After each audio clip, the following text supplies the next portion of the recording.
Welcome to Forex Club.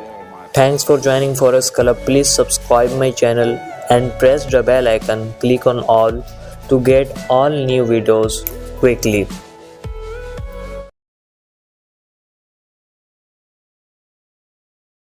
My name is Chavez Allen and I'll be your mentor throughout this entire course.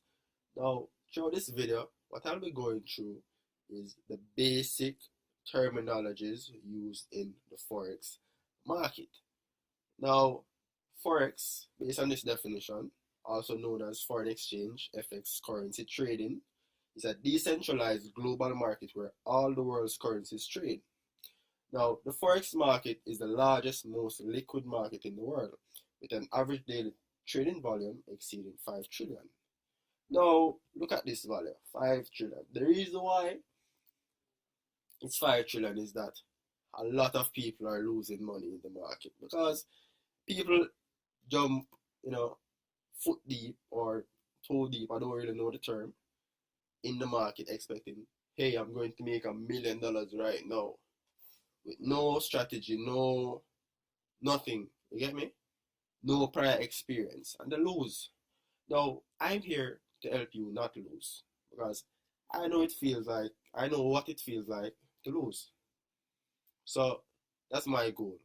My goal is to provide you with the knowledge so that you can navigate the market like a market maker and profit from the market throughout your entire trading journey from start to finish. Now, you may be asking, hey, how do I make money from trading Forex? Now, money is made in the Forex market by actually doing analysis to determine a directional bias where you can actually then look for entries and exit points in the market. Now, analysis is done in two ways. You can do it by technical analysis or fundamental analysis. I'll go further into that in a later video. Now, when a directional bias is determined, we then execute a buy or sell order for that trade upon it meeting our entry or exit criteria. If our analysis was correct, then our trade will have been a winning trade. Likewise, if our analysis was incorrect, then our trade will have been a losing trade. Remember, guys, we want to always be on the winning side of the market. We never want to give away money to the market. What is a pip? A pip is the smallest price movement a currency pair makes. A pip is usually the last value after the decimal place. Now, in a currency pair with a US dollar in it, we can see that after the decimal place, we usually have 4 digits. While in a currency pair that has JPY in it, any currency pair that has JPY in it, usually have like 2 digits after the decimal place. Now, it's universal. A pip is always the last value after the decimal place. Now, whenever this value goes up, we have a 1 pip increase or an increase in the amount of pips based on how much it went up. Now, if this went up to, 9, it would be a 2 pip increase. If it went up to 8, it would be a 1 pip increase. If it went down to 6, it would be a 1 pip decrease. If it went down to 5, it would be a 2 pip decrease. Similar examples are here, which is Euro USD from 1.3500 to 1.3501 is a 1 pip rise, while US dollar JPY, which has JPY in it and has actually 2 digits after the decimal place, experienced a movement from 98.90 to 98.91, which is a 1 pip increase. Now, if we had went from 98.90 to 98.89, it would be a 1 pip decrease. Now, based on this information, we will use the idea of a pip to calculate our profits, based on the amount the currency pair moves at any given time in the market based on our analysis or directional bias or take profit or stop losses and stuff like that we will be going into further details on in further videos. Now, enjoy the rest of the videos, look over this, whatever, just as long as you're understanding I'm good with that.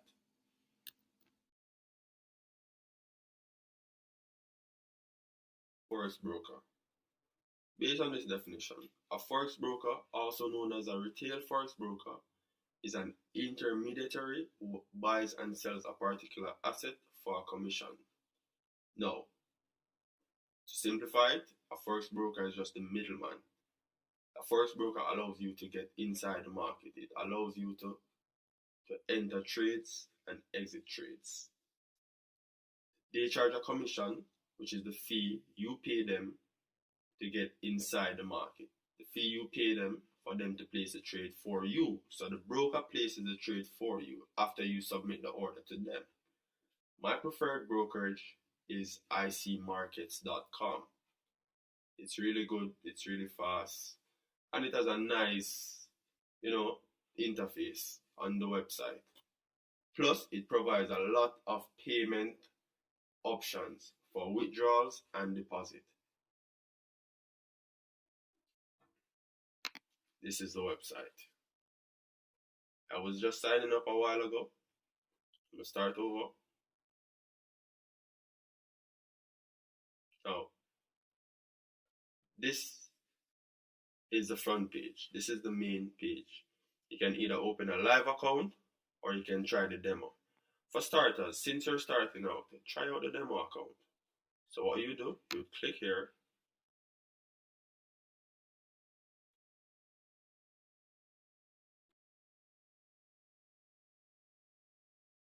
And submit your information.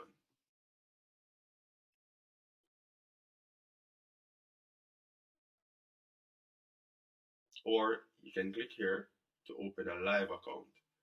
A live account will allow you to place live trades in the market. So,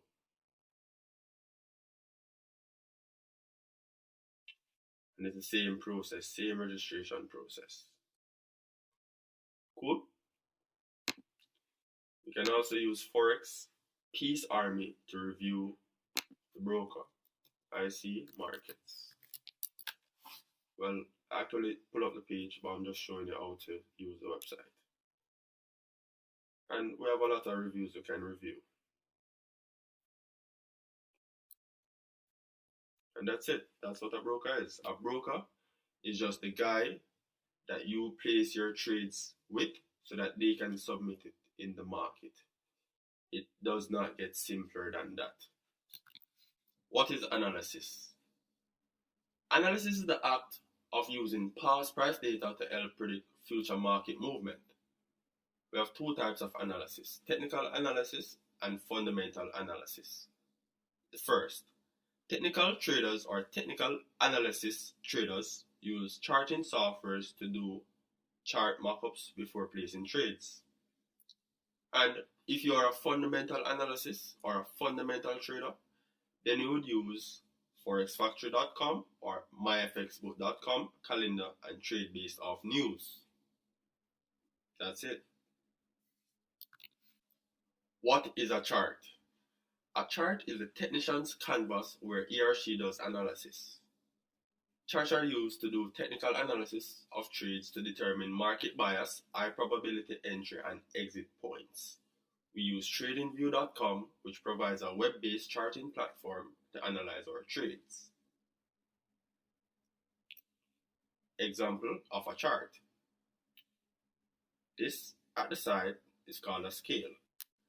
The price of the currency compared to the other is listed here. And that is the base currency compared to the counter currency. These are called candlesticks. These are bullish candlesticks and these are bearish candlesticks.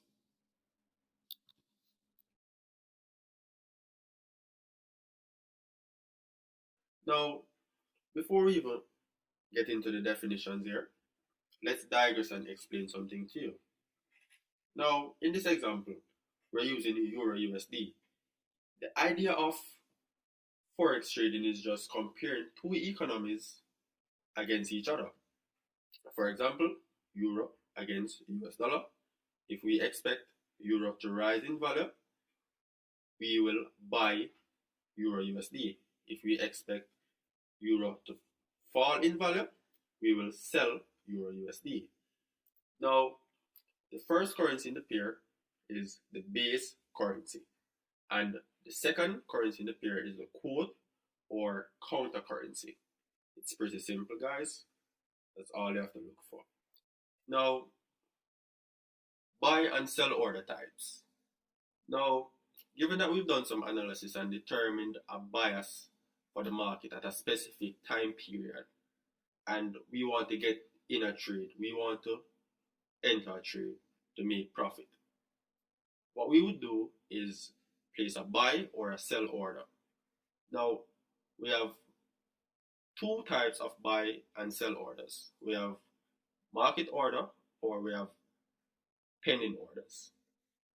Now, a market order is just an order that enters the market at current price, instant execution. I usually use that because I like weak entries. I'll tell you more about weak entries further down into the video. But pending orders would probably be good for beginners like you guys. Now, we have various types of pending orders. We have buy stop, sell stop, buy limit, sell limit. Now, based on this example, a buy stop is when we expect price to push through a resistance level and continue going up. A sell stop is when we expect price to push through a support and continue going down. A buy limit is when we expect price to bounce off a support and reverse in the opposite direction. The sell limit is the same. We expect price to bounce off a resistance and reverse. That's it. It's pretty simple. What are support and resistance levels or zones? Now, I think I did this in a previous video when I was giving some explanation on some other stuff I was doing. Now, let me do it again just to freshen stuff up for you guys. Now, a support is a floor-like barrier that causes price to reject lower price movement. We place buy orders at support. Now, a resistance is a ceiling or roof-like barrier that causes price to reject higher price movement. We place sell orders at resistance levels. Look at this. This is actually a box range, right? So the low of it, where is the price touch it here? Let me do this. So price touch here, price touch here, price touch here. You notice there is rejection. So this is supporting, this is keeping price up. Now look at the top. We have resistance, right? And then this was resistance as well. Price broke above, came back to retest, and then this became support. Price pushed up, this became support, and above we have resistance, because you notice price pushed up, tested it, and pulled down to support. So it's like you jumping up and down in your house. So you're on the floor, you jump up, which is you're on the floor on the support, you jump up to touch the roof, and then once you reach the roof, you fall back to the floor. It's that simple.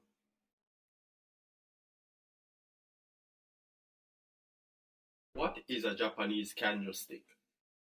Now, a candlestick is just the visual representation of buyers and sellers in the market.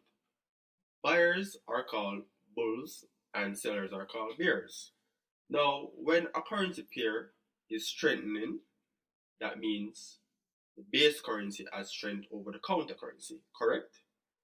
Now, this will lead to price going up, meaning we're in a buyer's market. So we're in a buyer's market when price is going up.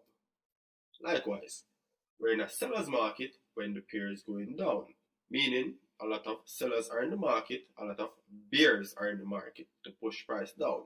Think of it as this.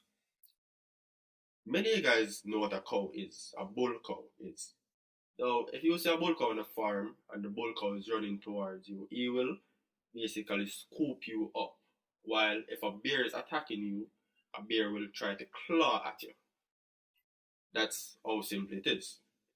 Now, a Japanese candlestick, as I said, is just the visual representation of buyers and sellers in the market. Now, for a bullish candle, these are candles.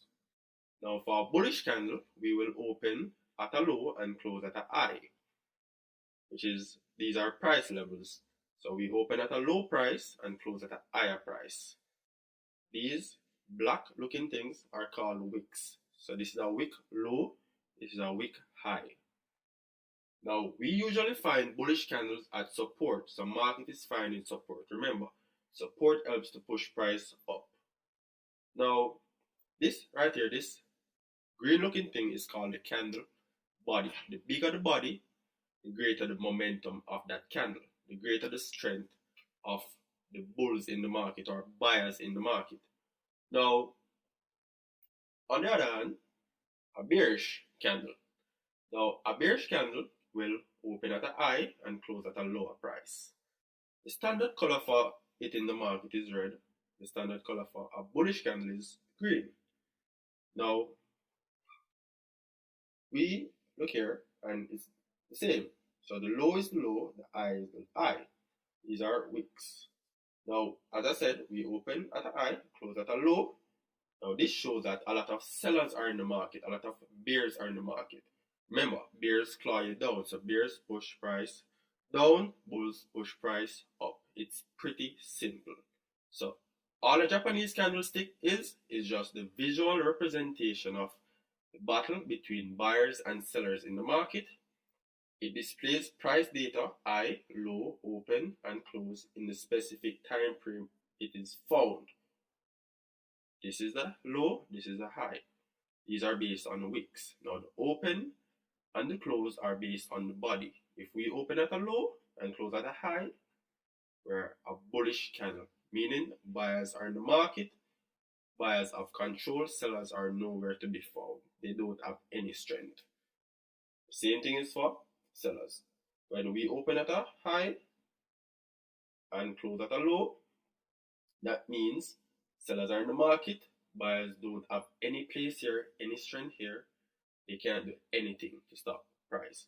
So as I said, the bigger the body, the more momentum. So this has huge seller momentum. It's pretty simple. And this is formed at resistance level, meaning a ceiling to push price down. Think of it as you jumping up to touch the ceiling. Whenever you try to jump up, you realize there's some resistance causing you to come back down to the ground. The ground is support and the roof is the ceiling. So the floor is support, the roof is the ceiling. Simple. Ceiling is resistance, the floor is support. Pretty simple. Doesn't get simpler than that. Japanese candlesticks. Now, remember, bullish means a lot of buyers are in the market to push price up. And bearish means a lot of sellers are in the market to push price down. Bullish candles are formed at support and bearish candles are formed at resistance levels. For example, let me use this annotation tool to show you. Let me use the pen tool. This is a support, and you notice there was this bearish candle. The bearish candle found support and did not want to pass to go lower. We had a huge ass wick off right here, and then the bullish candle closed above, which is, it made a new high, or it closed higher than this previous close. Remember, this opened here, closed here, and then the next candle opened low, closed high. It closed higher than the previous close, meaning buyers have taken over and we're looking for buy orders now. So we're looking for the market to go up. Now, the opposite is for bearish engulfing patterns. Now, bearish engulfing patterns are formed at resistance levels. Look at this. This is a resistance level, this is a ceiling. So, the market is going up. We open at a low, close at a higher price. Market found resistance market rejected resistance aggressively, and the next candle opened here, closed here, which is a lower close than this previous close. Now this close signal that sellers have come back in the market and price does not want to go above this level. Price had made some barrier, it does not want to pass, so price will continue down. Now let me read out this definition. Bullish candlestick are a candlestick that open higher than the previous candlestick close, meaning open here and it closed here. So this was the previous close, it closed higher. Bearish candlestick are candlestick that open lower than the previous close. Now it opened here and it closed here. This was the previous close and it closed lower than the previous close. So that's it, guys. Pretty simple. Keep it simple. Now, based on our previous market structure videos, let me give you some examples of market structure.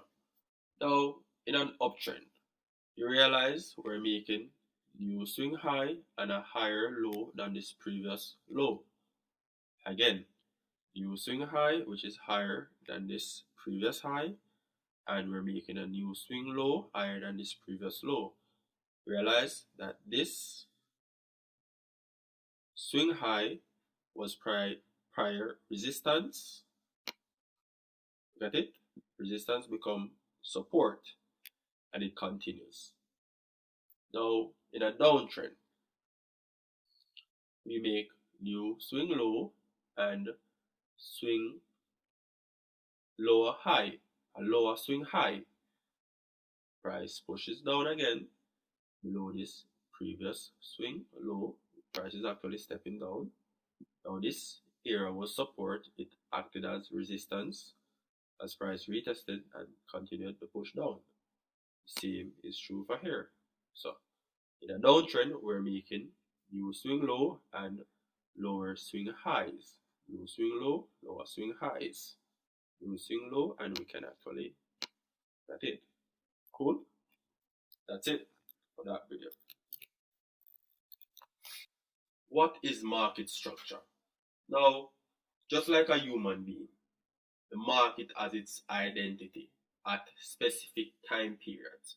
So, like a human would get emotional, he would get, if it was a guy would probably get like angry or happy or, just calm, relaxed, doesn't really have a sense of what he wants to do, meaning if he wants to get angry or sad.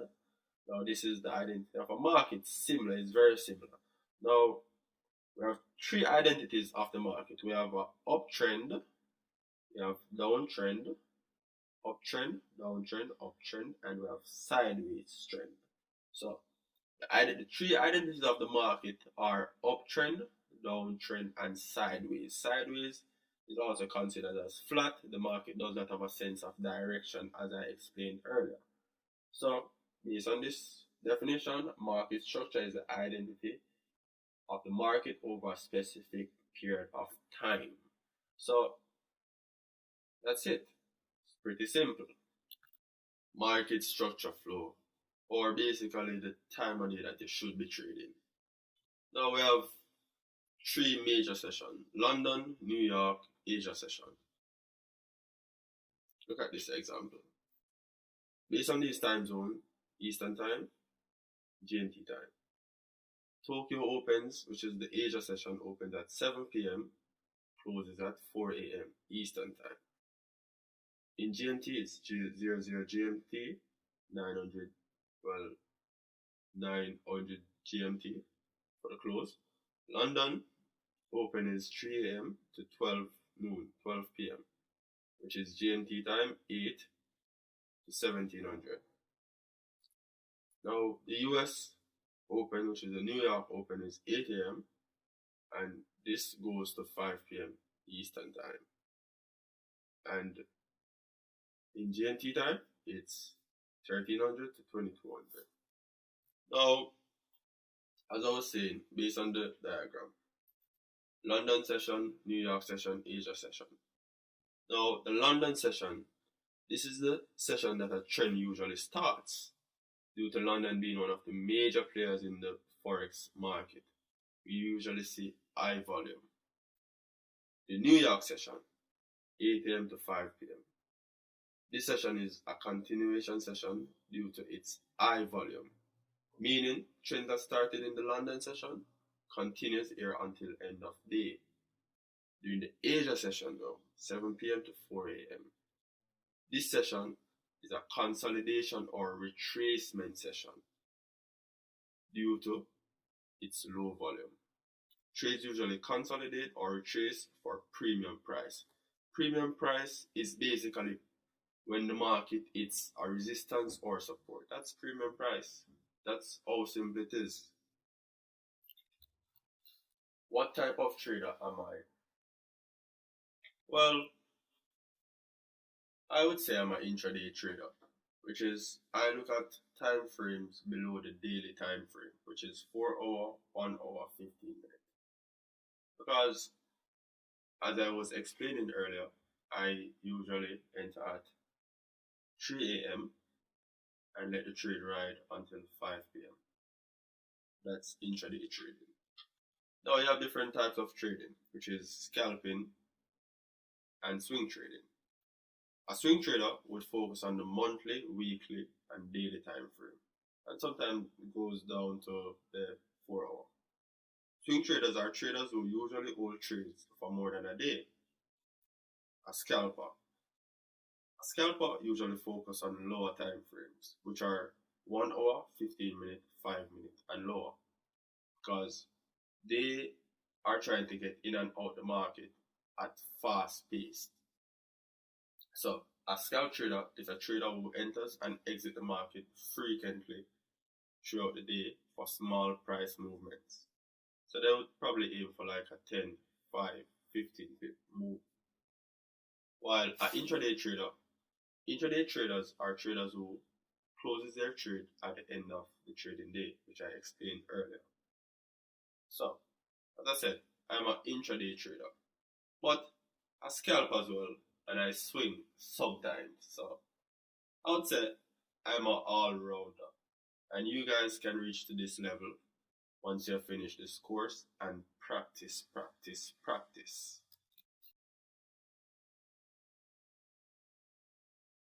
Trading View. Trading View is the Trading View is the best trading platform out there in terms of doing a technical analysis. As you guys know, I'm a technical analysis trader, meaning I analyze price patterns to determine market bias entry and exit points based on price data, because price is just a receipt of buyer and seller transactions in the market. We already know that. So let me get to registering for TradingView and navigating TradingView. That's what we'll be covering in this video. Okay, so you can join for free. It's free to join, but TradingView has a lot of packages that you guys can select as well.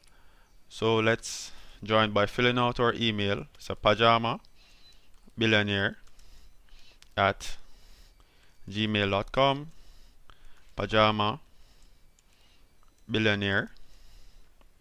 Password, you select whatever password you want to. And this should be your email, your username, and your password. So let me just select mine, because I'm registering with you guys right now. So I created this email so that I can register with you guys. Bus. Okay, let's select a bus. Select a bus. They do this type of verification just to ensure that you're not a robot. And you can also sign in with one of these, Twitter, Gmail, Facebook, Yahoo, and others. Okay, Pajama Billionaire is already in use because I actually just created it and they sent me a link. Okay, so click this link to verify the account. Once we are verified, okay, the page is not found. To activate your account, okay, they sent a new link. So click the link to activate your account. The link came in your email. Pajama Billionaire. Now this is it. You have let's choose a profile photo, and let me choose the Pajama Billionaire logo right here. I can either use that one. Well, that's just for myself. So pajama billionaire. So that's pajama billionaire. So choose photo. Let me use this one. This is I like this one. I like this one. So let me just use this one right here. Okay, so we're on TradingView now. These are the top authors on TradingView. You can actually view their analysis. You have different markets, which are indices, currencies, futures, cryptos, bonds. I trade cryptos as well, and I trade cryptos, and I'm looking to start trading bonds. Okay, so this is it. This is the chart. You can create a new chart to do analysis.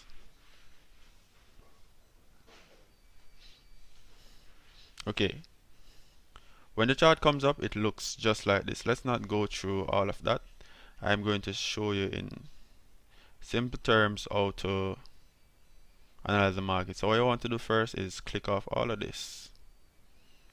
You want to go to USD JPY because this is the pair that I trade the most. At the bottom you want to remove this. You want to remove these, and you want to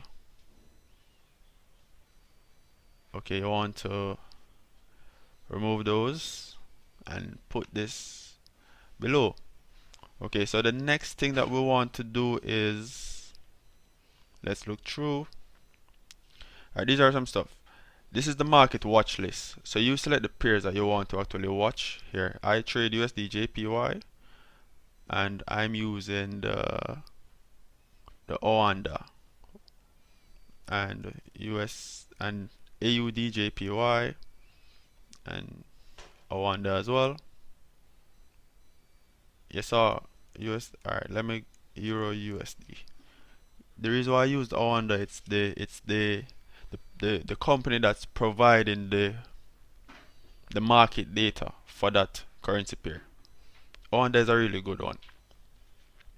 We can set our alerts. All our alerts will come here in this section right here. The data window just shows the open, high, low, and the closing price of each currency pair. Now this should show other markets. We're not interested in this. This is just the economic calendar to say whenever news is out.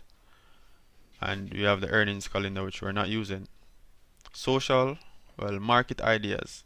These ideas are your ideas published. So you can publish privately or you can publish to the public. Now, the public charts are what other persons are posting on a day-to-day basis. Private messages is what people actually message you. Ideas stream are what the person that you're following, like the ideas of the persons that you're following from TradingView. So you might follow a different TradingView author, because once you sign up for TradingView, you become a TradingView author. The notification is like when alarms go off or whenever TradingView has any update. And the DOM just shows the open, the buy and the sell orders in the market. Okay, and based on where you place your entries or exits, it will show here in the DOM so that the order gets filled. Remember, for each buyer there's a seller, for each seller there's a buyer. So when you're selling, you have to wait until someone actually buys the order, which is your order gets triggered at that point. But let's not go into that right now. Now we see this economic data coming up right here. So let's get it all off the chart. By right clicking, we want to take care of the color, the chart color scheme. So let me do that first. So the buy candles for me are blue. Candle blue. Okay, the buy candles for me are blue. The wicks are black. You want the wicks to be black. Both of them you want to be black, okay? The sell candles are gray. and the borders are black. Alright, so this is it, but let me choose a lighter gray. I want this. Let me choose the lighter gray, which is this one. Okay, this gray is really nice, so let me choose that gray out. Okay, so when we come here, we see how the chart looks. It's gray. So the bullish candles are blue and the bearish candles are gray. Okay, go back to the properties and look at it. So just make note of this. So the bullish are blue, light blue, which is right here, and we selected this gray, lighter gray, or we can actually use this one. I prefer this lighter one, but let me use this one so that you can see it better. So the borders are black. Now the background should be, let me use light gray. I like to use light gray. The grid color, let's not have any grid color. Let's not have any grid line. So what we need to do is actually draw this marker all the way down so that we don't have any grid lines on our chart. Okay, you see that? There's no grid line on our chart, no horizontal or vertical lines. So the properties, let's go back to the properties. The watermark, we can actually show the watermark, which is showing US dollar JPY. And remember, based on the grid, based on this little slider right here, we can actually change the appearance of it. We can actually change the color as well, but let me not put it on the chart. So it's off. So the next thing is to actually go through the time zone. So based on your time zone, you can select from here, from this option. I'm in Jamaica, so my time corresponds with New York time. So you want to see the local time on this time bar below.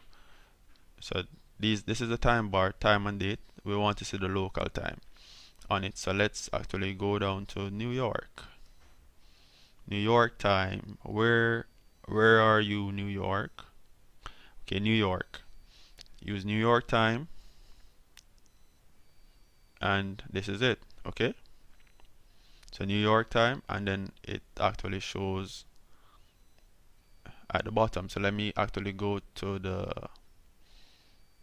3-hour chart.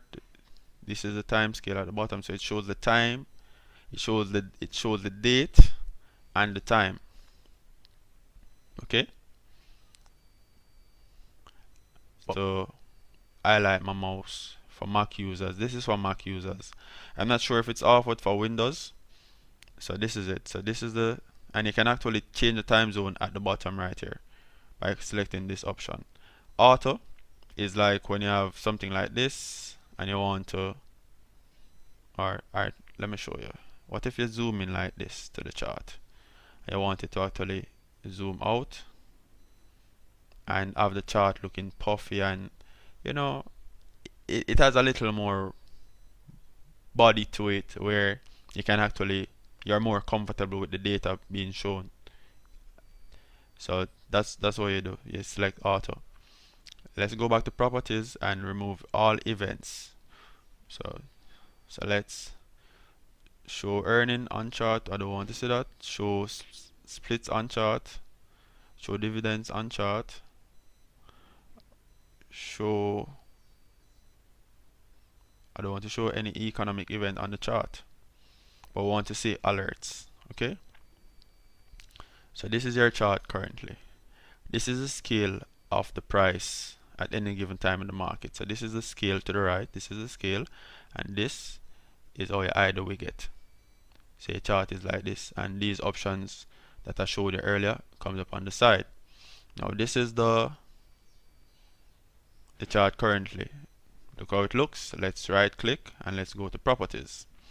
Now save, let's save this as blue and gray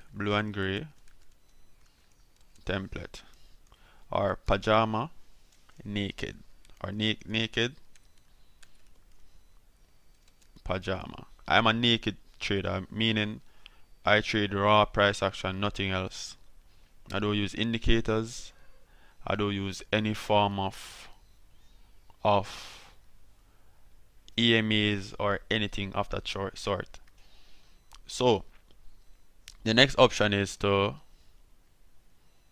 the next thing I want to go through with you guys is actually how to save your charts. So now selecting this option right here, you can rename this chart to pajama or naked pajama. You can name it whatever, or pajama billionaire. So name it whatever you want. It's a pajama billionaire. You can select a new chart layout.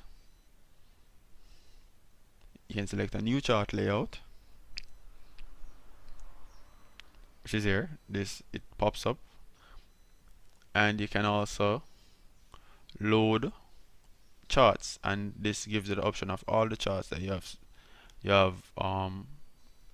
have created. Cool. So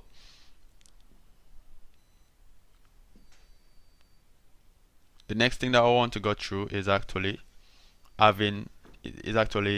way to get all of your tools into one place, all of your trading tools. But before we go to that, let's actually select some favorites for your favorite time zones you want to trade. So you want to have this little option right here. Select add the monthly to your favorite, the weekly, daily, 4 hour, 1 hour, 30 and 15 minute.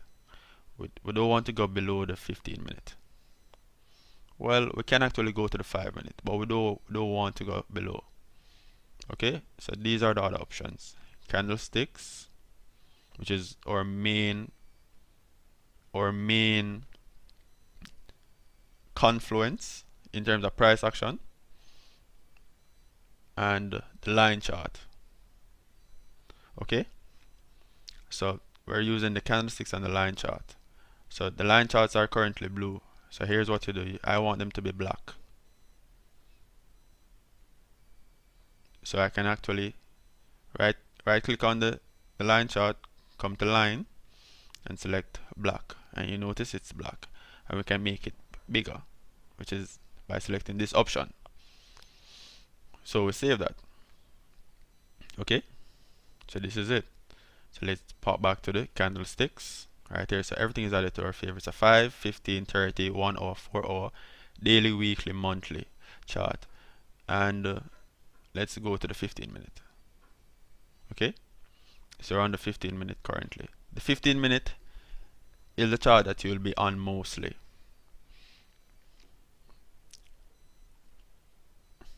In my trading course actually. So let's navigate to the left of the chart now. The left of the chart, the main tools I will be using is the trend line tool.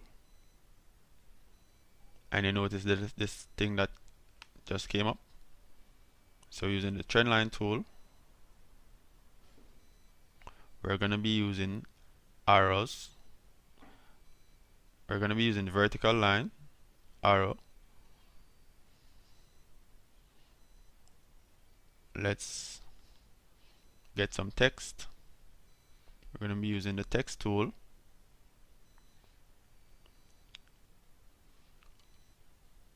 Arrow mark up, arrow mark down. We're going to be using the long, short, and we're going to be using the crosshair. So these are all the tools that we'll be using, well, for my trading course at least. So this is it. Trend line,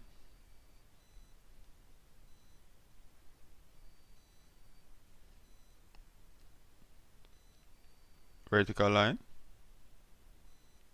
arrow, text, up, up, and this is the the green area is the buy area, the red area is the green area is the buy area for uptrend, the red area is the sell area. So the green area is the target areas, and the red area is the sell, is the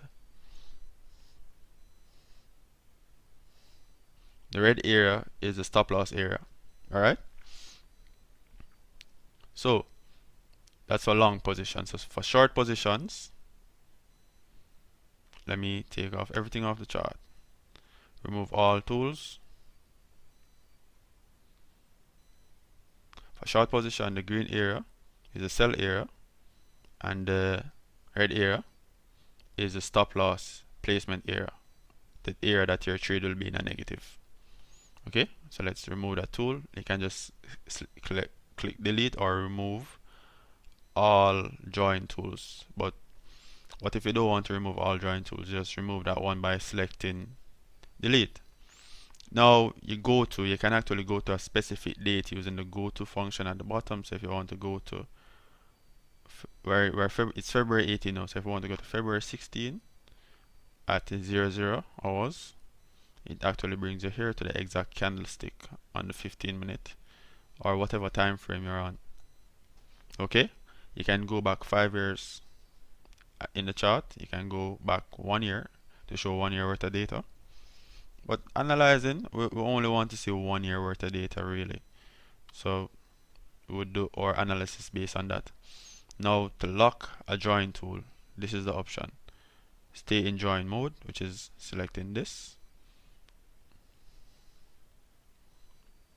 You lock it. When you lock it, that means you don't have to keep clicking this at each time. So it actually just shows up like that. Okay. So let's remove all tools again. And we can actually lock all join tools on the chart, meaning when you draw something, select the crosshair. Alright, lock all join tool on the chart, meaning nothing can move. Okay. You can hide all join tool, which is hiding everything, and then you can show it. And then this is the option to actually hide that tool, because we don't want to see anything but price. This is the purpose of having this area right here. We don't want to see anything but price on the chart. So text note is just a little notepad that you can actually write any little note that you have. If you're backtesting, if you're planning to take an entry, you write down, you make all the jottings here, you can create new ones. The trading panel gives you a demo account for TradingView. You can link to forex.com or CQG. Okay, but we don't use any of these brokers. And I think TradingView just added another broker, which is Model Mass. I don't know them. In order to publish your charts now, if you did a mock-up, in order to publish your charts, you select publish, but you have to sign up first. Publish, and then you enter the data to publish it. You can actually record your video idea. You can record your ideas for each trade. So TradingView is really good. It's made for technical analysis traders. Okay, so that's just the overview of what TradingView is. It's pretty simple to use. It's actually the best charting platform. I chart on TradingView and I enter my trades on MT4. I keep it simple. I keep all my trades really simple, and this is why I'm so profitable in the market. So see you guys next time.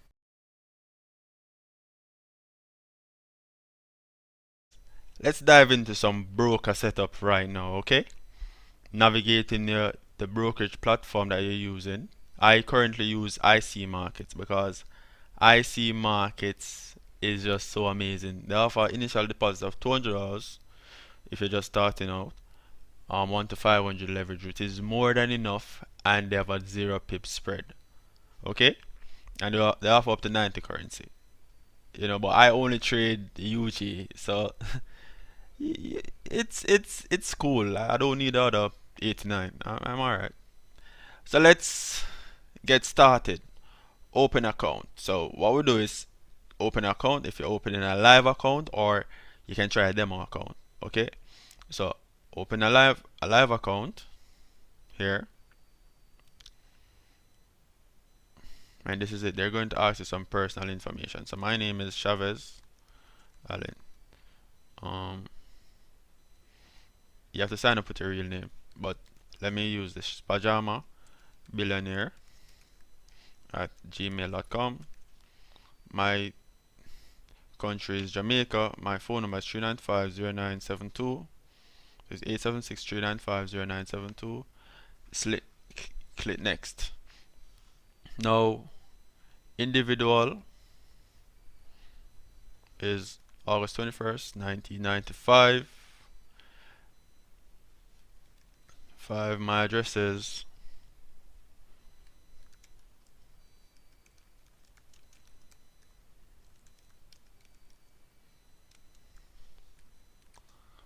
my Providence is zip code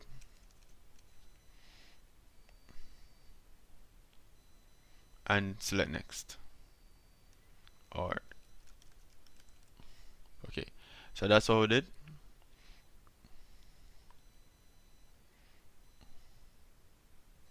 Now, MT4 the platform that we're using. We'll open a true ECN account and we select the currency to be US dollars, or whichever country you're in, you can select that currency. So if you're in Europe, GBP, just select your base currency, which is USD is my base currency. Next, you're a beginner, intermediate, advanced. Just select your level.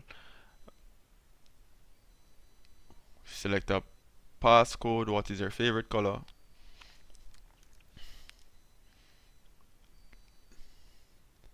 You read the declaration, you accept it. Okay, so this is the backend. Okay, you just got an email from IC Markets as well. It hasn't come through as yet, but let's just wait. Okay, you just got the email, the client login. You got the client login, pajama billionaire password.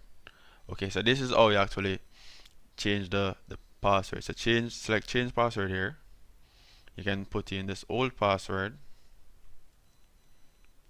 copy it and paste it. You can select a new password, which is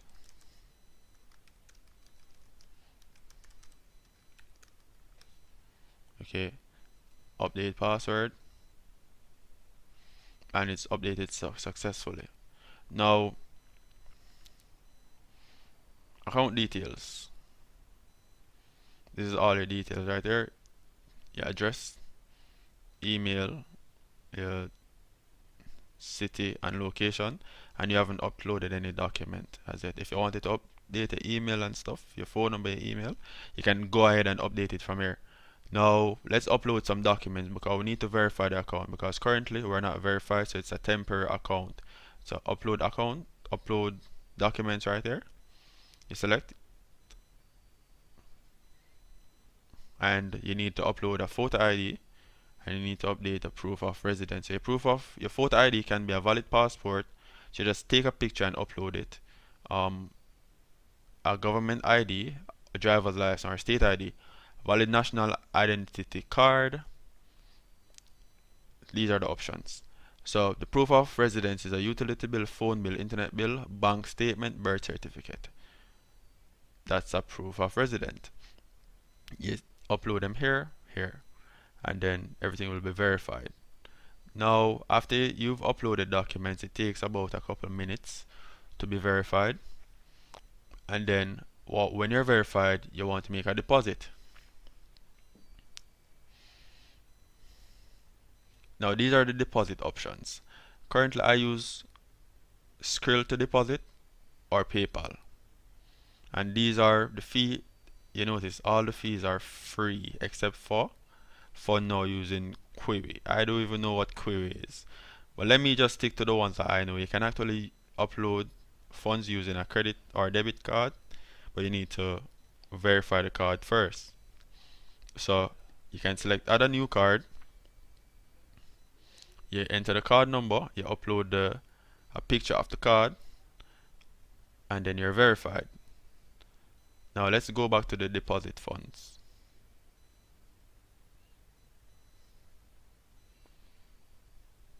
Okay, we can actually select Skrill. So you enter the amount, you proceed, and then it will bring you to the Skrill page. So you can go over to Skrill and create a Skrill account to receive your money through Skrill, and Skrill will actually send you the fund to your bank account or wherever you choose.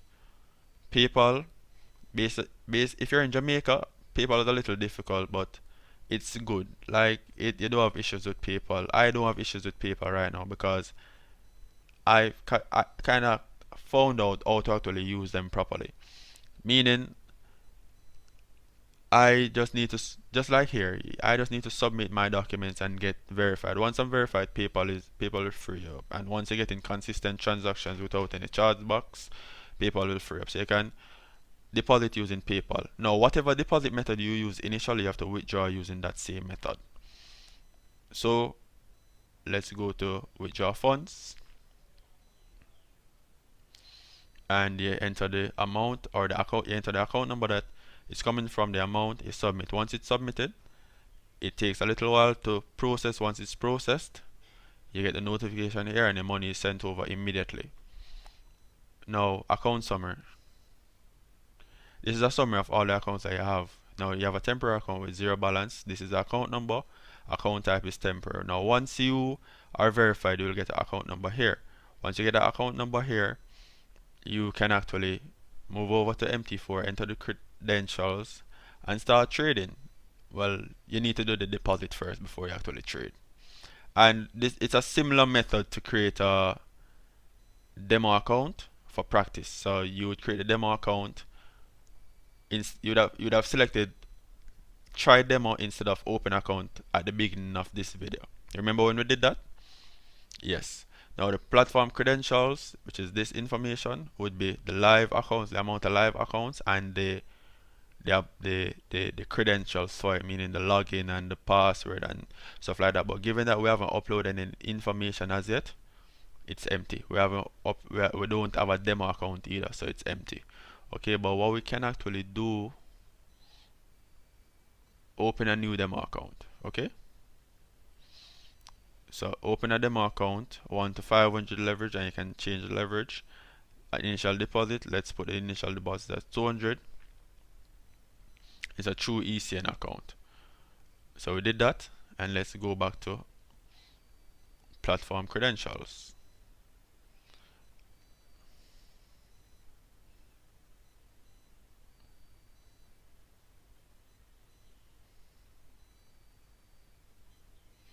Platform credentials, let's check the email. Let me do it again. Open a new demo account. It's $200.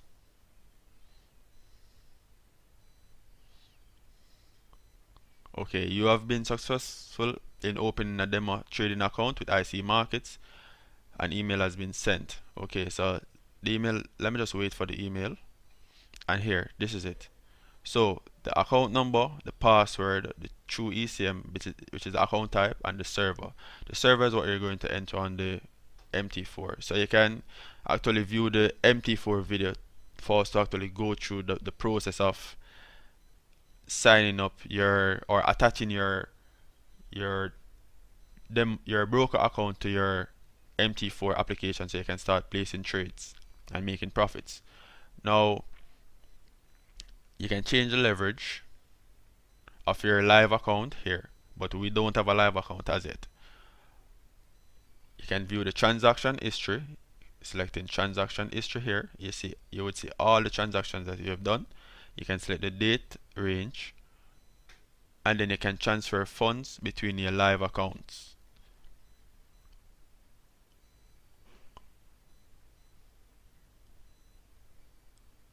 You can view an account summary here of all the accounts you have opened. Notice we have the demo account opened right here, and then you can view the transaction here in this mini view. You can log out here, and once you're logged out,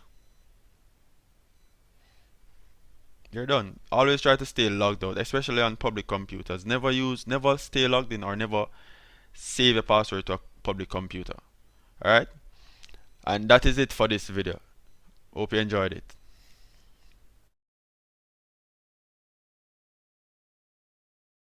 We're on a iPhone or from the Play Store on a Samsung.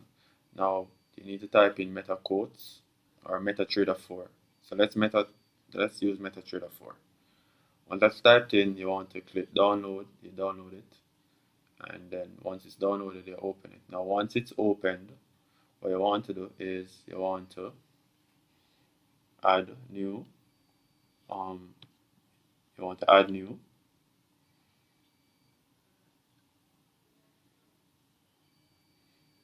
So you want to add a new account. You want to log into an existing account. You want to find the server. Remember, international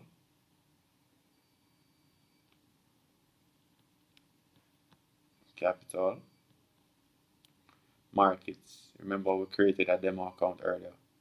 So this is it. So your login details is 101110008.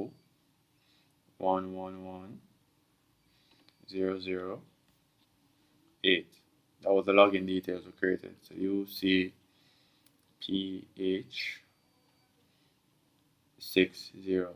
You want to save the password. So it's logged in now, okay? Now you're logged in, demo, okay?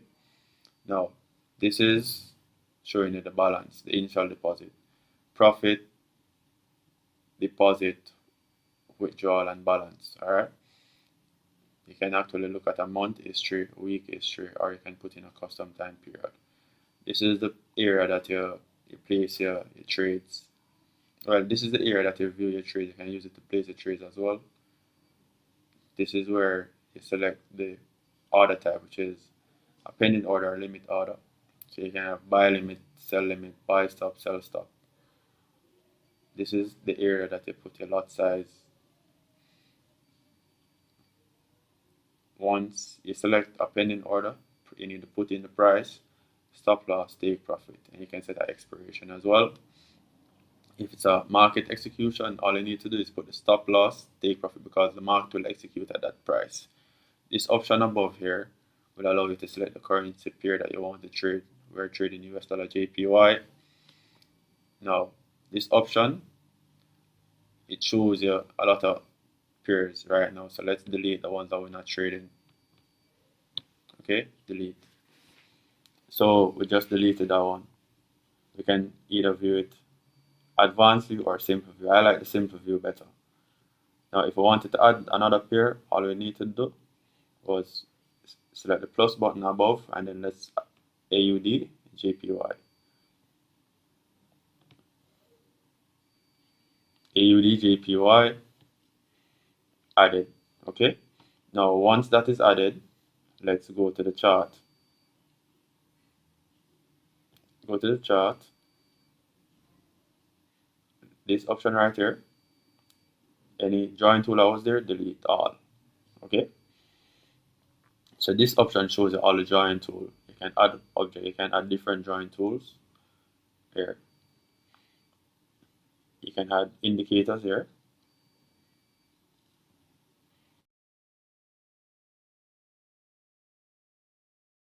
Now we know that we have bullish candlesticks and we have bearish candlesticks. But before a candlestick becomes a bullish candlestick, or before a candlestick becomes a bearish candlestick, like what's the process? We all know that in the market there's a constant battle between buyers and sellers. So whenever a candle is formed, it's formed as a baby before it goes out into the battle, right?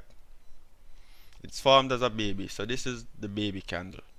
So it does not have, it opens at a price. So this is the open price, okay? So it opens at a price.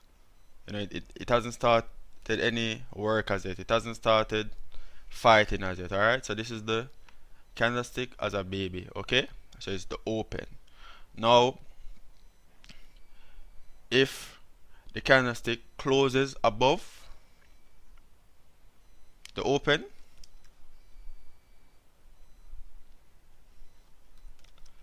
if the candlestick closes above the open, it's a bullish candlestick. If it closes below the open, it's a bearish candlestick. Alright? So this is the battle.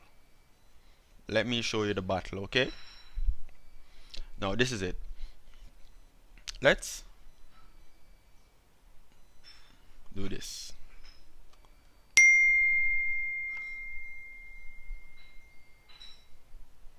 So this is the battle, alright? So the candlestick is a baby. I'm going to use one color to illustrate this, alright? I'm going to use blue. So candlestick is a baby. So the candle fights all the way up. It's winning the battle and it closes here, okay? So this is a bullish candlestick because it opened at a low price and closed at a higher price, okay?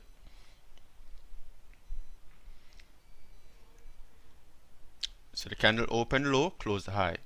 But let me use green instead, okay? So the candle opened low, closed high. Alright? Then the market does this. Okay? And comes back down. You see this close above here?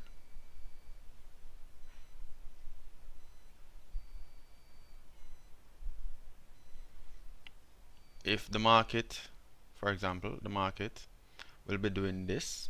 This is the market messing around all day, alright? Until the market closes here. So if the market at this high for the day, this previous high for the day, and closes below, this will form a wick above, alright? This will form a wick above. Okay? So this is a wick. Wick. Okay?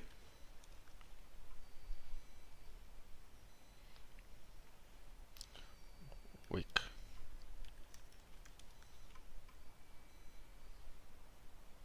Alright, so this is called a wick or high. Wick equal high.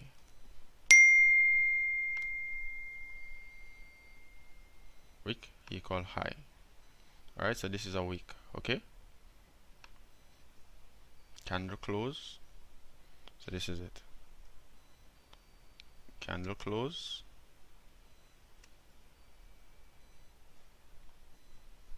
Candle open. And wick. Because this was like the previous close. Well, not the previous close. This was just the market messing around all day. You know, market made a high and then zoops, sellers came back in to push price down. Alright, so this is still a bullish candle, okay? Because we're still above the open.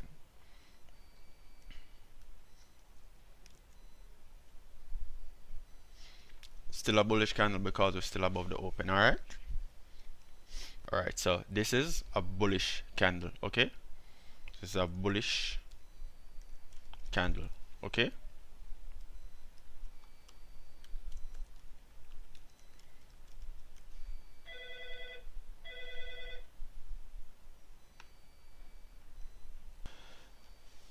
Alright, so this is a bullish candlestick, alright? So let's identify how a bearish candlestick is formed. So this is how a bearish candlestick is formed. We start out as a baby. We haven't started the battle as yet. We haven't started doing anything as yet, alright? No one hates us. So the candle opens like this. So it opens as a baby. It hasn't done anything. So opens as a baby. And then the market, it starts its battle and it starts pushing down, okay? It pushes down and it closes lower than the open. When the market closes lower than the open, this is a bearish candlestick, alright? So market closes. So this is the close. So the market closes lower than the open. This is a bearish candlestick, alright? It's a bearish candlestick. Alright. So throughout the battle, the candle did something like this, where the candle made a low, made a really nice low right here, okay? So the candle made a low, and the candle made a low like that, push down, push back up. So this is what happens throughout the day. Made a low, and it closes above that low. So this is a low. This is a low. Candle closes below that low. Candle closes above that low, and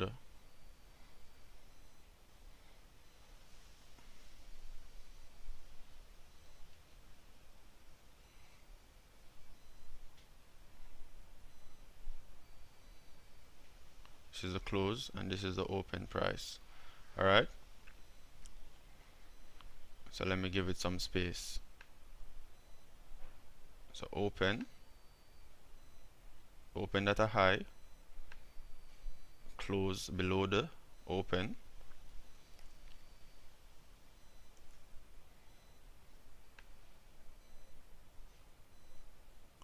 and then it made a low.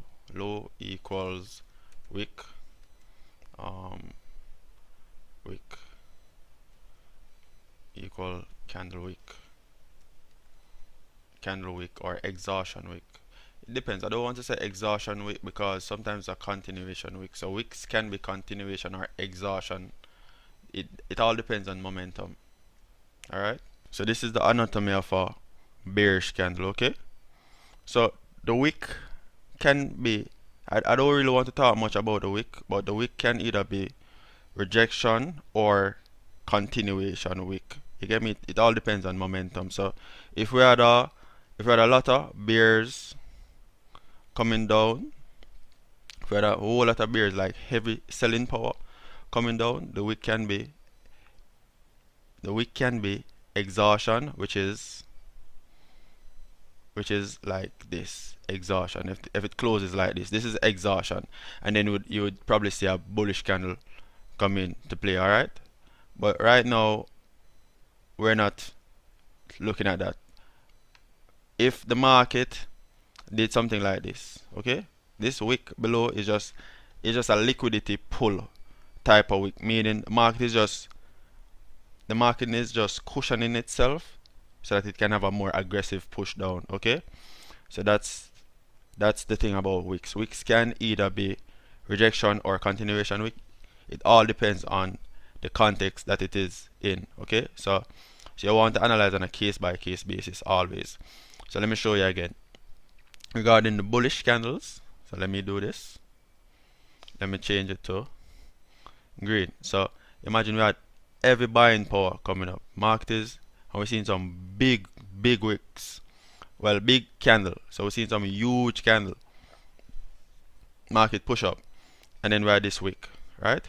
This wick can either be exhaustion wick, which is closing very low, meaning sellers came in aggressively and caused price to come all the way down, or it can be a liquidity pull to push more aggressively. Okay, so this is, so you have to look at the wicks, the zones that they're formed, and just analyze on a case by case basis. You know, continuation wicks or liquidity pulls usually occur during high momentum. You get me? When the market is trending very aggressively and there's no zone there or anything, you know, so it might have hit a minor zone to pull on liquidity to have a more aggressive push. Okay, and it's the same thing. It's that simple, guys.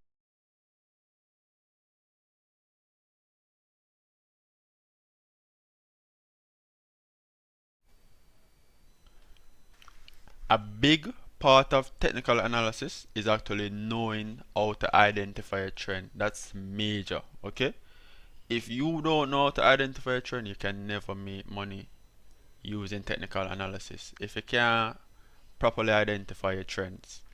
Alright, so let's dive into it and start identifying some trends. Now, we have two types of trends, and we have consolidation, which is not a trend. The market is ranging. Okay, so we have two types of trend, which is uptrend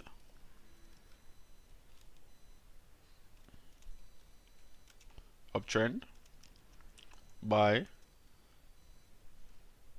at higher low,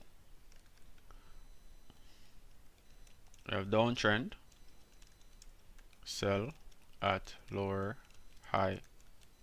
Okay. Now trend. Now range.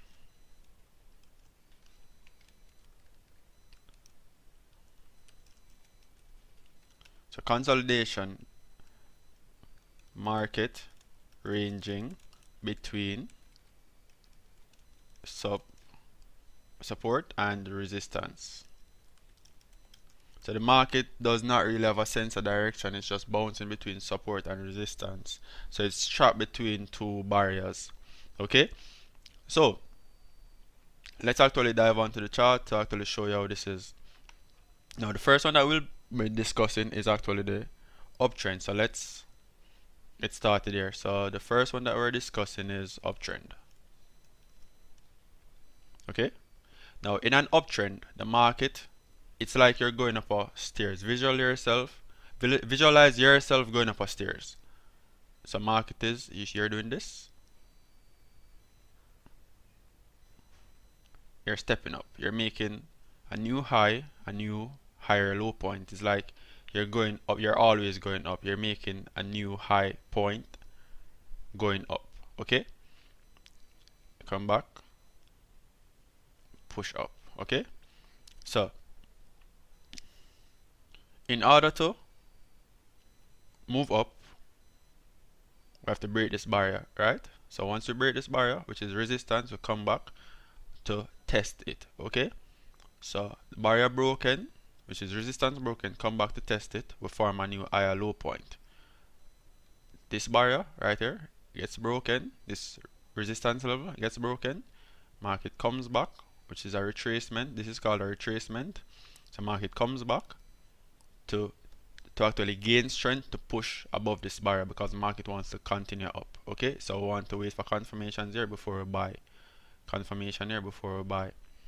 Okay, so let me label the chart now. Higher low equal buy. Higher low equal buy. Higher low equal buy. This is what I'm expecting. Okay, now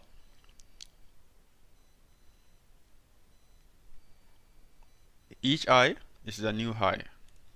So for the uptrend to be continuing, the market has to be making new high points. Okay,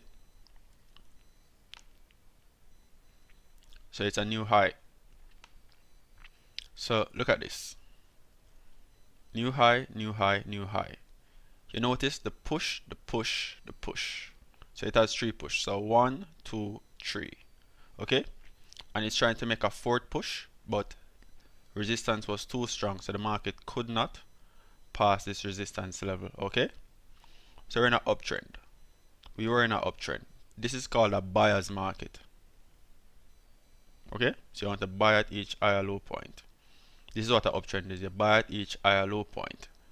For it to be continuing, we have to be making new high points, meaning this previous high has to be broken and we wait for confirmation before we enter the market to push further up. Okay, so that's what an uptrend is. Let me identify what a downtrend is for you. Downtrend. A downtrend is when the market is making lower high points. Okay,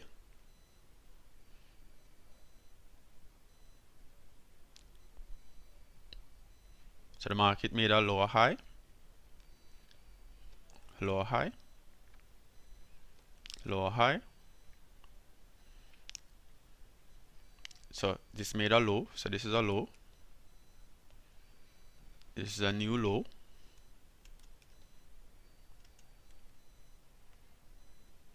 it's a new low again. Alright, so each lower high we want to sell.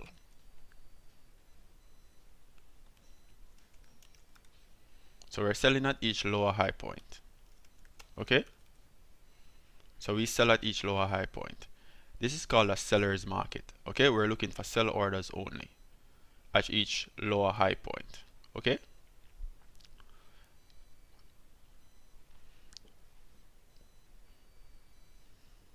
Now, in order for us to be continuing the downtrend,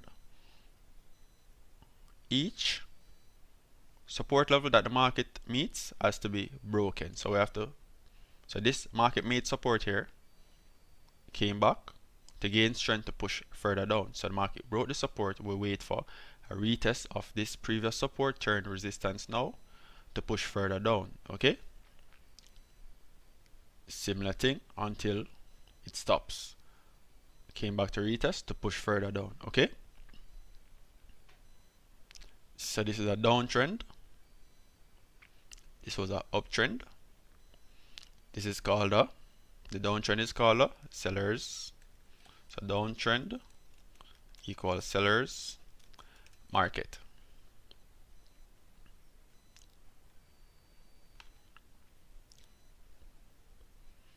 Uptrend equal buyers market.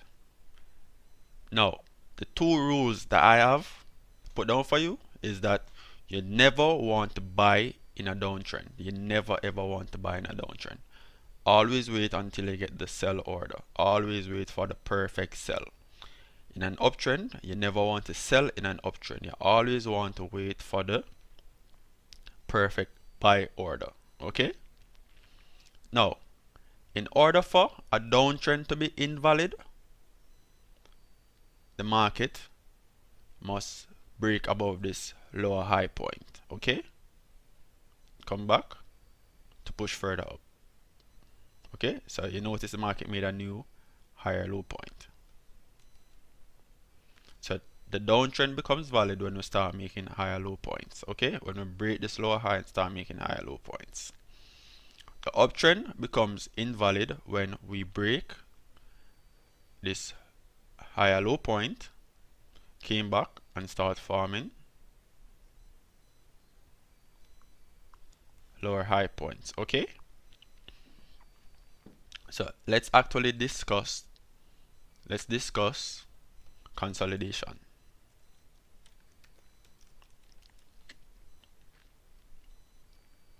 Consolidation is just when the market is stuck between a resistance and a support, and it's just building up, or it's just building up for a powerful break up or down. Okay, so this is it. So market pushed up resistance, came back to support, pushed up to resistance, came back to support, pushed up to resistance, came back to support. Okay, so this is consolidation, and then we really don't want to be entering in this market until we break, come back to retest with confirmation to push further up, which is an uptrend, or we break down, come back to retest with confirmation to push further down. Okay, so consolidation is just a range. We never want to enter in the range. If you enter in the range, I can guarantee you're going to lose. Okay, so that's the three types of market structure. So the three types of market structure are uptrend,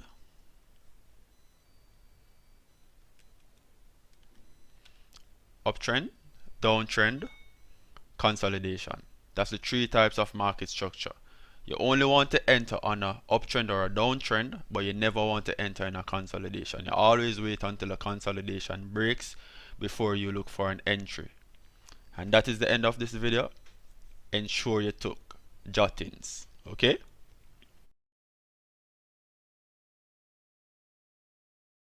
what market structure is, and we actually know how to identify the trend bias.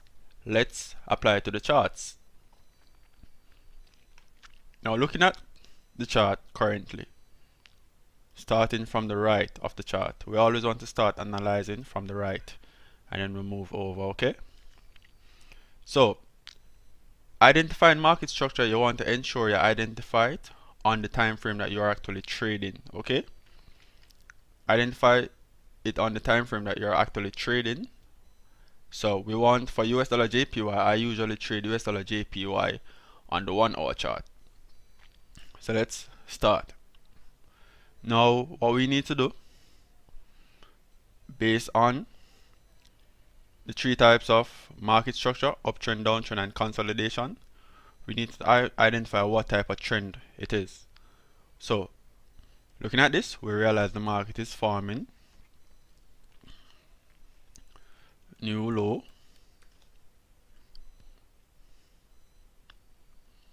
so it's formed new lows. So these are new low points, right?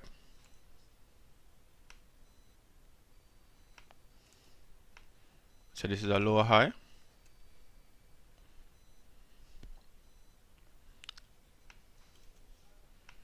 lower high, lower high, lower high, lower high. Okay, so this is it. So new low, market broke, came back to retest. So this is what happened. Market pushed down, came back to retest, to push down, came back to retest, to push further down. Okay.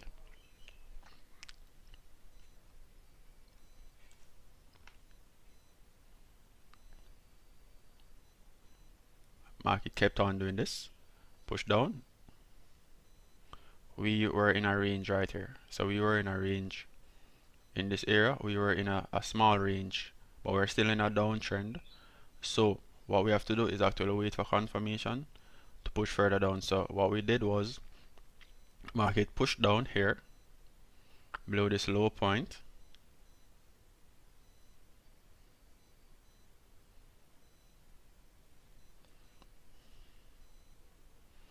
So market push below this low point.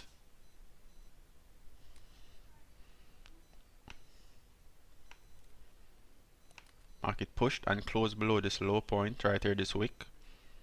Closed there and came back to retest. Came back to retest. Once it did, we had a further push down. Okay. So the market made a new low here. Came back. Pushed. Came back to test again. We're still in a low, a downtrend. So all of that is just retesting. So retest.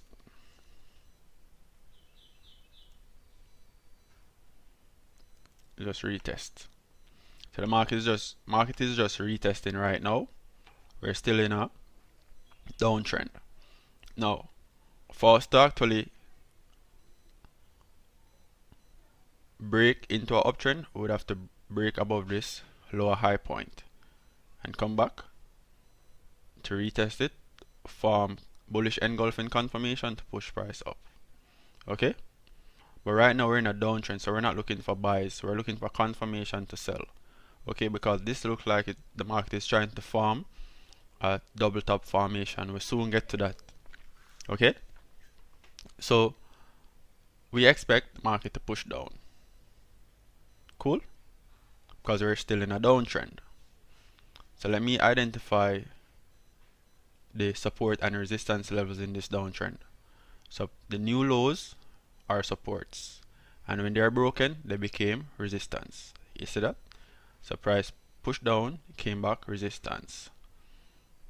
Push down, formed the support, came back, and we're at resistance currently. Okay, it's the same thing here. So push, push down, push down. Okay, so that's the idea of the downtrend. So the market is in a downtrend. So we're in a downtrend. Let me label it. So downtrend equals sells only. Okay, so we're looking for sells only.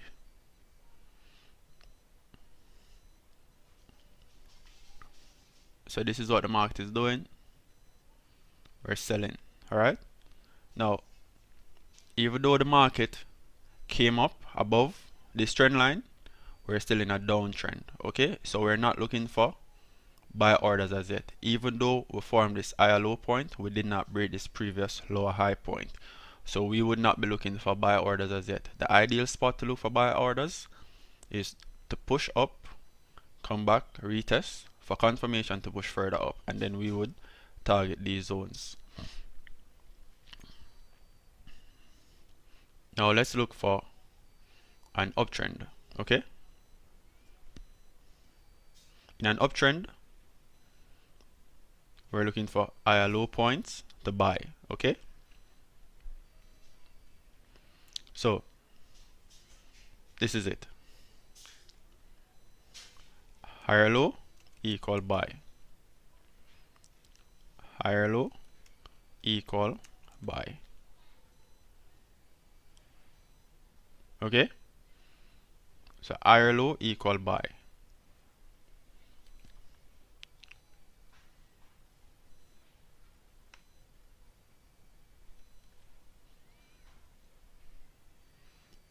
Higher low, higher high, higher high, higher high. Okay, so that's the idea. So this is it. Market broke above this lower high point, or the market was consolidating. Okay, this entire area right here was a consolidation area. Consolidation making higher lows right here. Cool. So we saw that the market actually wanted to break up, but the market did not break up as yet, so we never wanted to take an entry. So what we do, we actually wait for the market to break. So the market broke above this point here.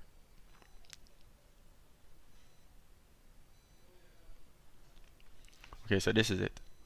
The market pushed up, formed a new high higher than these previous lower high points.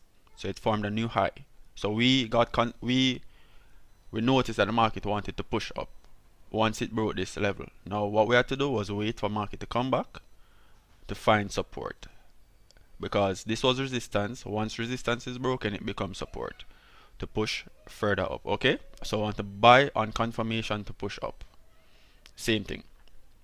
Market broke above this higher low point, came back to find support. So this is it. Came back to find support, higher low equal buy. This higher low is higher than this previous low. Okay, so we expect the market to push further up. So the market pushed up beyond this higher low point, this higher high point. The market pushed up beyond this higher high point and came back.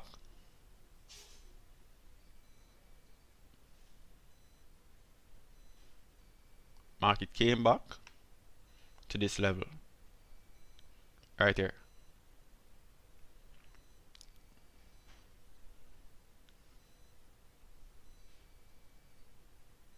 Okay, that's what the market did. Market came back to this level right there, found support to push up. Okay, but we did not go the full distance. We didn't even come back to this area. Alright, because we saw that the market was retracing a little bit too much because of this aggressive push. Market retraced, found support, but it never regained enough strength to push all the way up. Okay, so the market tumbled over, broke this higher low point, pushed down. Alright, so we were in an uptrend. Now the identity, now what we can use as a guide for the uptrend is the trendline tool. So the trendline tool. Alright, so this is it. Pivot, so point A, B, and then the pivot should be here. So would have probably gotten a buy right here, pushed up and then stopped out. But this wouldn't have, this wasn't proper confirmation, so would not have bought there. We're still above support. Market pushed up, then tumbled over. So that's a uptrend. So that's an uptrend. So let me find two more. So this is it. Let me find another uptrend. Okay, so this is it. This was a lower high point here, Market pushed up, broke this lower high point, met resistance, came back to find minor support,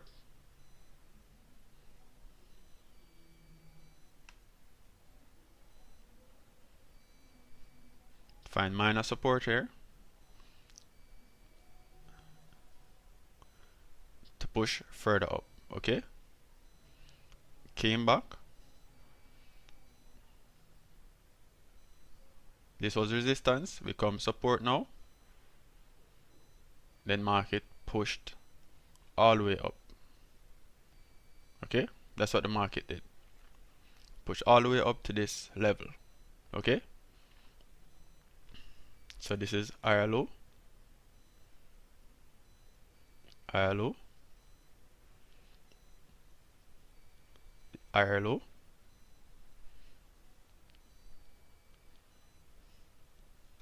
higher high, higher high, higher high. Okay, so let me find a downtrend.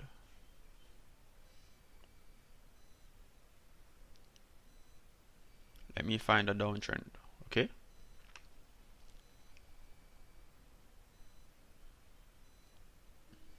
and notice point A, B, point A, B, pivot to push up.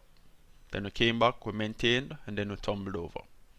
Alright, so sometimes it will try to penetrate. You know, the trend line is just a guide. It's just a guide. But what you should do, ensure you're analyzing higher low points, lower high points, or you're analyzing market structure based on these levels, support and resistance levels, meaning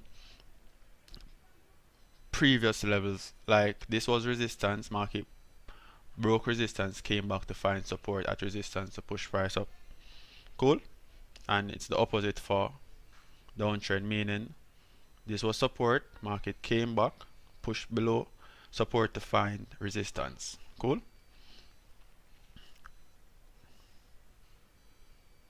Alright, so let's find downtrend, another downtrend. Let's find a downtrend. So this is a downtrend. Market is making lower high, lower low, lower high,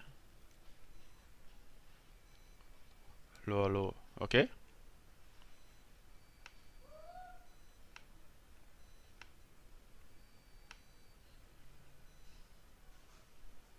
so push, pull back, push, pull back, push, pull back, push. So this is a downtrend. All right,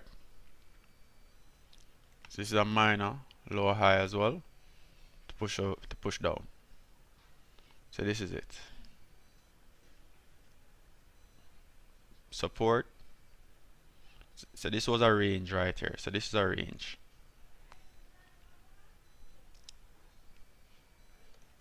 Range equal consolidation. Price bouncing between support and resistance. So lower low, lower high, because push down, came back to the range to push further down. Lower low, came back, and we're still at the resistance right here to push down. All right.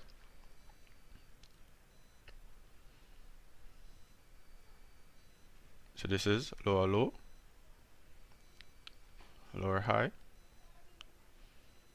lower low,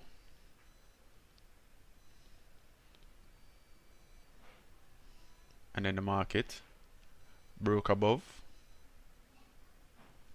this previous resistance level, which is the lower high, and then it continued all the way up. Okay, so that's the idea of market structure.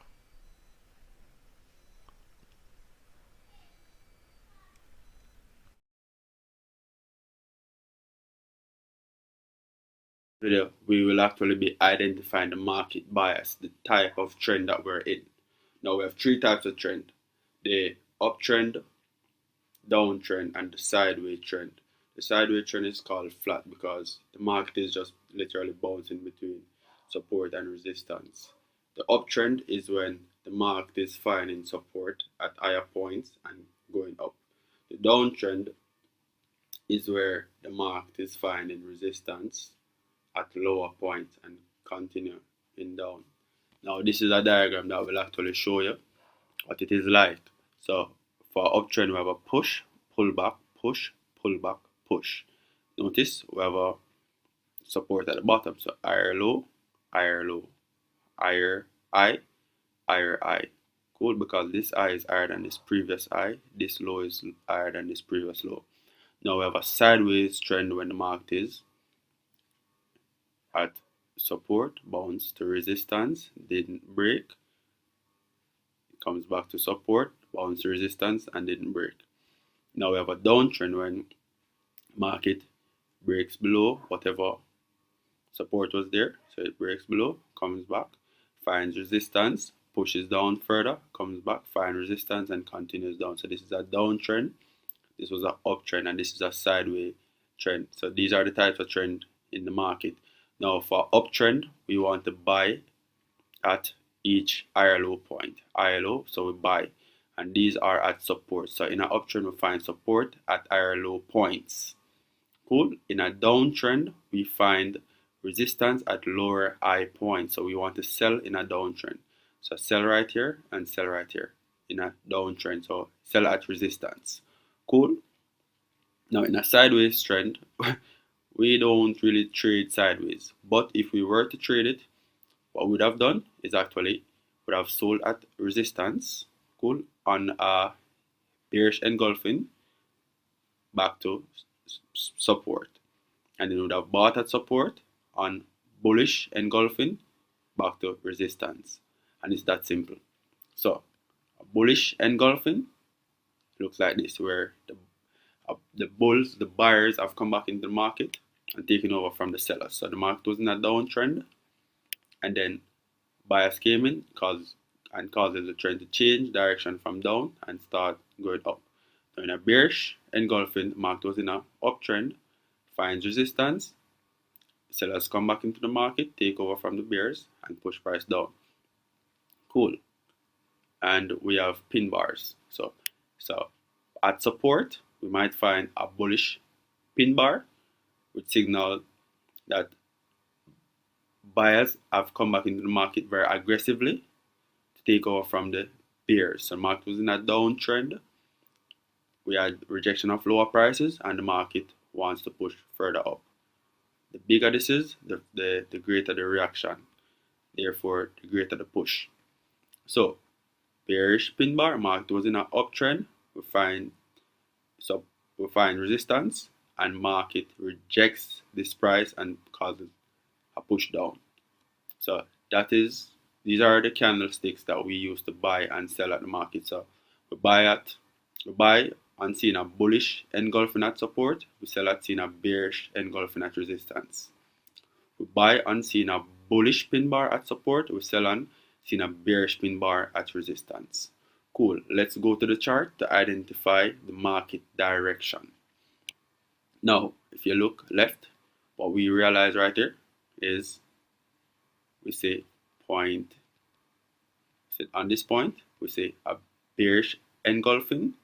We see another bearish engulfing, and we also see that the market is in a downtrend, is making lower high points. Cool.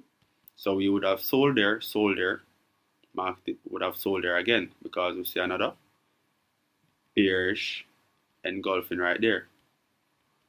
Cool. We see another bearish engulfing right here as well. So we have sold there. Now the moment market broke above any of these high points, lower high points, the trend has changed from down to up. Cool.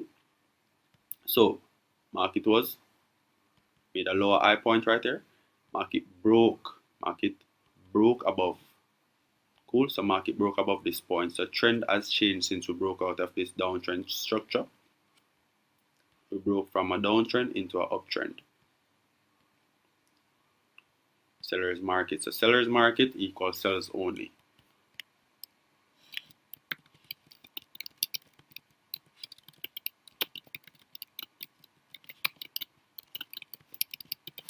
Sellers only at resistance. Make note of that, please. Cool. And then for an uptrend, so we broke out. So market made a double bottom right here, pushed up. Cool. So what we did, we actually waited for price to come back to prior resistance, turn support, which is, this was prior resistance, became support right here. So it maintained, and you see this huge wick rejection to push price further up. Cool. So we want to buy at support. Cool. In an uptrend. So we can draw our trend line like this. First pivot, second pivot. Or no, we're not using this as a pivot. It's a first pivot, second pivot. Cool. And then we'll continue. So this is our uptrend. Buys. Cool. Or we could have actually used this as a pivot point. Alright? We could have used this as a pivot point. But when market came here, remember this, we're using the trend lines. Trend lines are on a chart just to help you identify the trend clearly. It doesn't have any significance. Cool. So if we're actually, this was resistance turn support, and then price came up and price found new support right here. So we could have actually drawn from the base to here. So this is support. So the moment price had broken this trend line right here to push further down, because there was no major resistance right there, or there was no major support right here, I should say. So price broke this trend line to come down here. So we would wait for confirmation before we had actually sold further. So we would have waited for confirmation to either sell or buy. But in this case, we bought because we met support. So whenever we're at support, we want to buy on confirmation. So if we look at lower time frame, we would have seen a bullish engulfing to buy up, and then we would have probably bought back to this level or buy back all the way up here. But we wanted to get rid of the closest levels first before we actually try to tackle the other levels. So in an uptrend, you want to buy. So you have up here and buy at support. Now here, could put a pivot right here, but like this one looks better for me. In my case, cool.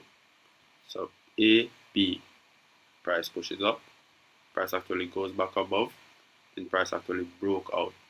Cool. Came back to test this support again, then price pushed up further. This is it. Price pushed up further, and let me show you something as well. If I look at the angle, the smaller the angle is getting, which is like this was at 40, this was a strong uptrend. So this is actually at 29, the uptrend is dying out, and this is at 19, so the uptrend is dying out. Cool. So this might be the last run before we actually tumble over. But right now we're not looking to sell, we're looking to buy because we're in an uptrend. This was a major support right here, starting from even over here. So this was a major support here right here. Price is bouncing around because this on higher time frame is actually a range. So remember, we want to sell here, sell at resistance. I want to buy at support. So we bought at support, and price might test back this area right here. But for now, I'm actually in a trade and I'm going to take profit right here. You know, I don't want it to go all the way up here. Well, if it goes there, it doesn't matter to me. But NFP is today, so I'm just going to take profit. I'm up 2,700 now, so I'm going to take profit and run. Alright, let me look for another clear uptrend for you, because the downtrend I found was really clear. I want to find a really clear uptrend for you as well. Alright, now looking at this. Cool. Market came here, found support, formed a double bottom. So this is, price did this. Price came down, did this, came down, and pushed up. Cool. So we're in an uptrend now. Price broke this lower high point. Price is pushing up. So first point pivot and then all the way up into the future. Cool. So this is A, this is where it started. This is B, and then this is the third touch. Cool. And then we continue up. The moment we broke, we form a downtrend. Cool. But this actually broke, found support right here, and then went up before actually falling down. So what you need to always look at is your support and your resistance zone. Cool. Remember, this trend line, which is a buyer's market. Alright, so this trend line signifies a buyer's market. So you buy at these support points. But this is just helping you to identify the high low points easier. The trend line doesn't really mean anything in the market. It's just to identify whether it's in an uptrend or a downtrend easier. Cool. It's for visuals. But what you're really focusing on is horizontal support and resistance. These are what really drives the market, which is like this. For example, this area right here was resistance turned support. So even though we broke below this trend line, we're still at support right here. Cool. So we want to wait for confirmation before we sold more or we bought. You get me? So that's it. So this is an uptrend, buy only in an uptrend. And let me show you, buy only in an uptrend again. And on higher time frame, this is actually consolidation on higher time frame. And that would be it for that video. For this video, actually, I'm saying that video, but it's actually this video. And that's it. That's it. So it's pretty easy. So you buy on bullish engulfing, you sell on bearish engulfing or bearish pin bar. So you buy on bullish engulfing or bullish pin bar, you sell on bearish engulfing or bearish pin bar. So let me write this. So buy, sell. Cool. Bullish, bearish engulfing. So you sell at resistance. You buy at support, right? And then bullish engulfing, bullish. I'll show you the diagrams of them. It doesn't get simpler than that, guys. That's it. That's the essence of the market. So you wait for price to come to these zones before you actually execute. And market structure is just whether the market is in an uptrend, downtrend, or sideways trend. Sideways trend meaning consolidating. Pretty simple. Doesn't get simpler than that. So see you on the next video. Let's continue pipping. In this video, what I want to do is actually show you how to identify really strong zones of supply and demand to trade. Okay, now starting out, we have two types of supply and demand zones. We have continuation zones. Okay, continuation zones are drop, base, drop, rally, base, rally. In a downtrend,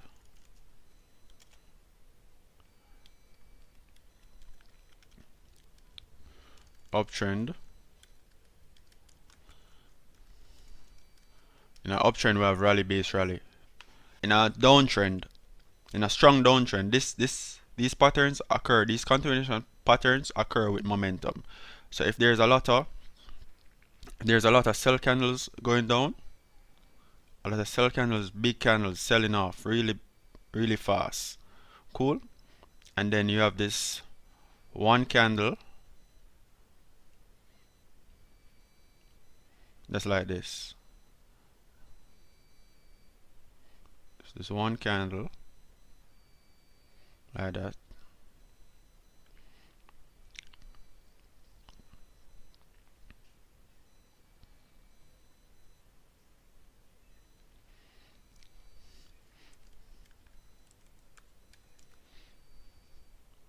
Okay, you have this one candle like this in the middle,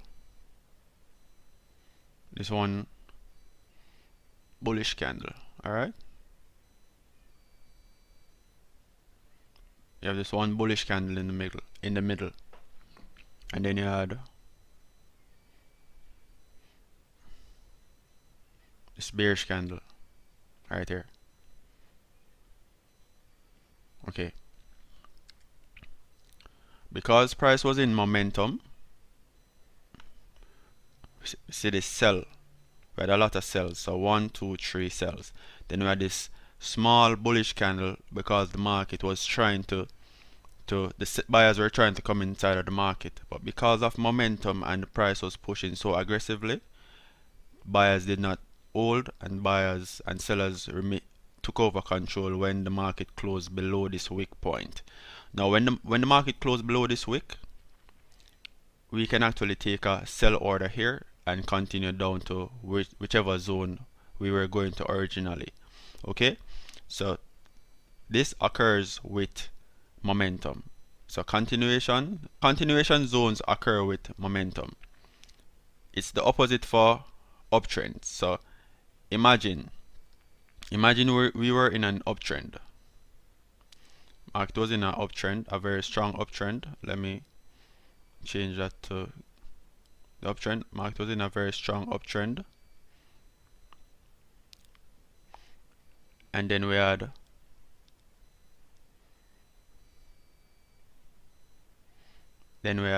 a one candle, one or two candle. Yeah, it's better when you see one candle. Okay, so we had a one bearish candle,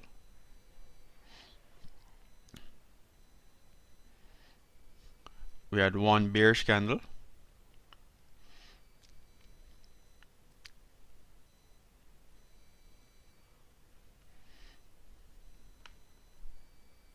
the moment the market did this,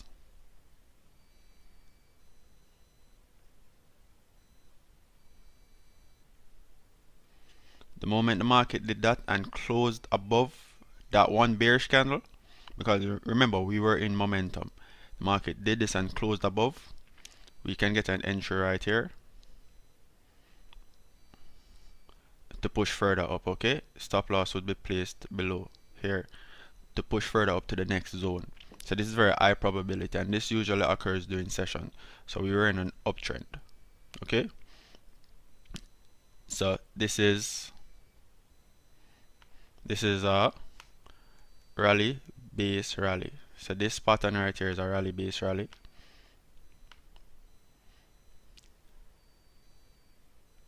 So this is a rally base rally. This is called a rally base rally. Okay, this pattern, rally base rally, this area, and this is a drop base rally. Let me do that.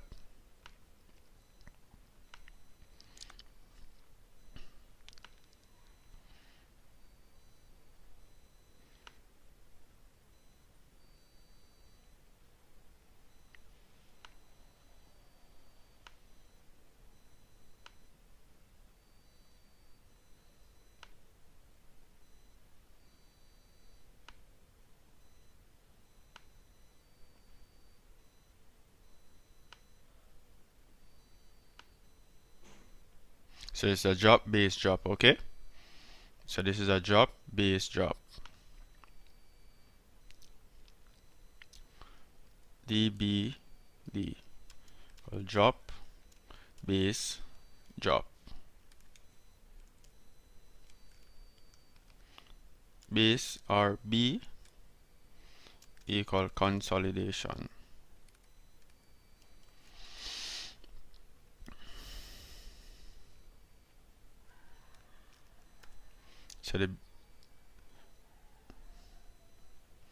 So this is a drop base drop. Okay, you want to take the entry at the close of this bearish candle, stop loss here, and you ride it to the next zone. Rally base rally, rally base rally, B equal base. Okay, so rally base rally. So this is the base. So once the market breaks above this area right here, this small bullish candle in momentum, we push up. once the market breaks below this bearish candle, we push down. Since we're in downward momentum, we were in upward momentum for the rally base rally and downward momentum for the drop base drop. So that's those are continuation patterns. Now let me go to reversal patterns now. If the market pushed aggressively, okay, imagine the market pushed aggressively,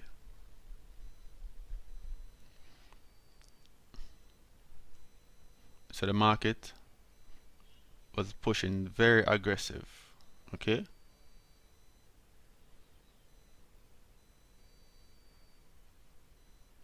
and then you started seeing this type of thing in the market. You started seeing bears coming in,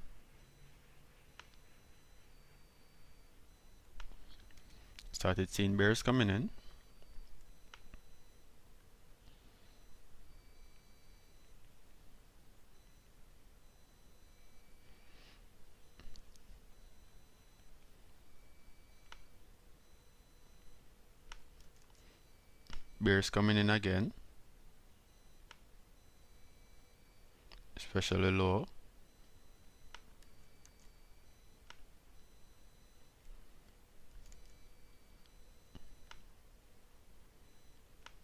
So higher wick, lower.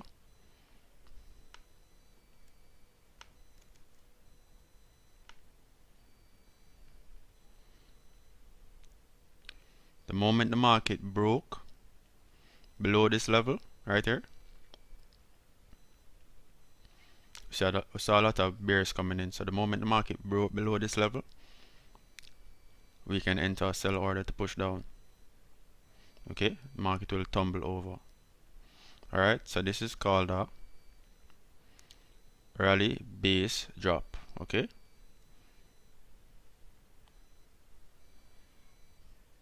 this is usually at strong resistance zones, which is strong supply zones. So let me show you.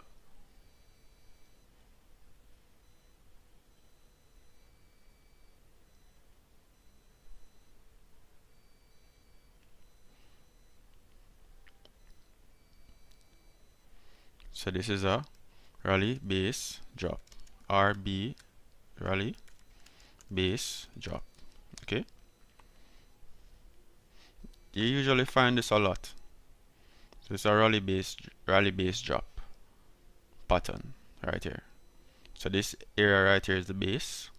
So rally, so this is it. So rally,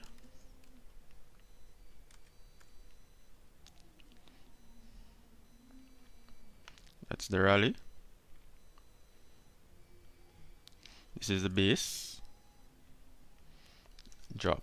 Okay, so rally base drop, market tumbles over. Okay,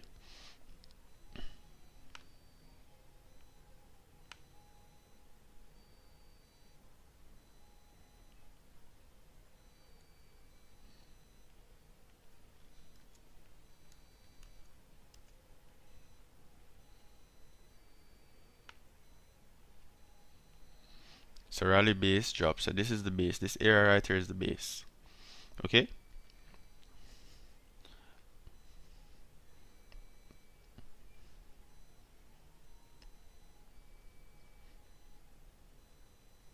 now if we were in an uptrend,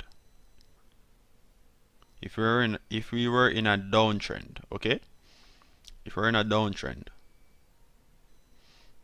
market is pushing down, and then we started seeing this.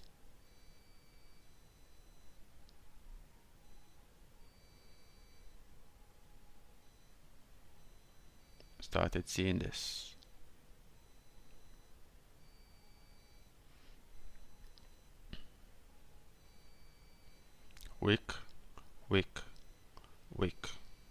You usually see a lot of wick at reversal zones. Okay,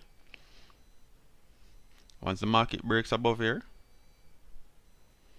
you can enter a buy order. Okay,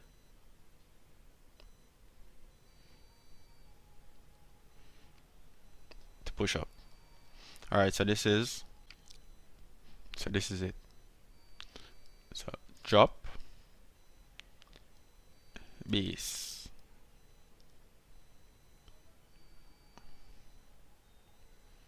rally. So this is drop, base, rally. Okay, this is drop, base, rally.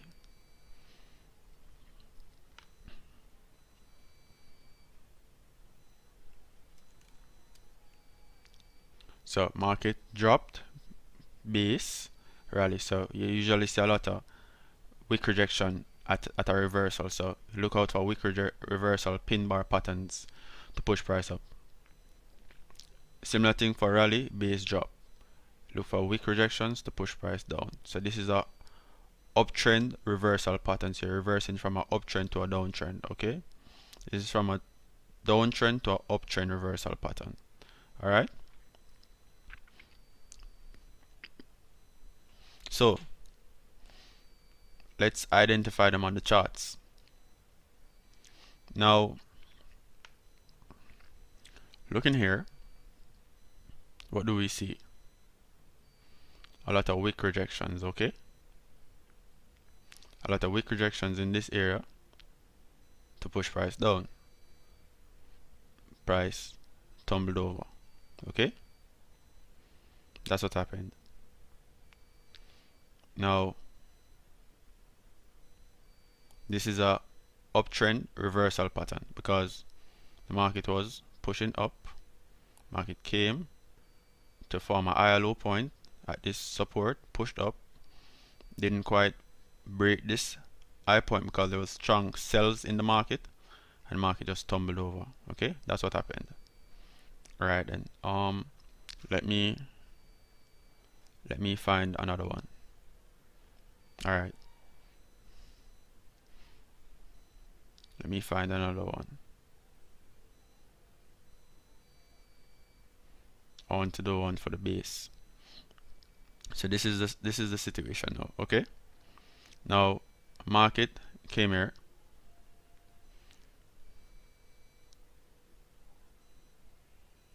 Market came here. Found this base right here.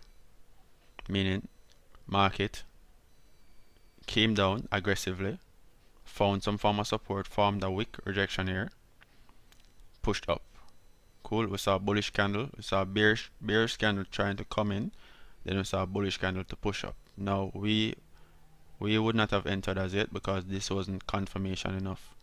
What we would have done is wait until price closed above here, close above the wick area right here, which is this area, and then we could have taken an entry at this point right here, or we could have waited for market to actually come back to retest before pushing up. Okay, and you can actually look on the lower time frame to see that retest. Let me see how far I'm gone. So let me look at the 1 hour to show you the retest.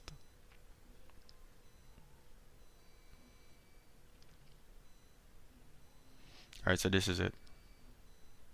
Market pushed up, came back to retest before pushing further up. Okay, so this is it. So market pushed up. This is the bullish candle that came up, came back to retest before pushing further up. Okay, so that's what happened. So push, pull back, push up. Basic market structure. Alright, so this is it on the higher time frame. So we had to wait for market to push up above this wick level because we were still struggling to push up. So buyers were still struggling to push up. We were rejecting higher prices. So market went up and closed above the higher price level right here, and then it came back to retest to push further up. Okay, so that's what happened.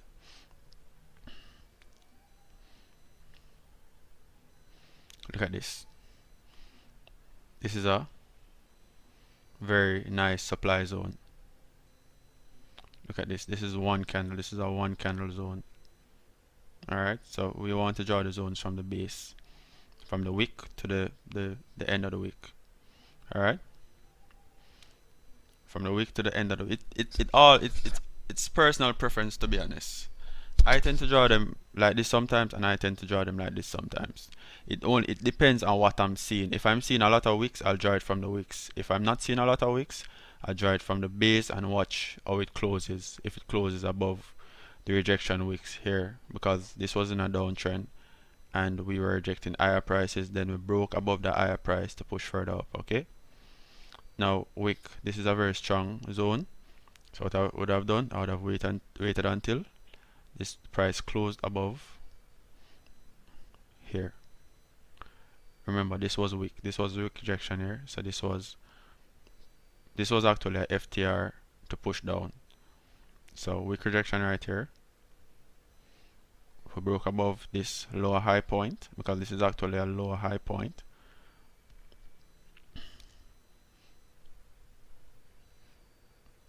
Actually a lower high point. We broke above it. So once we broke above it, we expected the market to push up. Okay. So my target would have been this zone, since we're on the daily. But let's not talk about targets right now. Let's just talk about identifying these zones. So these are reversal zones. I just identified reversal zones. All right. Just some reversal zone. This is another one right here as well.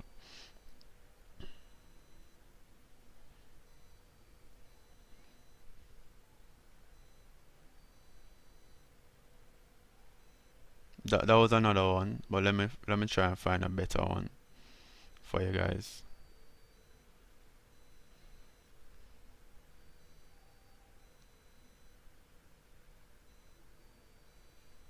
Alright, so let me just use this one. Alright.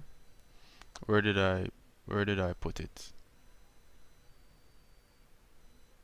Alright, look at this one. A lot of wick rejection here. Would have sold back to this base level right here. This base level right here. Cool.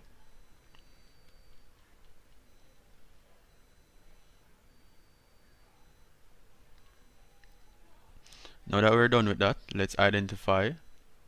So we're done with reversal zones, which is drop, base, rally, and rally, base, drop. Okay. So rally, base, drop. This is rally, base, drop.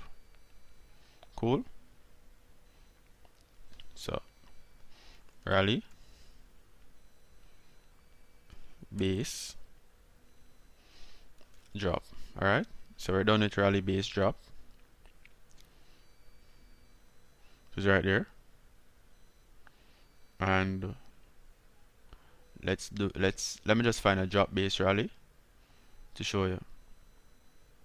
Okay, this is it. So drop, base, rally. Alright, that's it. So drop, base, rally. Okay, similar thing again, similar pattern. So drop, base, rally. Alright, similar pattern. This is drop, base, rally. So pull down, base, push up. Cool. So we just identify those. So let's identify the continuation patterns now, which is drop, base, drop, rally, base, drop, rally, base, rally, drop, base, drop, rally, base, rally. Alright, so this is it. Let's identify the rally, base, rally first. So this is a rally. Remember, this is a rally.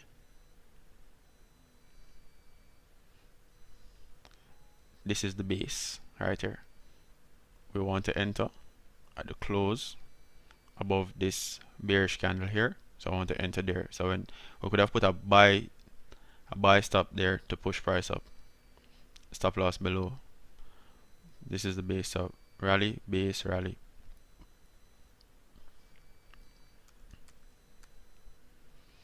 This is the base. So that's the base, a rally. This is the base right here, rally. So rally, base, rally. Let me find another one.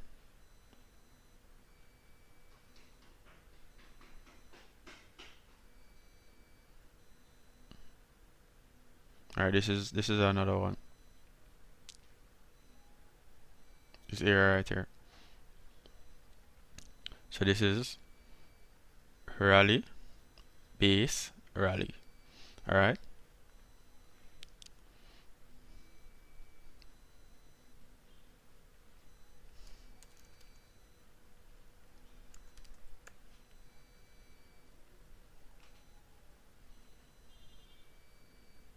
So this is the base with the one candlestick, rally, base, rally. Alright. Let me find a drop, base, drop.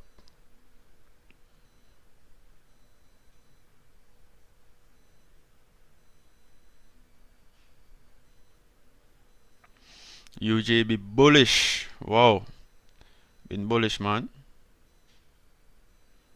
Drop, base, drop. Where are you? Where are you? Alright.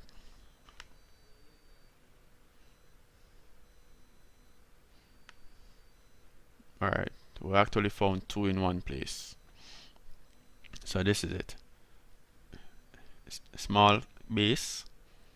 Small base. Cool. To push down. So drop, base, drop. So drop, base, drop. Alright. So found two at one place. So let me find another one. So drop, base, drop. Alright. So we did a wick fill right here.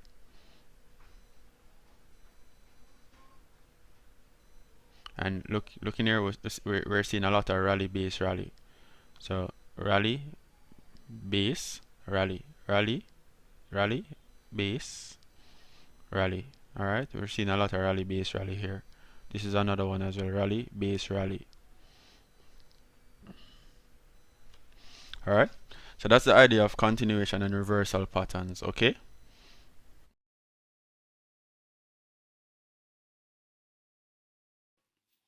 In this video, we will actually be going through how to draw your supply and your demand zones.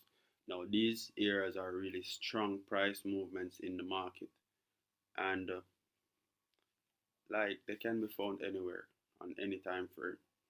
Cool, but the ones that we're focusing on are rally, base, rally, right, which is price pushing, pulling back, and like pushing, pulling back to make like a small consolidation, then push up. Let me see if I can find one. This right here is an example. So price pushed up, pulled back, then continued. So you notice you see this small bearish candle in the middle. This is actually consolidation on lower time frame or a retracement on lower time frame. I want to show you. Let me see if I can actually show you it. I like showing you guys things.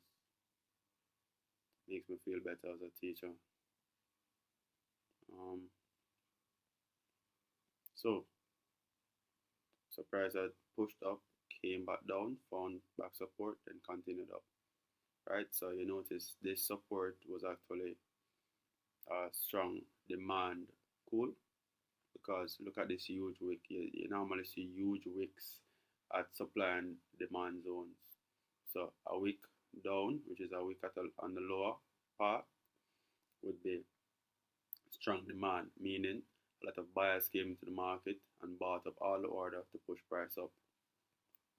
Cool. So that's one. So this is a rally, base rally. So that's one zone. Zone number two is,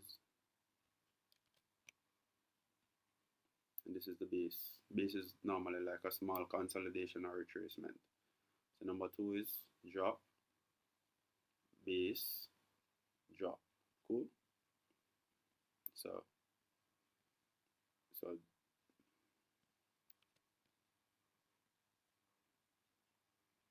this is small consolidation.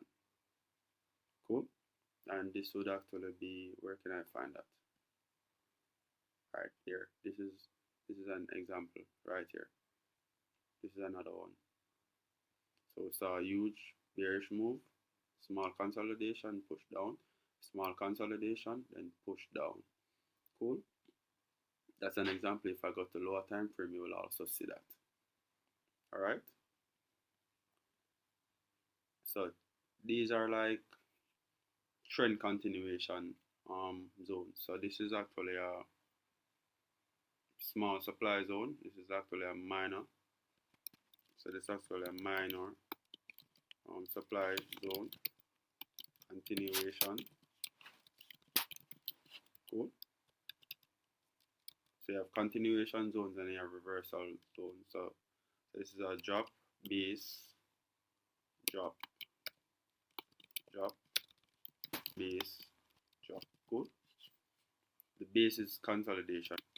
Equal consolidation, consolidation, drop. So it's drop, drop, consolidate, then drop again. Cool. Which is a continuation pattern. So this is for this one. All right. So this is for this one. Now the second one is minor demand zone. And so this is also a continuation. This is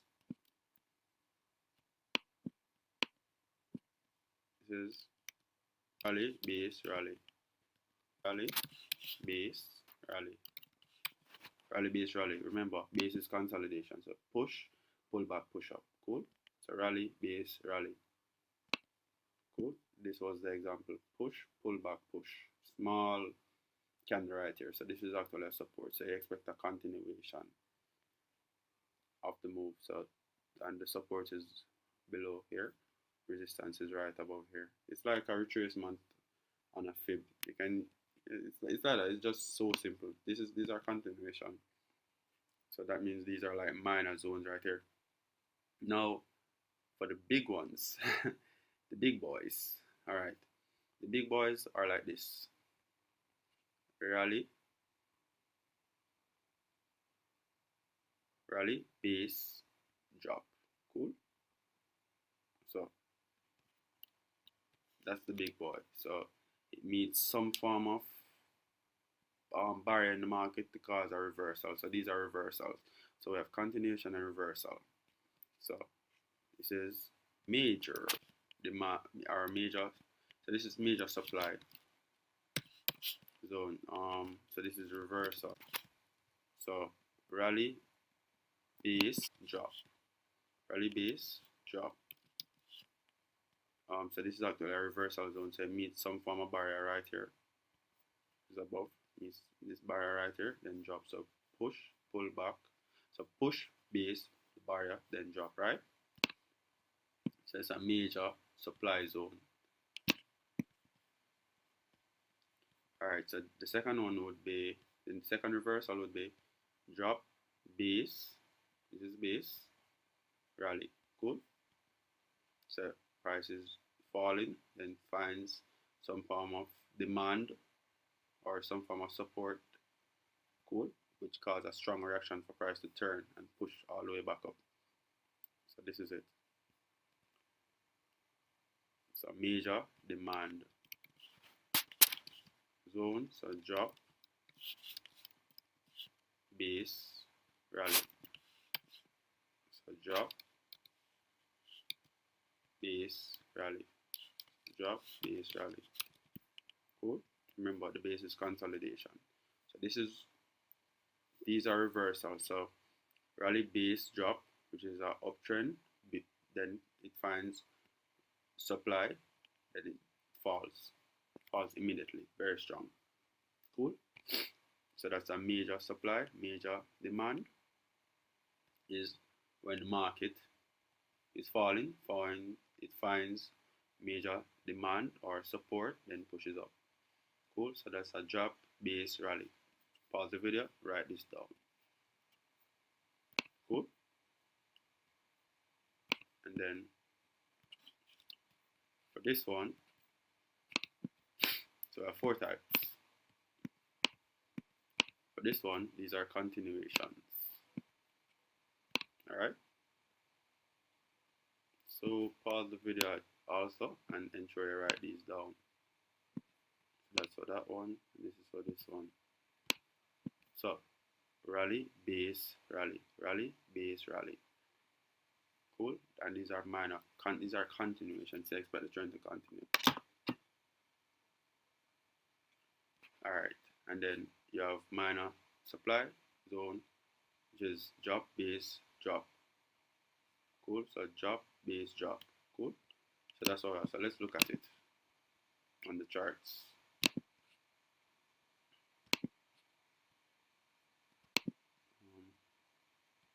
Let me clear everything. Remove all drawing tools.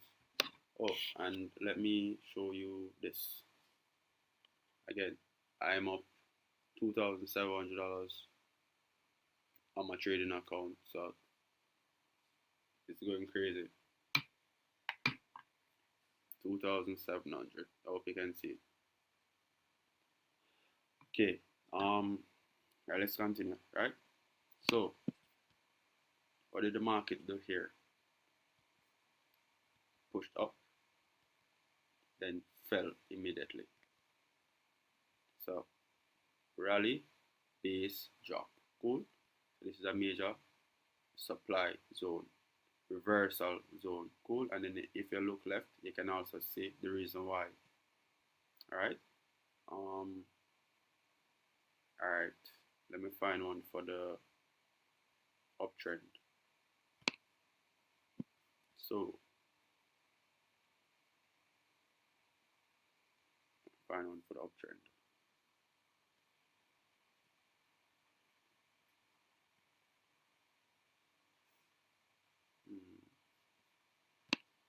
Find one for the uptrend.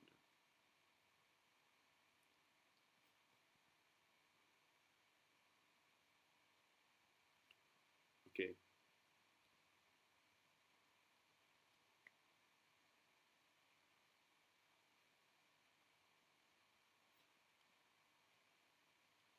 Okay. Alright. You notice where the drop. Alright. This is close. I never wanted to cut it so close. So let me just remove this. Then. And I wanted it to cut so close. So where the drop, base right here, and then a strong push up. So this is a strong reversal zone. And a strong push up. Cool. So these are reversals. Let me find another one as well. I want to look for like areas with huge wicks. If you look on lower time frame, you'll see a lot of wick. Let me find continuation. So these, the ones I just showed you, are reversals. Let me find a continuation zone. Continuation zone is like this.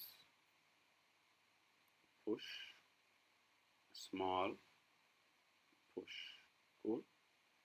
So this is a minor demand zone right here. We're actually bouncing around it right now, forming a range. It's a rally, base, rally. This was a drop. This was a drop, base, rally. And this was a rally, base, drop. So let's find a drop, base, drop now, which is here. So at a drop, base, drop. So drop, base right here, then a drop. You see the small bullish candle right here. You see all these bearish candles. So drop, base, drop. Continuation. Let me remove all of this. Remove. Cool. Let me go to the 4-hour chart. I want to draw them on the chart that we're trading with. So this right here was so this is actually a base right here. So rally, base, drop. Cool. So this is a base. All of this is a base. Right there, so you know this is strong supply. Cool. So this is why price pushed down and came back up and then fell off immediately after. Alright. So we can draw one from here, but we want to like draw it from the base, which is right here, to the wick, to make things cleaner and we have more advantage with our profit taking and our trading region. So we have right here, so price barely touched the wick right here. Cool. And these reaction areas you can just spend like pending stops right there, and notice drop, base, rally. Cool. See that right there? This is a major demand zone. So this is supply, this is demand right here. That's why price came here, bounced, came here, bounced again. Cool. So these are supply and demand zones, major supply and demand zones. So you draw them on that time frame, and this is like minor. This is like a minor zone. So drop, base, drop. Cool. Drop, base right here, drop again. It's just continuation. This right here is a rally, base, rally. So rally, base, rally again. So rally, base right here, rally. Cool. That's what it is. That's all it is. So these are minor continuation zones right there. Let me do another one. So drop, base, drop. So drop, base, drop. Cool. That's what it is. So these are continuations. So whenever you see these, you know you can probably place an order right above here. It stops below here, below the consolidation, and then push up. Cool. Or you can place a sell order right here below the base, and then it stops above, and then you take profit at the next zone. Cool. That's how it is. Alright, so this is the video on supply and demand zone. So supply and demand zone, you have continuation zone and you have reversal zones. So reversal zones are like where you expect strong reaction, meaning strong rejection, which cause a trend to change. Continuation zones are where market just take a breather before pushing further. You get me? Continuation zones are like rally, base, rally, or drop, base, drop. Now, reversal zones are like drop, base, rally, which is market is going down, find support, and then pushes back up. Or we can have a next reversal, which is rally, market is going up, base, market finds resistance or supply, then market falls. Cool. So rally, base, drop. Alright. So we have those two, and it's that simple. So see you guys on the next video. Crazy profit. In this video, I'll be going through support and resistance zones as well as support and resistance lines. Okay. Now we want to start our markup from the monthly chart. We always want to start our markup from the monthly chart because we need a holistic long-term view of the market. Alright, so this is it. We want to find a top and we want to find a bottom. We want to find a resistance and a support. Near-term resistance and near-term support, the most recent ones. Okay, so this is it. So this is the resistance that we found. So we plot it from the base to the wick. We lock it. Alright. The next one we want to look at is the base, is the support. So this is it, from base to wick. All the way down here. This area right here. This is deep. This is really deep. Alright, let me put it at this one. Let me put that one, the most the previous one. Alright. So let me lock that as well. Okay, so those are locked. I want them to be on the same level. So those are locked. Alright. So these zones are reversal areas, Meaning, because it's a monthly, we expect a very aggressive move, especially since this is the first time we're touching this area right here. Well, it's not exactly the first, because we pushed, pulled back, pushed up. Okay, we found support here, pushed up. So this is the second time. So this has a 80%. This had a 80% chance of reversing, which it did. It did reverse. Now we're looking for a third touch.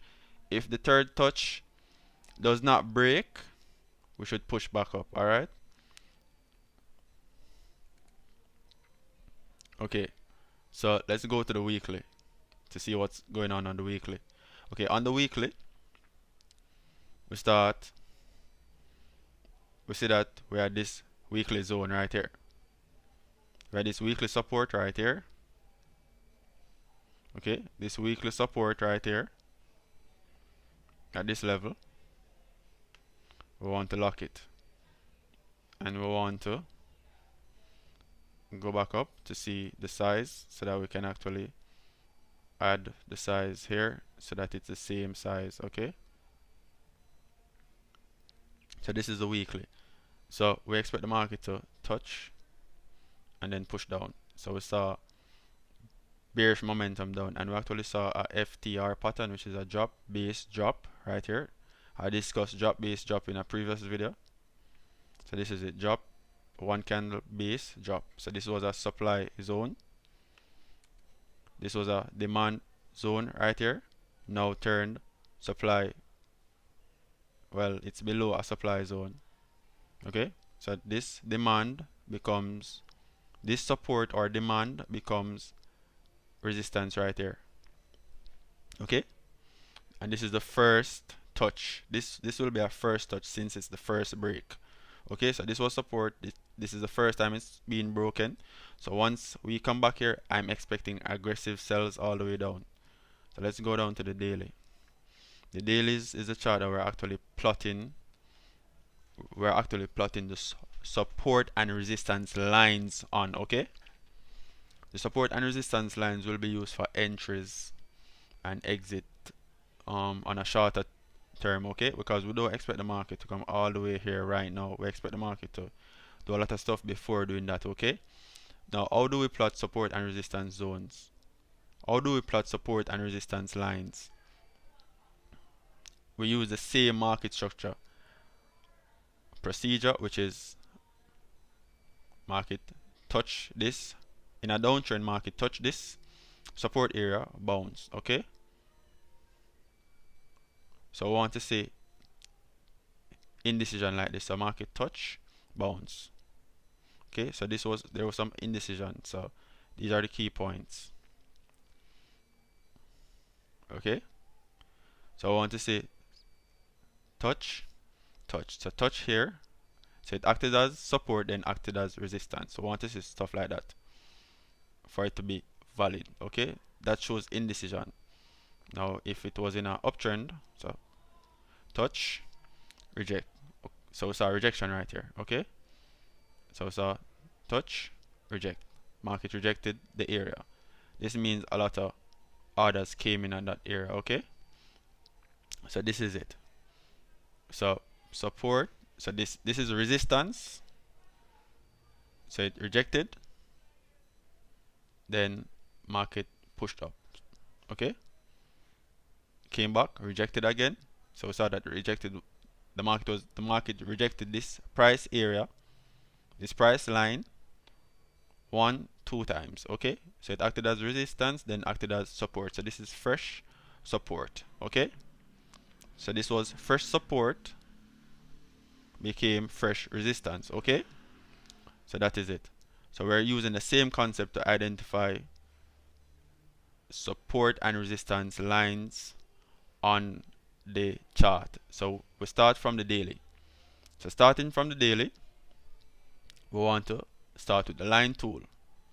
We want to pop on the horizontal tool, and since we're below this area right here, this weekly resistance level,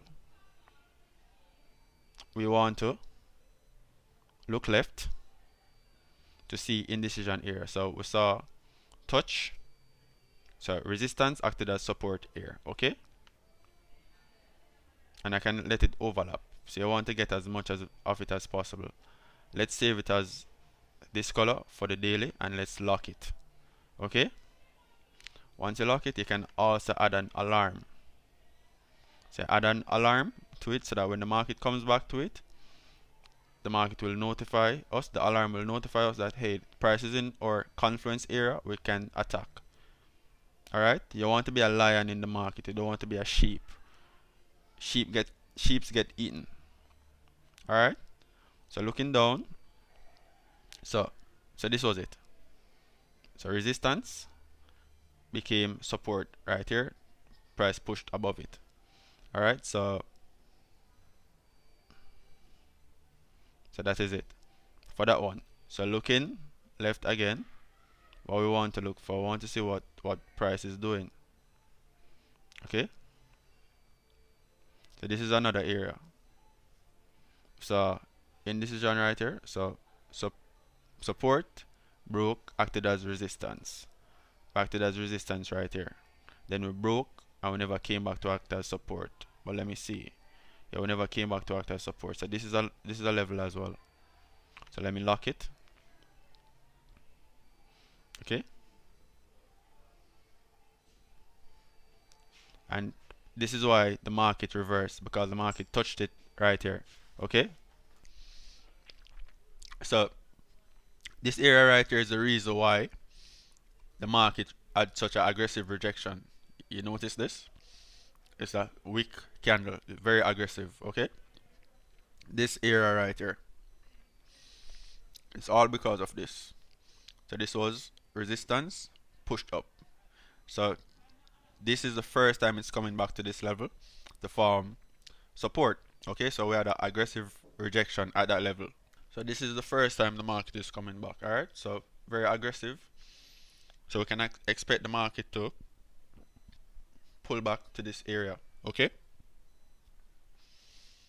now once we pull back, we can expect a push further down. Alright, but before we actually talk about that, let's actually look for the rest of the zones. So this is another one, this area right here. The reason why we had support, we had support, resistance, support, support. Okay, you see that it acted as support. It had a lot of indecision in that area. So we had a lot of indecision in this area. So let's just put it at the median price. Let's lock the tool, and this is it. Touch, touch, resistance, support, support, support. Alright, so this is the area right here. We locked it, and we can actually set some alarms there. So this is my next target before the market actually comes to this level. This is the next target before the market comes to this level, but we want to wait for the retracement to complete. Of course, you can enter in on the retracement, but I don't like to do that. Alright, so let's go down to the 4-hour chart to see what's going on. So we're in a downtrend, so the highest probability trades would be sells, okay? Because we're in a downtrend. You notice we're only focusing on the area that price is in. Price is below this green area, so we're focusing below that green area. Alright, so let's look left. What's going on to the left of the chart? Okay, we have this 4-hour level. Even if it's close, plot it. Alright, we have this 4-hour area right here. Touch, touch. So resistance became support. 4-hour. Alright, and I want to lock the tool as well, so I just locked it. Okay, so this is why we had an aggressive rejection right there. Okay, this is why. So that's the reason why. Okay, so we're not doing anything else until this is completed. But let's look at the 1 hour, because I like to put on the 1 hour zones, the 1 hour support and resistance lines as well. because it helps me out a lot in terms of entries. Okay, so let me put on the 1 hour. The 1 hour is just for like critiquing your entries. Like, you see this minor thing right here, this would be a good zone, okay, for entry. So this is a good area for entry, for sell entry right here. That would be a good area for sell entry. Reason being, support acted as resistance, plus it's in a daily zone right here. So this is a kill zone. This area right here is a kill zone. Kill zone meaning you have very high probability of the trade succeeding right there. Okay, so let's look for another one. Let's look for another 1 hour zone. We say some market acted as support, resistance, support. Well, resistance became support at this level right here. Okay, so support right here. Okay, so this is it, and we see some wick.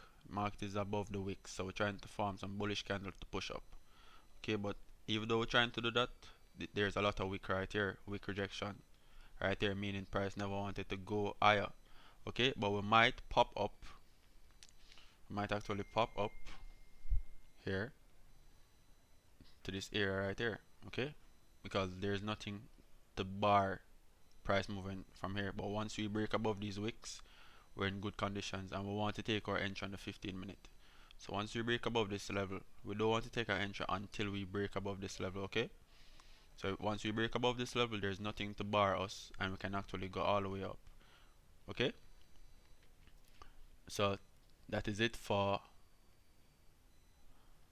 plotting your support and resistance zones.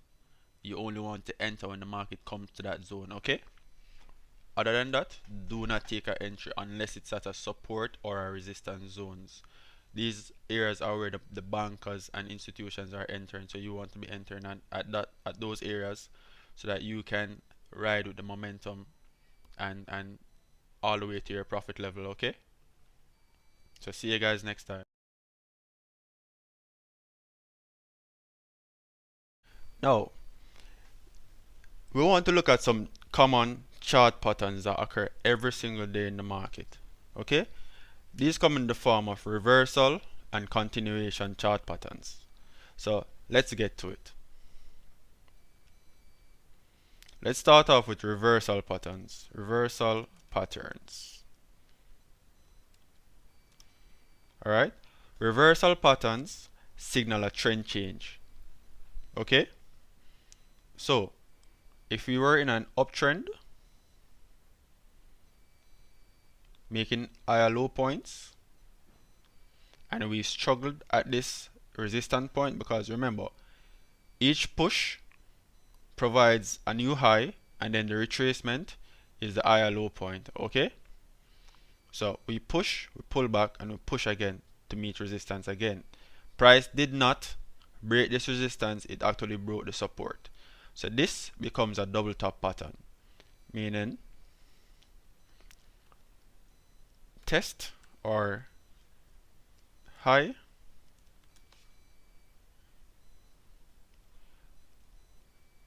retest equal fail to break. Okay, so price failed to break above.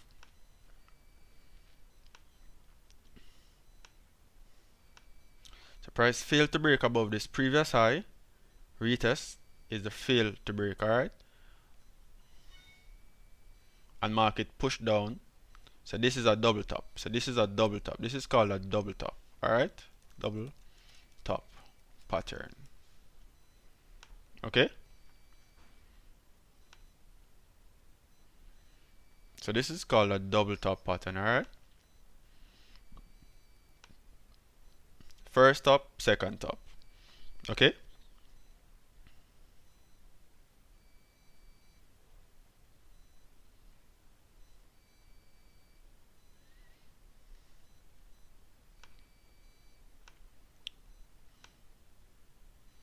so price failed to break above this resistance level, so that's a double top. So this usually signals a reversal from an uptrend and the new start of a downtrend. So in this, we expect market to come back, retest, and start forming lower high points. Okay, so it broke this higher low point, formed a new low and a lower high, lower than this previous high. Alright, so this is a double top. Now this is a uptrend reversal. Now let's look at a downtrend reversal. Double top pattern equal uptrend reversal. Alright,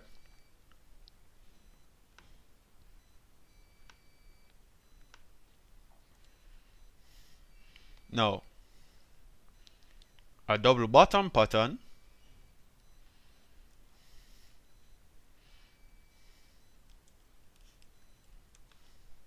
equals a downtrend reversal. Okay, this equals a downtrend reversal, meaning market was in a downtrend, it was making new lower high points. This low, it failed to break below this low, and the market actually came above and broke above this previous lower high point. Just regular market structure to continue pushing up. Okay, so this is what the market did.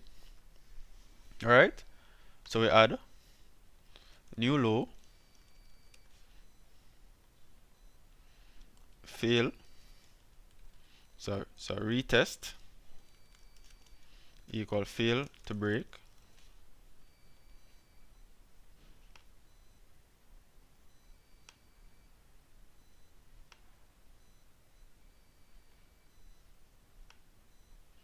retest equal fail to break, and this was a lower high point,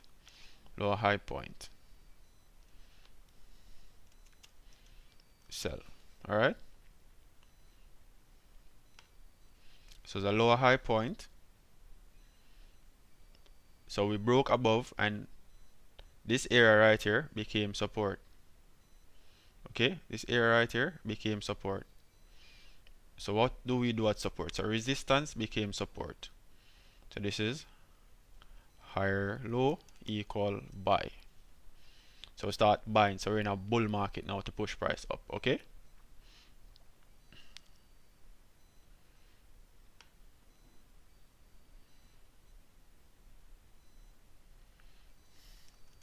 new high. Okay, so price is going up. So we have changed from a downtrend to an uptrend. The double bottom signals the change, the impending change. Okay, especially if you start seeing a lot of wicks here. All right, so these are the two main reversal patterns that I want you guys to focus on. Okay, we have others like head and shoulder pattern,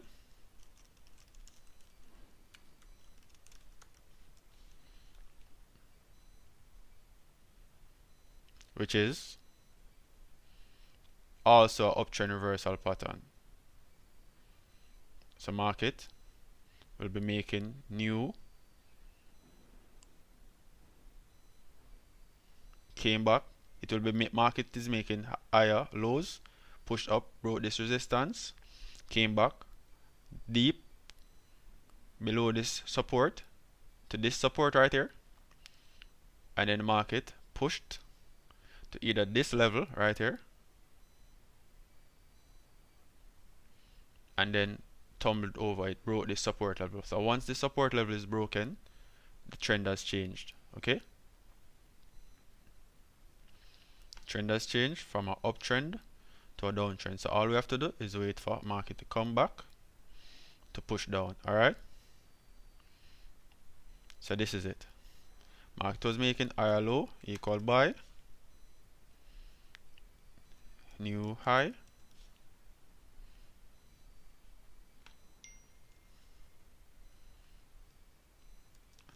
new high,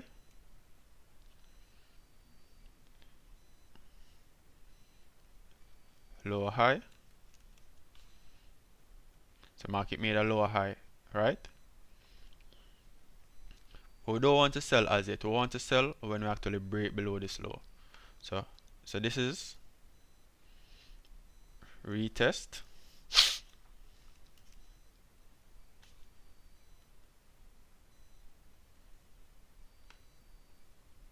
So this is a retest to push price up, and then structure actually broke at this level. At this level. So structure broke at this level, okay? Alright, so this is the breakout area. So what we want to do is wait for price to come back to this area and form a lower high before actually pushing down. So we realize it's the same market structure for everything. So looking at this lower high, this was a new low because we broke out at this level. So this is the breakout area, okay?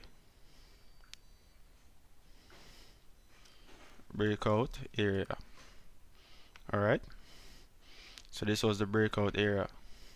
So we reversed from an uptrend to a downtrend, okay? So this is the head and shoulder pattern, reversal pattern. So let me show you the inverse head and shoulder reversal pattern. This occurs after a downtrend, so the market is pushing down. So this is a low, forms a lower high here, pushes down below this previous low, comes back to retest this previous lower high point, comes down, doesn't break below, and it actually comes up and breaks past this level, okay? So what we want to do, we want to wait for a retracement before we actually push further up, before we actually enter orders, okay? So this is it. Market made a lower high, new low, new low again. It made a higher low, equal buy. You want to buy at your higher lows, okay? So this is a lower high retest. All right,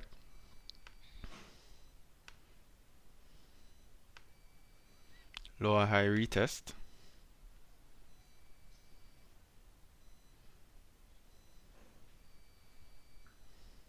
So this is a lower high retest. This is higher low, which is a buy area again, and then this is the new high, okay? So this is it. So market was at resistance right here. So resistance became support and pushed up. So we changed from downtrend to uptrend when we started seeing higher low points, okay? So let me just label this correctly. So lower highs mean sells. So lower high, sell, and then higher low is buy, okay? So this is a inverse head and shoulder pattern, and this occurs after a downtrend, okay? So this is a downtrend reversal pattern, and then this is the breakout area right here. This area right here, this is the breakout area, okay? So this is the breakout area. Breakout area. Alright, so that is the breakout area.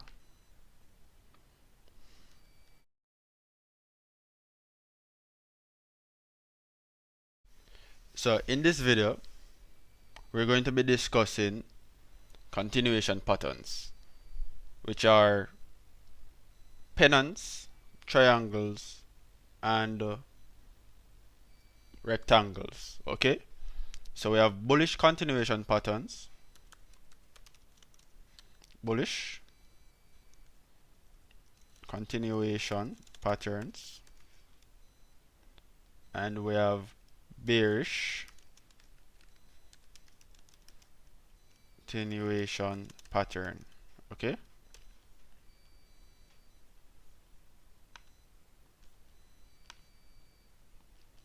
Now let's get started. Now bullish continuation pattern occurs when the market is in a trend and then it consolidates for a little. So it might consolidate like this. This is a consolidation. This is a triangular consolidation. So we're maintaining support, and the market then breaks above. Okay, so this is a bullish continuation pattern. So this was resistance, became support to push price up, and then this was a support level right here. Okay,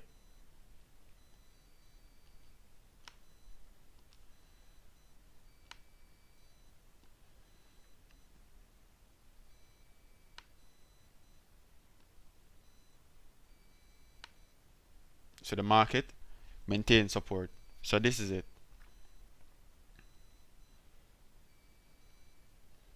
So we were in an uptrend. We made higher low, support. So it's a higher low, support, new high or high, lower high, lower high,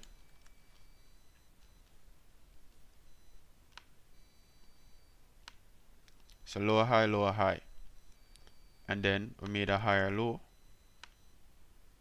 again. So this higher low point is where we buy. So we place a buy order here. This higher low point, it's a new high. Okay,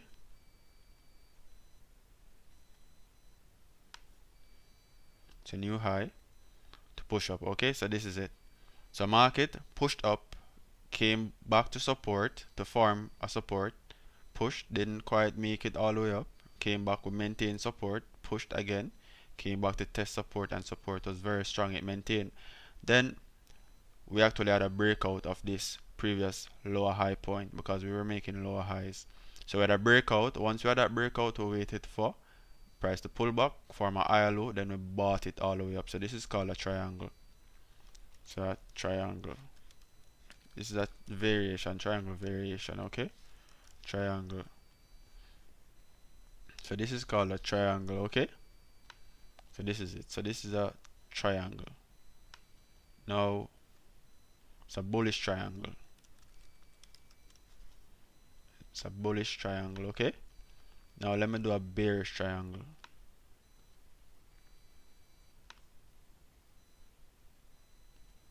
Alright, so let me do a bearish triangle.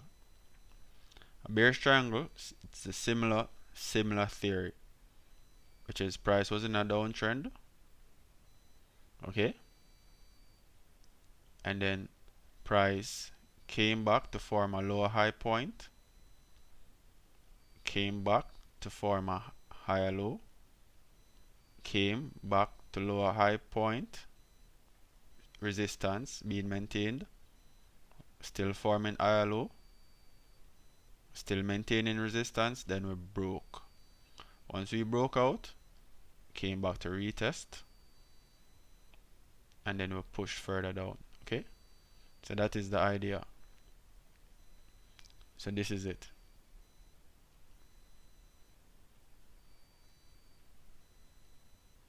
So this is the idea. So this is resistance.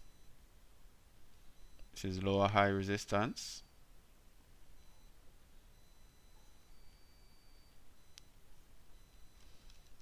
Lower high equal resistance. So that is lower high resistance, new low,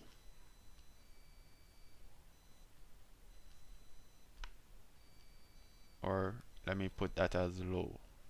So market made a low, made a higher low, another higher low, so higher low, higher low,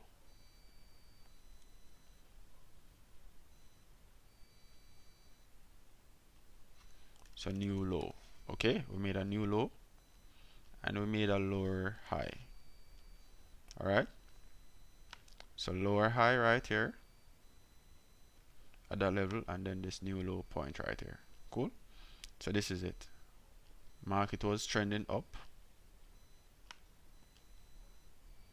So market was trending up. We still maintain resistance. So this is just a retracement. So market retraced and we maintain resistance. Resistance was very strong. Then we had a break below this lower high point right here. This higher low point right here. We had a break below this higher low point right there. Okay? So once we had a break below it, we wanted to wait for a retest. When market retested, we had a lower high form and then market pushed down. Okay? So this is called a bearish triangle. Alright? That is a bearish triangle. Now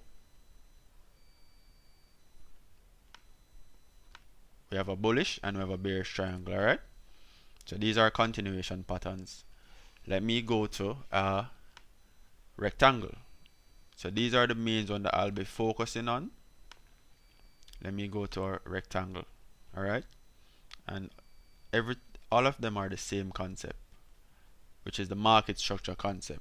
So you want to buy at higher low points, you want to sell at lower high points. So this is a rectangle. So we had a bullish rectangle. Alright, so this is it. Market is here. So market met resistance here. It formed a higher low point and the higher low point is still being maintained.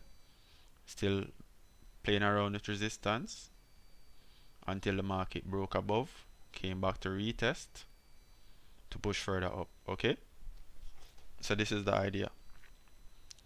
So we had a support level here, we had a resistance level here. Okay, we had a support, we had a resistance.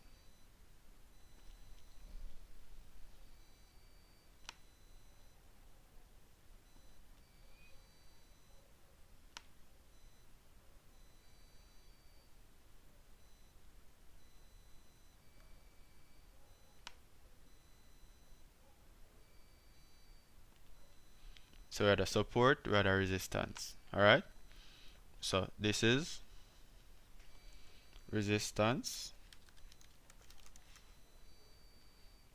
we had a higher low, support. Okay, so higher low, this entire area right here is support, high equal resistance. Okay, so this high is resistance. So price maintain resistance right there. We bounced around and then we had a breakout. So once we had a breakout, we wait for a retest for higher low point equal buy. Okay, so we want to buy at this higher low point. Market made a new high. Okay, market made a new high at this level. Okay, so this is a bullish rectangle.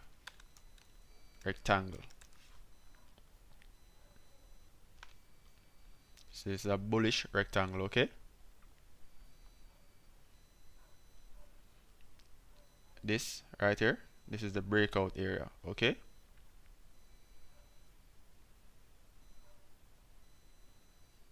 so let me put it.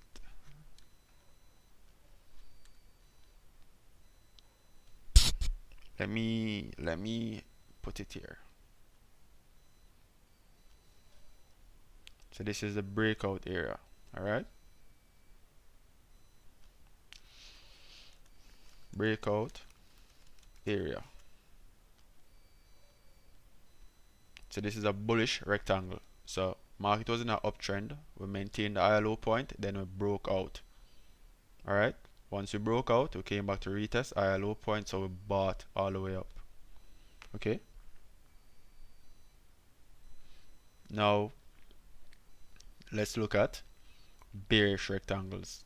So market pushed down, found some form of support, market came back to make a lower high, came back to support to retest, came back to test lower high point, and it just bounced it just consolidated. It's just consolidating until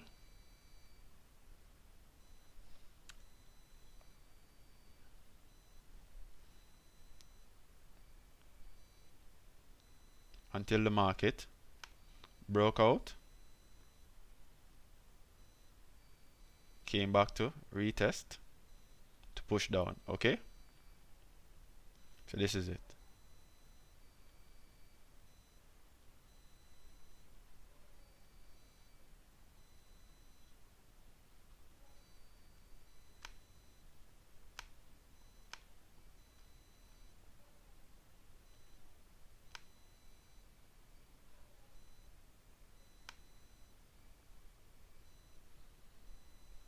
So this is it.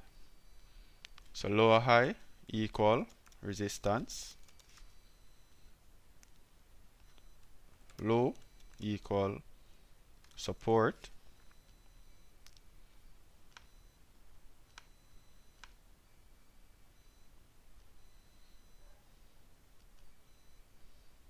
this is a new low,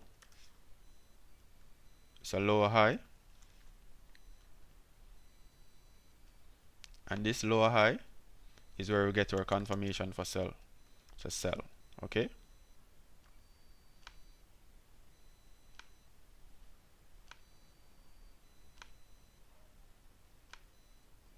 so this is a bearish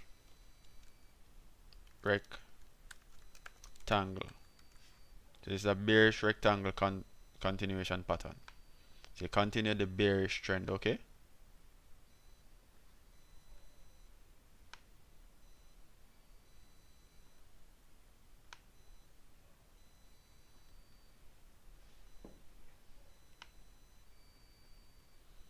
alright, so we are the bullish and we are the bearish rectangle. So let me finish the labeling. We want this is the breakout area right here. That's the breakout area. Okay,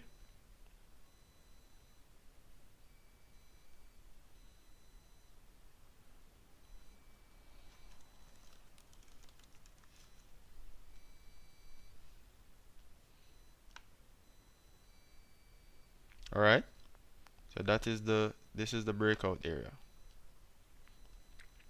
So these are the main ones that you should be focusing on. So this is a consolidation. These are consolidation, but these are consolidation continuation patterns, meaning the market was ranging, then the market broke out. Alright, market was ranging, the market broke out. Okay,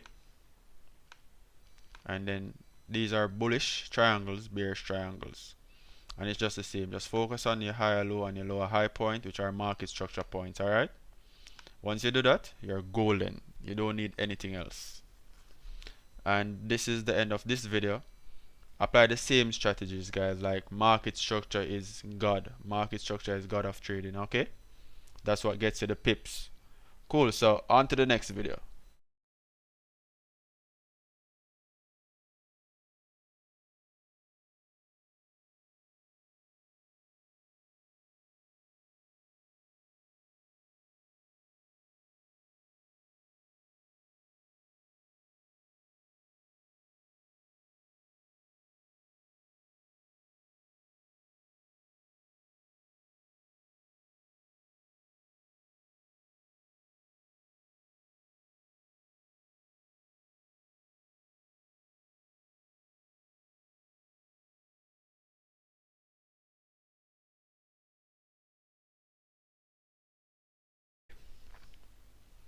So I'm actually in this trade right now.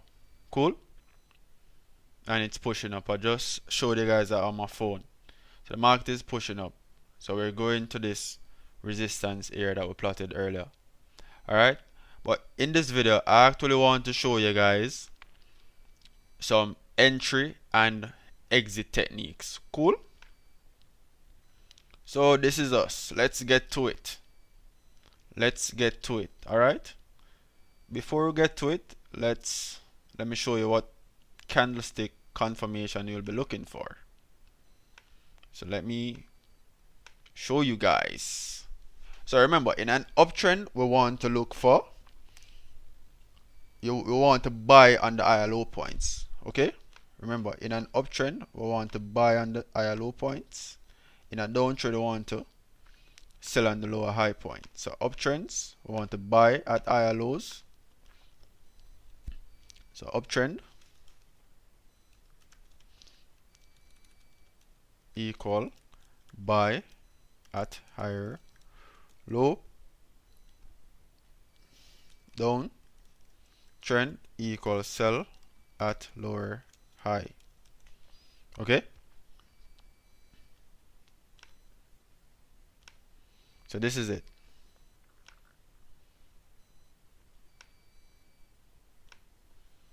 So this is what we're going to do. Let's do it. So we're in an uptrend. Market is doing this.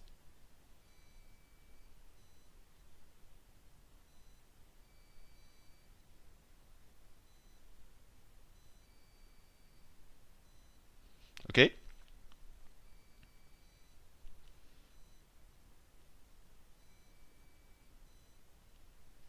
so we're in an uptrend. We want to buy at these points. These are low points. So we want to buy. These are buy areas. What candlestick confirmation do we want to use for buys? We want to use bullish engulfing or bullish pin bar. So let me show you how a bullish engulfing looks.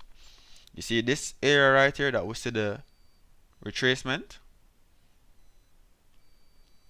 If we had a retracement like this, okay, and then we met some form of support and price came all the way up above that previous point.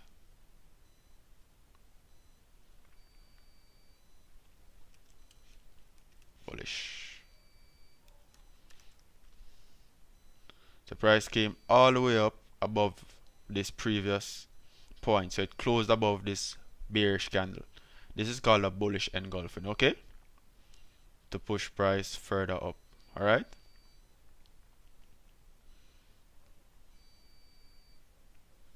so we met some form of support level.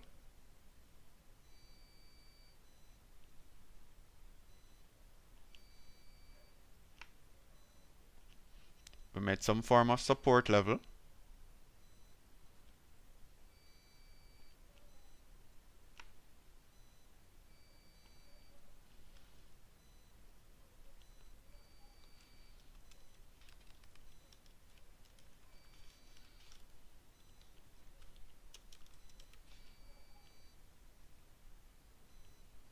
So met some form of support level which caused a trend change and the market started pushing up. Okay, uptrend, so down trend. Okay,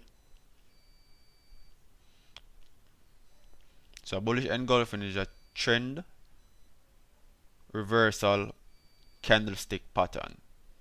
So we reverse from a downtrend to an uptrend. Okay,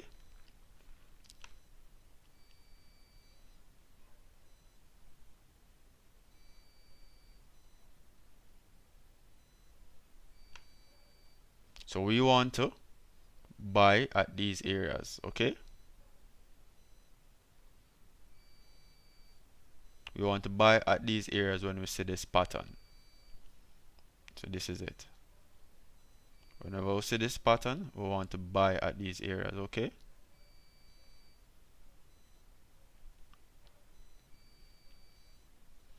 so higher low equal buy, higher low equal buy. Okay, higher low equal buy.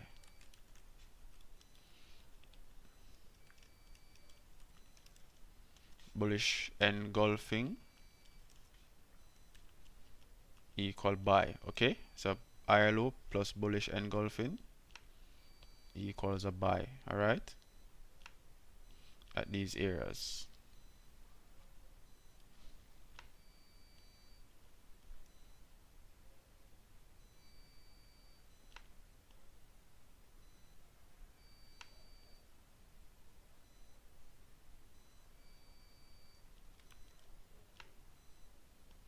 So higher low plus bullish engulfing equals a buy. Okay.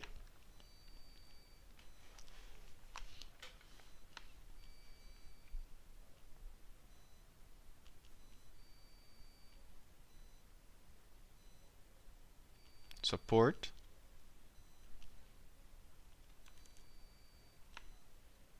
support, support. Cool. Higher low plus bullish engulfing at support equals a buy. Alright. So this is the confluence. So higher low plus bullish engulfing plus support. Well, the higher low is a support. Okay, so higher low plus bullish engulfing equals buy. Or higher low plus bullish engulfing equals a buy. Alright, so this is it. Okay, so higher low, higher low. So let me use B dot E for bullish engulfing. B dot E.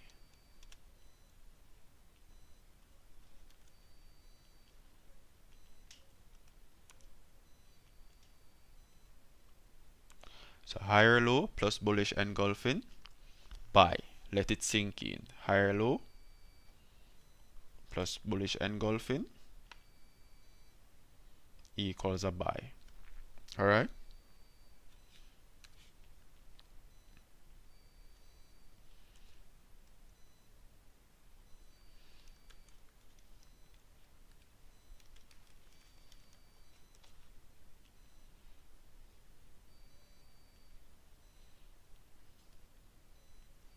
So higher low support plus bullish engulfing buy. Alright, so this is it. So this is a uptrend equal buy at higher low plus bullish engulfing.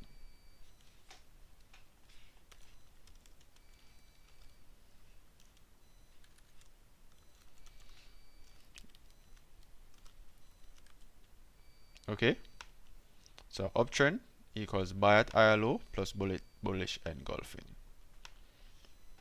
So this is it for the uptrend. Now for the downtrend.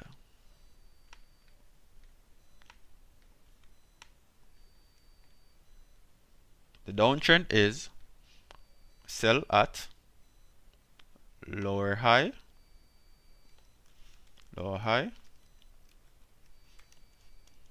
plus bearish engulfing. Sell at lower high plus bearish engulfing. Okay. So let's move this over so that we can have some space.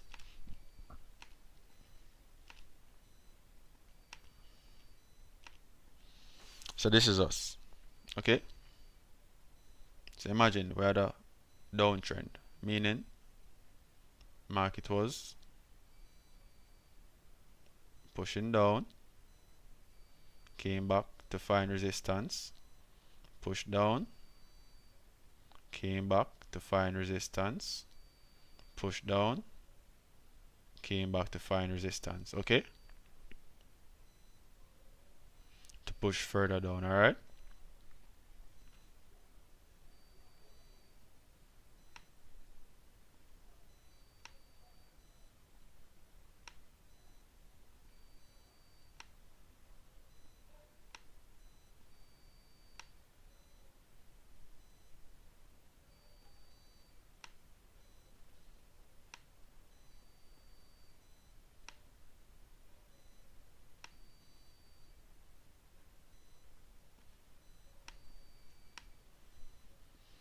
Okay, so this is it.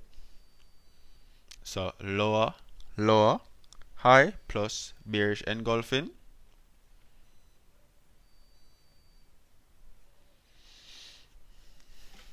lower high plus bearish engulfing equal sell. Okay, that's a confirmation. Lower high plus bearish engulfing equals sell. Okay, So we're selling at these areas. 1, 2, 3. Okay. So lower high plus bearish engulfing equal sell.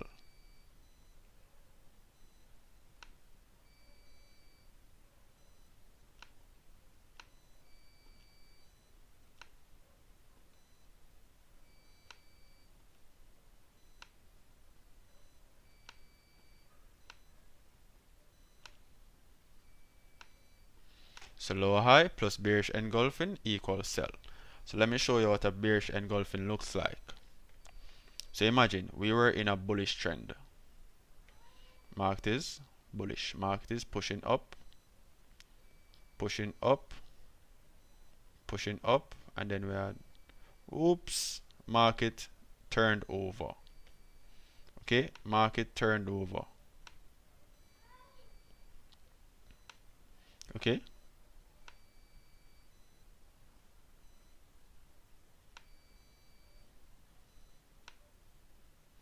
So market turned over.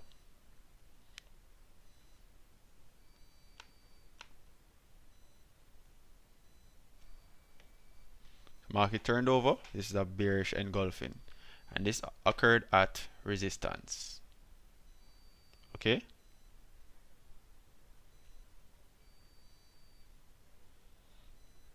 So this occurred at resistance.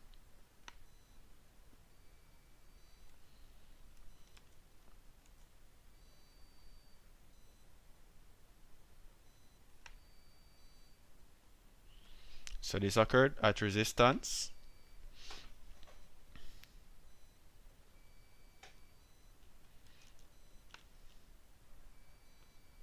Okay.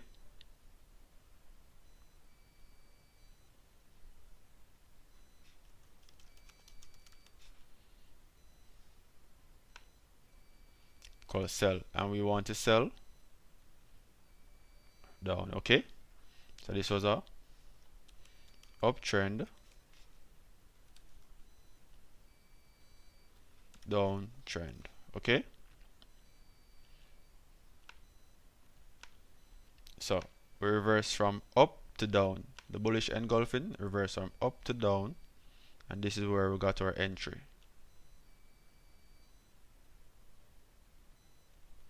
This is where we got our entry. Entry.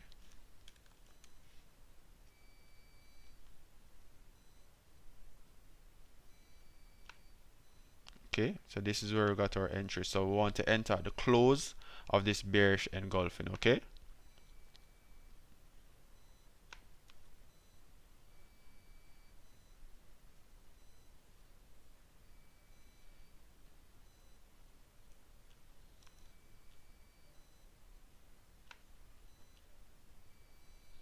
And for the bullish engulfing, we want to enter the close of the bullish engulfing. Okay. Entry. We want to enter the close at this of this candle. All right. So that's the idea. Okay. Now let's deal with pin bars. All right. Similar concept.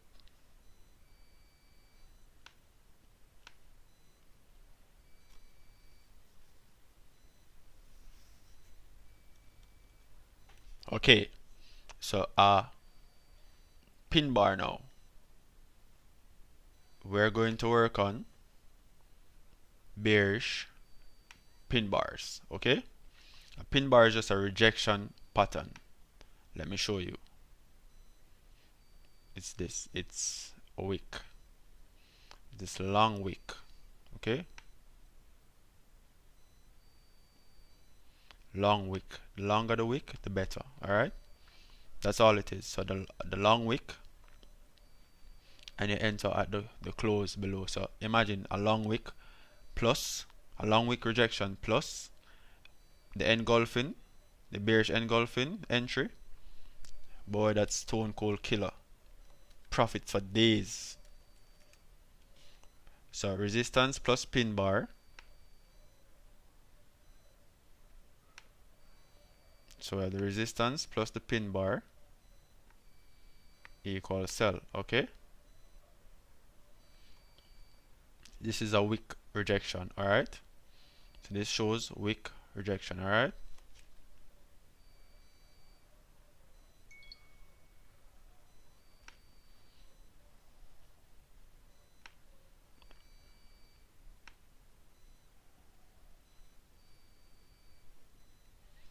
wick rejection. This is more confirmation for you. Pips for days. Okay, lower high plus pin bar. So lower high plus pin bar.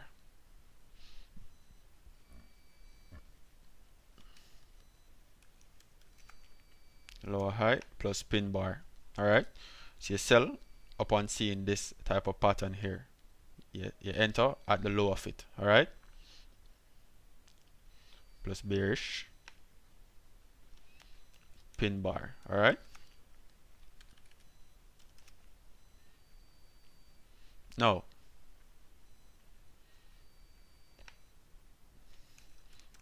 similar thing for bullish setup.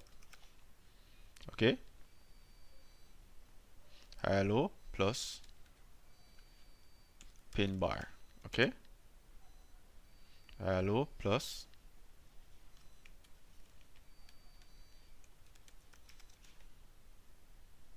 higher low plus pin bar. All right, equals buy. So look at this, plus pin bar. A pin bar is just a rejection pattern. All right, so look at this, pin bar. Okay, this wick rejection right here, this is a pin bar. Okay, plus pin bar,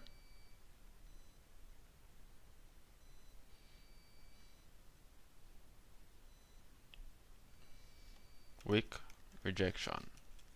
Okay, the wick is showing that sellers got really exhausted. Sellers tried to push down, but they got exhausted, and buyer came in and took over power. All right, very aggressively. So this is it. So you want to buy upon seeing a pin bar pattern engulf a bearish candle. This is really good confirmation. This shows that sellers are exhausted because sellers are in control here. Sellers are exhausted. Buyers came in and buyers took over. Will enter at the close of the bullish candle, the bullish pin bar candle, to push price up. Okay, and we want to buy at each level that we say a pin bar pattern form at a support. Okay, and that is it for this video. Okay,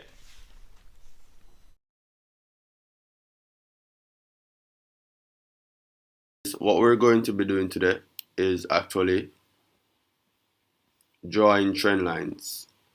Okay, now a trend line is just a tool used to identify market structure. Alright, so you only use a trend line to like make things clearer in terms of identifying the market structure, right? So for uptrends, you want to, the trend line should be below the points, the higher low points. So this is what the market would look like.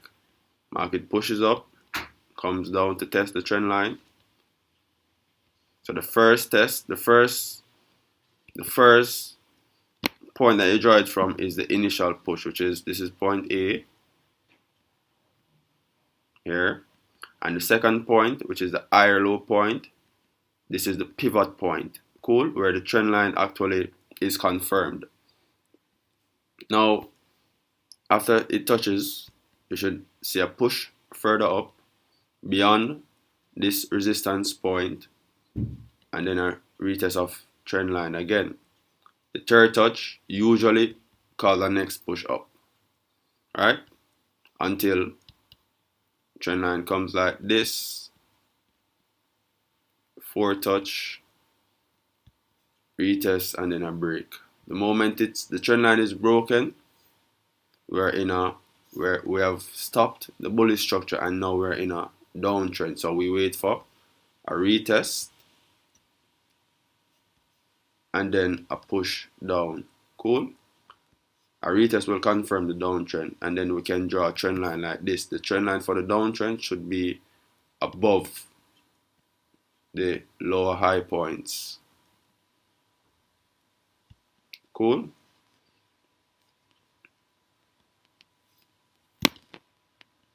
Above the lower high points, and then we actually wait for the market to retest this structure point at the trend line, pushes down, we can form a double bottom right here, and market pushes up beyond the trend line. The moment the trend line is broken, we've changed structure, so wait for a retest before pushing further up, and then we can draw a trend line below again to signal that we're in an uptrend.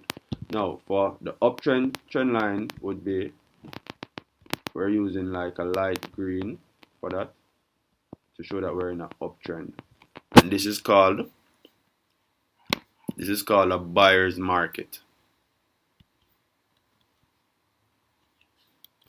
Buyer's market. Uptrend equal buy only at support. Cool. Buyer's market equals buy only at support. These are support points here. Say buy only at support. And then a downtrend we can use like a red to signal that we're in a downtrend. And remember, it's above the lower high points. So we can, and this is a, when the market is below the trend line, this is a seller's market. Seller's market, sell only at, because these lower high points are resistance levels. So this is the first, this is the start, this is point A, this is the pivot. This is another touch, which is the pivot is confirmation. The other touch is, I wouldn't even say confirmation, but it's just an expectation in the market. You get me? Because it's resistance, the expectation in the market, and you wait for confirmation here. Meaning you wait for bearish engulfing or bearish pin bar pattern to sell. For here, you wait for bullish engulfing or bullish pin bar to buy. So always wait for confirmation at these levels to buy or to sell. Alright, you sell in a downtrend, you buy in an uptrend. You don't want to be selling in an uptrend and buying in a downtrend, because that's like stupid. You'd lose a crap load of money. Cool. So buyer's market, seller's market. Now let me identify that on the charts now. Let me remove this right here. Let me identify that on the charts now. You want to identify that on the time frame that you're trading. So for example, if you are identifying structure based on the 1 hour time frame, meaning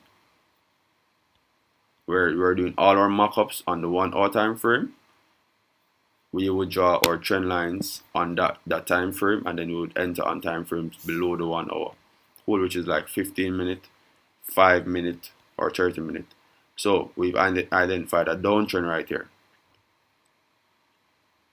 Cool. So we've identified a downtrend right here, which is point A. This could have been a point B, but it never came back enough. So this is point B, and then point C broke up. So the market broke this lower high point right here. Market broke here and actually pushed up. So market is trying to test this. Well, market actually broke above this resistance level right there. So broke above, so we might test this resistance level now. So Market was in a downtrend, so we looked for sells only. I actually sold the entire trend down. Sells only, so you sell at resistance. So these points are the points that you're selling at. Of course, you'd have gotten a fake out right here. Then again, we probably would not have been trading at this time. This is actually 11 a.m., 9 a.m. Well, 10 a.m., 11 a.m. I would not have been trading at that time. I would have probably been done by 7, 8 a.m. But if we actually look lower time frame based on these levels, we can actually see that market actually made a, alright, let me go over. Let the chart flutter. Alright, right here. This is after 5. Alright, this is after 5 in the evening. I would not have taken a sell here. I would have just waited it out. This is the night. Market came back, look left for what? Look left for, I'm going to higher time frame.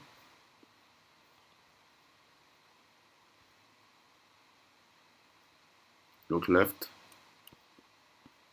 for support turned resistance, so we can probably use this level, but price did not come back to that level. And we have all of these levels. Let me go to the 4-hour time frame.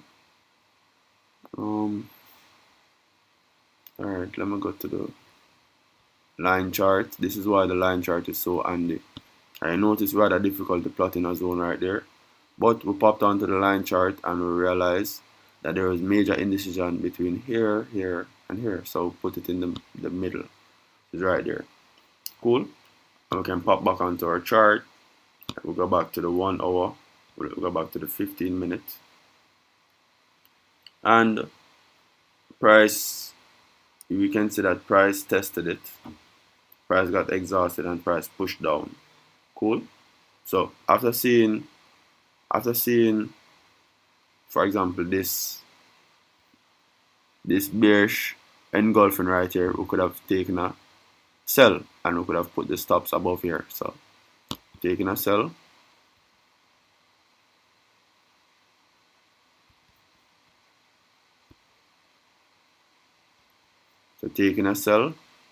after this candle, put the stops above here. So you notice price came back up, tried to test it, but did not.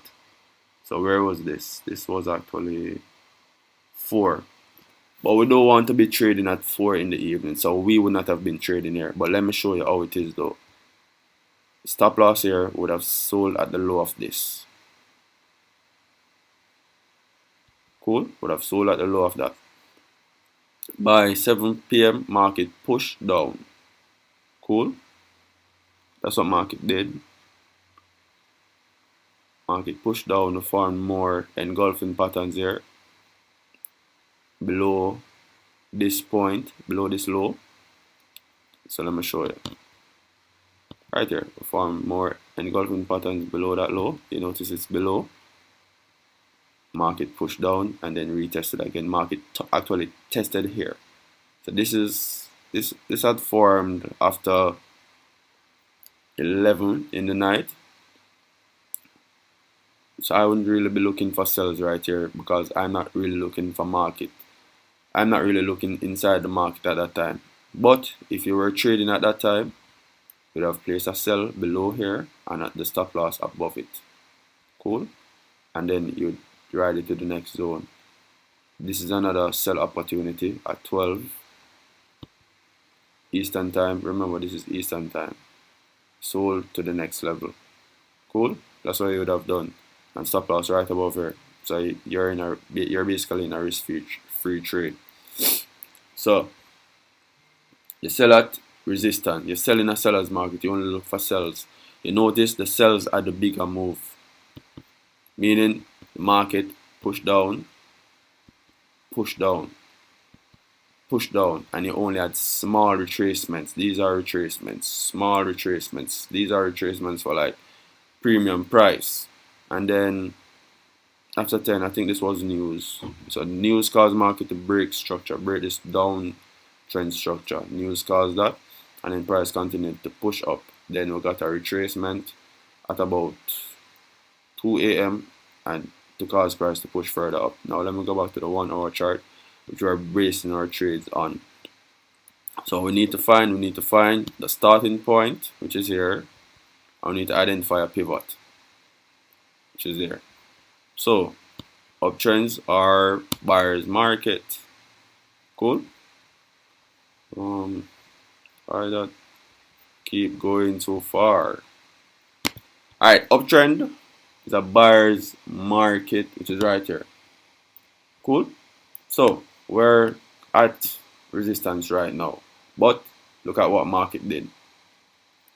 So we had the first starting point right here, and then we had the touch. Cool. So when market pushes up, which is breaking structure, we want to enter on the retest because we probably would not have caught this entry. So we go down to the 15-minute. We actually see a double bottom. Cool. This is what market did. At 2 a.m. market formed bullish engulfing pattern at support. Cool. So bullish engulfing pattern right here.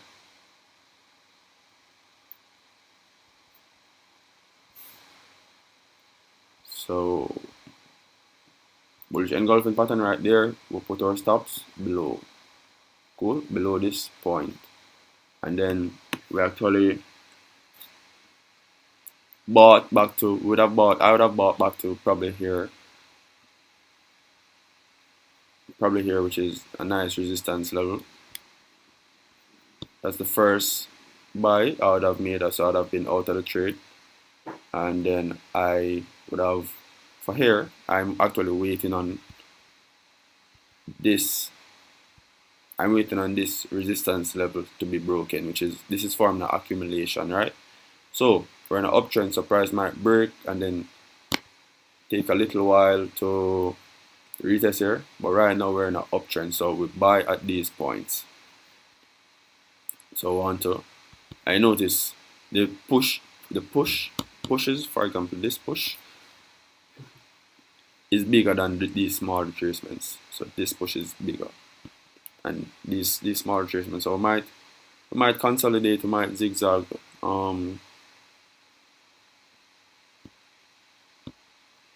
Yeah, we might do this. We might mess around, touch here, and then push up. No, we never know. But right now we're in a box range, so we're not going to enter until price does this. Price breaks above, retest here, or retest here, whichever, to push up to the next level. Cool. So that's how you identify an uptrend and a downtrend based on the trend line. The trend line is just to make things clearer for you as a trader. It helps to eliminate the noise. So as I said, you only enter sells at resistance, or you only sell in a seller's market, and you only buy in a buyer's market. So buyer's market, let me do this right now. Buyer's market, buy only at support. At support. Cool, that's what we do. And always wait for confirmation. That's what we do. Patience is a virtue in trading, alright? Patience will get you the money. Rush and you will lose a lot of money. See you on the next video.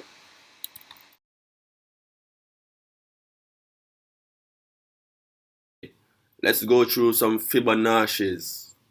Alright? So, this is a Fibonacci tool. Okay? This is the Fibonacci tool. Actually, I needed to write down these levels, which is 0%, 0.236%, 0.382, 0.5, 0.618, 0.786, 1, which is 100%, negative 0.618, negative 0.27. Those are the levels that I need you to write down. Okay? The negative 0.618 is an extension. The negative 0.27 is an extension as well. while these levels are retracement levels. Okay, so this is what it looks like. So 23%, 38.2, 50%, 61.8, 78.6, 100%. When a price reaches 100%, it usually forms like a double top. Cool. When it reaches like 78.6 to 100%, it usually forms a double top. All right. So that's it. So price can go all the way up and then push down. Cool. And then the target will be here, which is 0%. And while the others, which are continuation, these are continuation, which is 23, 38.2 to 50% are continuation retracement levels, meaning price will, starting at 0%, push to either 50%, 38.2, 23%, 61.8%. 61.8% is also a continuation, but it's not really a big mover for me. You get me? So let me show you. So price will retrace to here, 61.8%. If we have some form of resistance here, price will push to either 0%, negative 27, or negative 61.8%. Okay, but for the more it goes up, the less it will extend. Meaning, if it's at 61.8, we can say 0%, but we don't expect to see more than the 0% unless the trend has strong momentum. Meaning, there's a huge influx of market orders to push price. That's momentum. So when you see like huge candles, like really big candles to the left, that will show momentum. So for 61.8%, we usually expect a 0% extension, which is the prior low point. Okay, and this is not downtrend. Cool. For the 50% level, we can see a break of the 0%, or we can see a test of the 0% to the negative 27. Okay. For the 38.2, we can see a negative 27, or we can see a negative 61.8%. But you see, for the 23%, we can definitely see 61.8%, a negative 61.8% extension. Because remember, we have to wait until these Fibonacci levels line up with some form of support or resistance level. For downtrend, it's resistance. Okay, so we wait for resistance, for prior resistance, prior resistance, prior resistance, prior resistance, and we want to look for engulfing patterns as well. Now, for these other levels, okay, let me take off these off the charts. Let me take off these off the chart. Okay, for these levels, so if we start at 0% and we push all the way up to 100%, and we'll find some form of resistance here, and we start forming like engulfing patterns, we can expect a double top. Cool. Yeah, we might see a double top. We're not guaranteed to see a double top, but we might see a double top. Cool. Likewise, 78.6. Cool. So these levels would push to the 0% level. This is the best target area. Cool. And usually support is usually here, because support is what actually caused this retracement up. Alright, support or resistance cause retracements. So we usually see this, and if momentum is strong again, we might break to the negative 27 or negative 61.8%. Okay, let me give you a real life example. Think of this as your house. You have a big house, very far distance. And think of this as a shop. You have a small shop here, that's black. You have another shop. Alright? Now, before we even get into this, I needed to write this down. The retracement, which is 23 to 50%, gives you the negative 27 extension, or the negative 61.8 extension. Retracement, which is the next one, 61.8% to 100%, usually gives you an extension of 0%, which is the prior structure point. So the first set of Fibonacci levels are continuation fibs. The second set are reversal fibs. Alright? Continuation and reversal fibs. That's what it is. Now, write this down, pause the video, and write this down. It's very useful to you. Cool? Okay. Now, let's move on to something else. Let me draw a line right here from your shop. This is the road from your shop, the distance from your shop, from your house to the shop. Okay? This is the distance from your house to the shop. So this is a house, this is a shop. So home, shop 1, shop 2. Cool? Shop 1, shop 2. And this is a house. This is a house. So your house is 100%, 78.6%, 61.8%, 50%, 23.6%, 0%, negative 27%, negative 61.8%. Okay, let's start. So negative, this would be negative 27, negative 61.8%, and this would be 0%.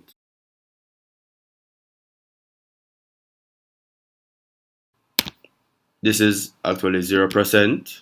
This is 23%, 50%. No, I left out 38.2. So let me add in 38.2, 38.2%,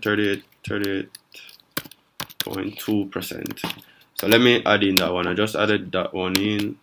So this is 38.2, 50%, 61.8%, 78.6. Cool. Now we started off at home, which is the 100% level, and we want to go to the shop. So the shop are the target. The shops are the targets. You have target 1, 2, and 3. This is how I usually place my targets, based on using Fibonacci levels. So as I was saying earlier, between 23, 38, and 50%, we are more likely to push towards any one of these shops. But the further we go closer to home, we're less likely to want to go back to shop. Just think of it as being very logical. Like, trading is just about logics. Pretty simple. Cool? So let's actually dive onto a chart to show you this example. Let me clear this chart. So the chart is cleared. Now remember, when we identify a downtrend, we're only looking for sell orders. So this is what it would be like. So we want to draw our fibs from the previous lower high, since this is a downtrend, to the point that it found support, and then we will look for a B level. So this is A, B, C. So we'll look for a B level at resistance when price finds resistance. Cool. So we draw that resistance level, which is right here. And remember, we're using the yellow rectangle. So that's it. So we draw out the fibs from the previous high point, which is here, to here on the trading time frame that we're using. So A, B, C. Let me label that as A, point B, and point C can be here, or point C can actually come back up to the 100% level and then push down. But if we break above, we want to be out of that trade because the market is in a down structure. Now the market will have changed structure to up from down. So right now the market is down. We are looking for sells while we're down. We're below resistance. So that is it. So we're actually sitting at the 61.8% retracement level. Therefore, our target should be this 0%, which is 111.047 level, which is a very strong support level, which is from here looking left. Always use structure in line with fibs. Cool. So this is what we did. Our target would have been this 0% level, and we would have actually bagged how many pips if we had entered there? We would have actually bagged 44 pips. Cool. So that's for downtrend. Let me look for an uptrend. So looking at this right here, we realize that price was in a downtrend prior, and then price actually broke into an uptrend here when price broke out of this structure, right? This structure point right here. So we broke out of this structure here, and we started off an uptrend. So price pushed, came back to find support. Support is found right here. Based on this level, support is right there. We can base it off this level as well. So we're just in a support in this entire region right here. So this is it. We draw it from point A to point B. Price came back to 50%. When price comes back to 50%, we can target -27 or 0%, right? These are ideal targets for that, especially seeing that we have resistance right here. This is a perfect target for it right here, given that we have resistance right here. So this is the perfect target. Even though the market went a little bit below, this was a really good target. So all you have to do was look at price action. Cool. That's what you have to do. If we had met like the 23%, price would have probably gone up to the -61.8%, but we never met the 23%. We actually came down to the 50%. So that's how you use the Fibonacci tool. So point A, you identify a point A, B, and then you extend. Point A, B, C, then you extend. Cool. And that's it for this video. Moving on to the next.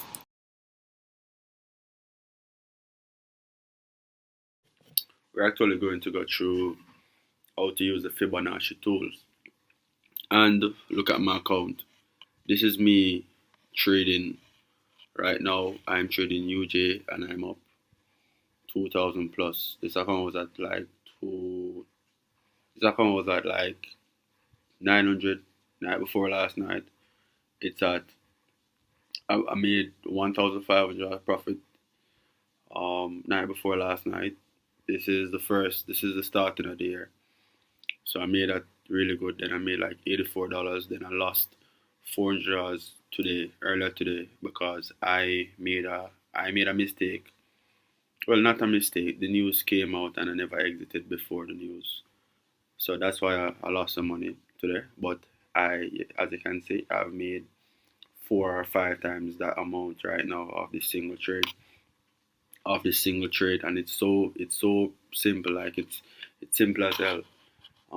It's pretty simple. And if you guys are wondering if it's live or if it's fake, it's is live. As you can see, this account is live, and I'm a trader. I'm not a marketer. I'm not trying to sell courses or whatever.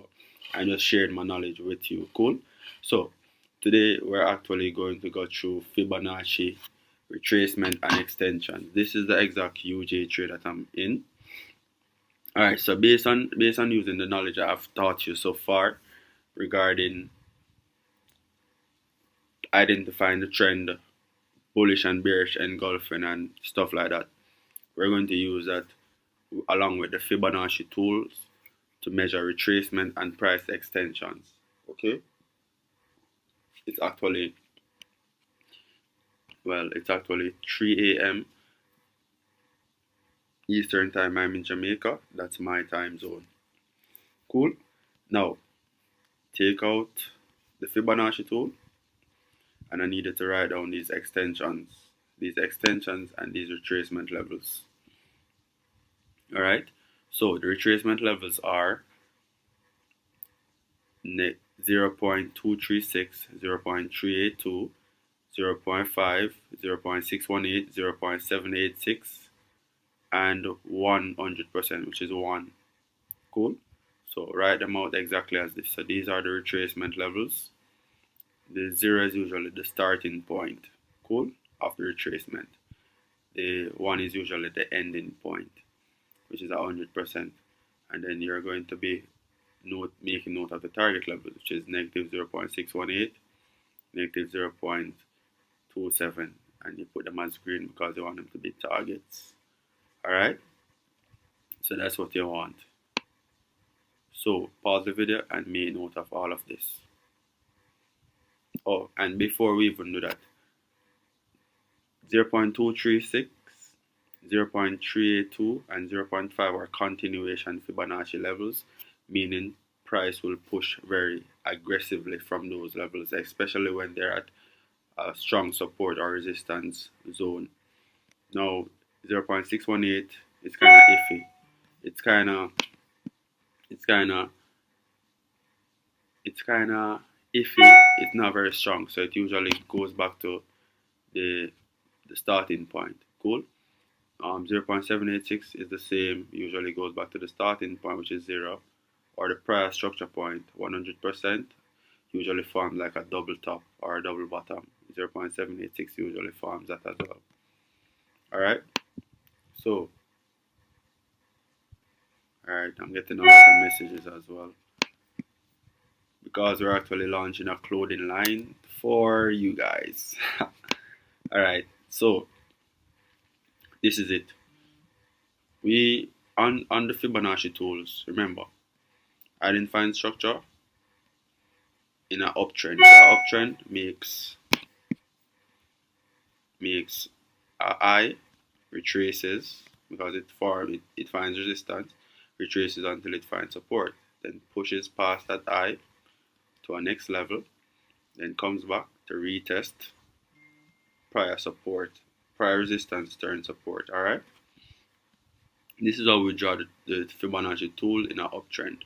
So starting point is the low, so we put the tool right there, which is the 0% right there, which is no, the 100% right there, to 0, right? To 0. So A, B. So this is point A,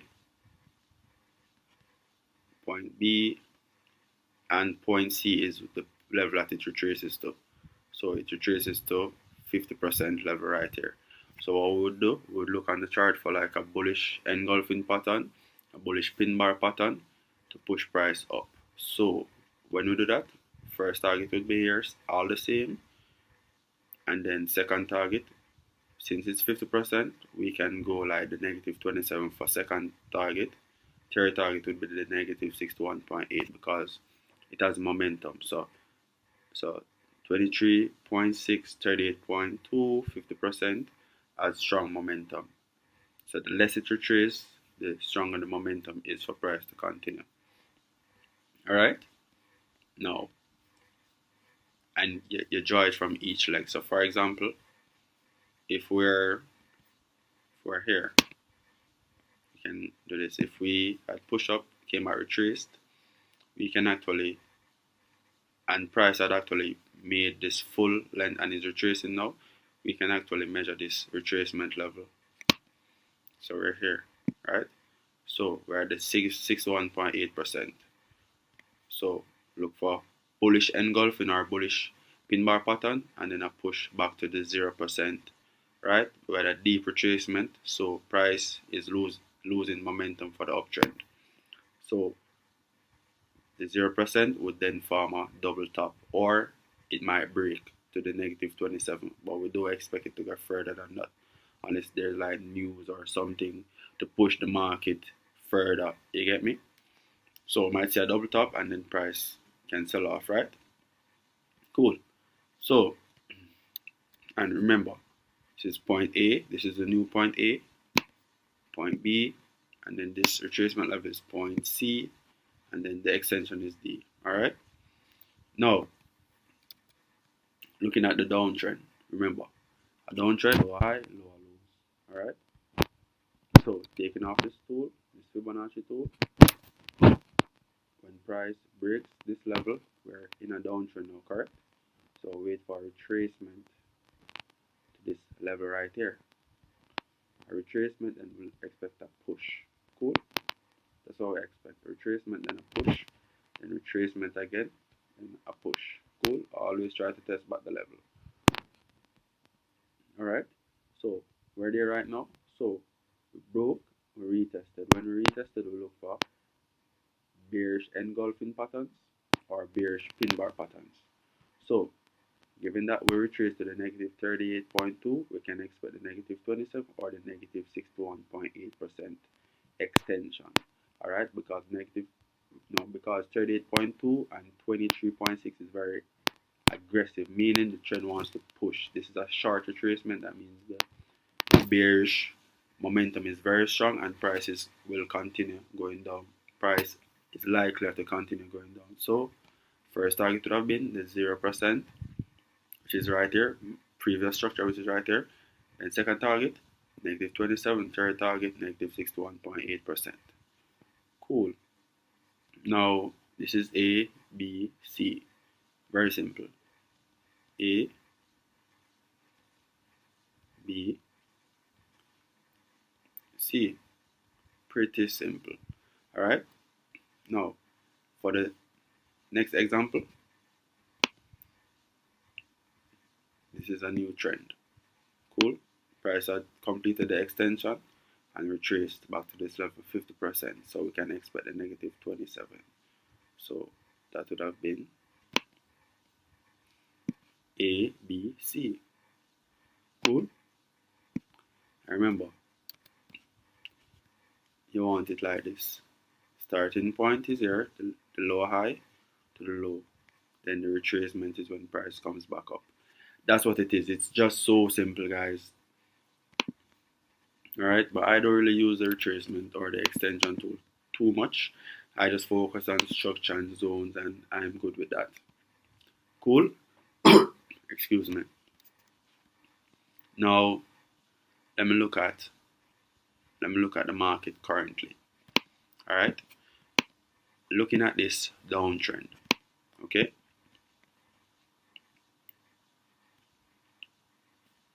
We can actually see, you want to look at the clear trends. So let me look at the 1 hour chart to see how clear it is. I want to see as much moves as I can. Alright? So let's start over here.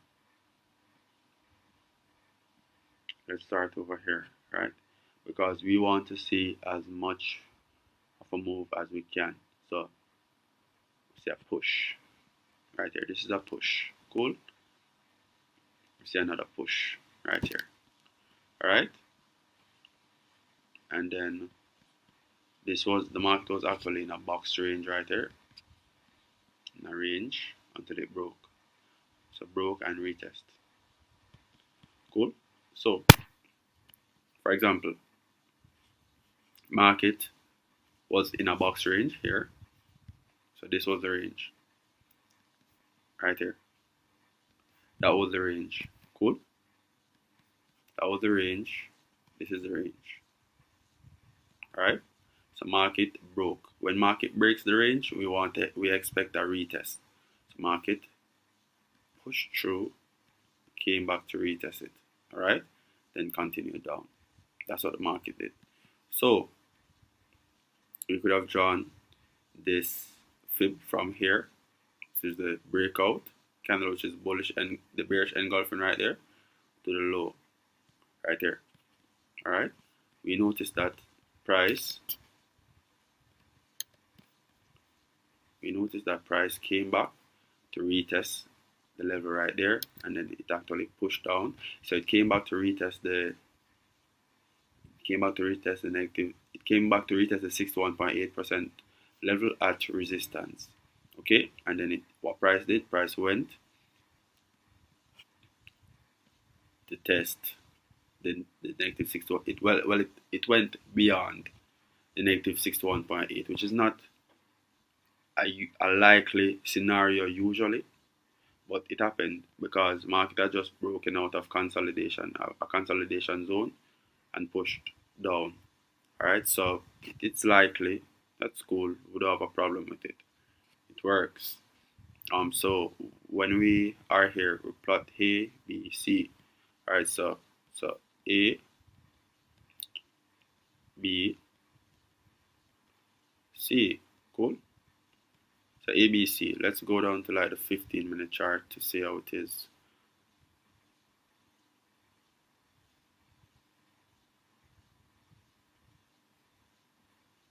All right, we're over here. All right, let's go to the 15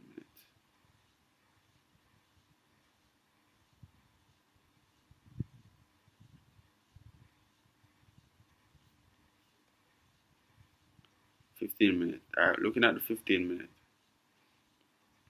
we saw a strong engulfing pattern right here. So this was the first one. So we saw a very strong engulfing pattern right here. What time of day is this? This is actually 10:45. So we probably would have taken the entry, and then the next one would be here. But this one is too big for us to take, so I probably would not have taken that. I really don't like to be in drawdowns, so I probably would not have taken that.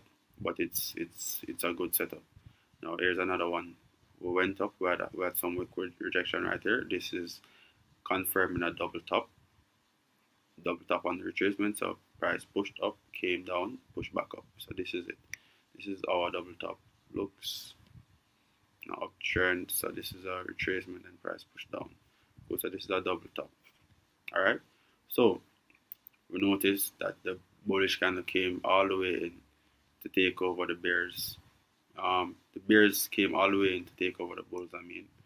And then looking right, we see another candle. We saw another bearish engulfing candle right here.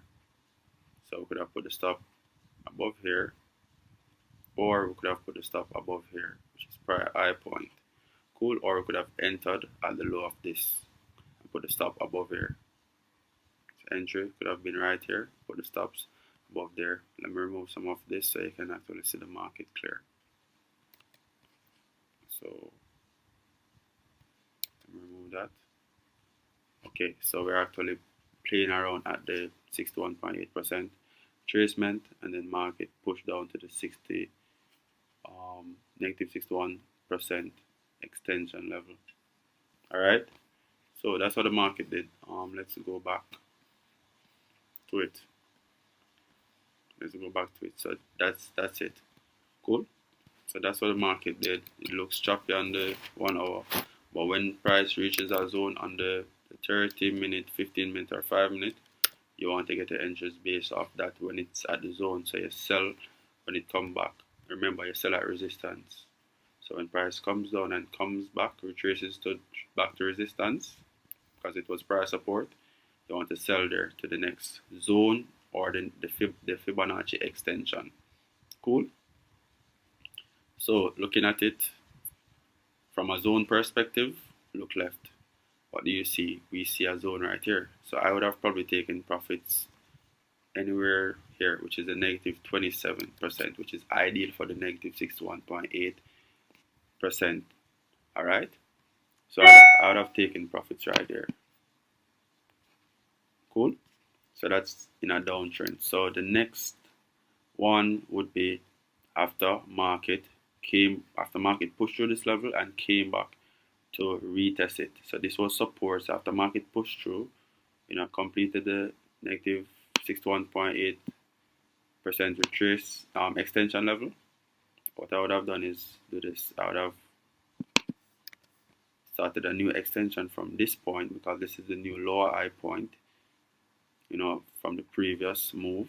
So this right here. So I would have started right here and would have pushed down to here. So A, B, C at this support, turn resistance level. We look at lower time frame, or even if we're looking at this time frame, we will see a bearish engulfing pattern at resistance. So we could have entered right there, stops here, and we could have, and this is 38.2 retracement or 50% retracement. So where would have target? Where would we have targeted? The negative 27 extension, which is right here, which is in line with this support level. Cool. So looking left, this support level is right here, and we are just a few pips shy of it. You get me? But it's better to be a few pips shy than to be no pips at all, because you could have probably like went close and then lose out on the trade. Meaning, if you had put a target here, market could have actually came here and then returned, because this is also an indecision area right here. If you look on the line chart, look at this. This is an indecision here. It's an indecision area right here, which is in line with the negative 27% level. Cool. And everything below it is a wick. So this is indecision right here. So be careful, guys, whenever you're using it. Whenever you're placing your take profit. Cool. The next thing that we're going to be doing is doing it for uptrend. So that's a downtrend. Cool. Remember, downtrends, they enter on bearish engulfing and bearish pin bar patterns. You only sell in a downtrend. Cool. You only look for sells in a downtrend. Now, if we're in an uptrend, cool, we only buy in an uptrend. Cool. So looking at market was in a very strong downtrend, so could have drawn or line all the way down to signal that we're in a downtrend. Cool. Remember, we use the red one to signal that we're in a seller's market. So look at this. This is the start. This was the pivot. We got another touch right here, which is a sell right there as well. Got another touch right here, which is another sell. Cool. So that was a sell. We were selling. So selling in a downtrend. So downtrend.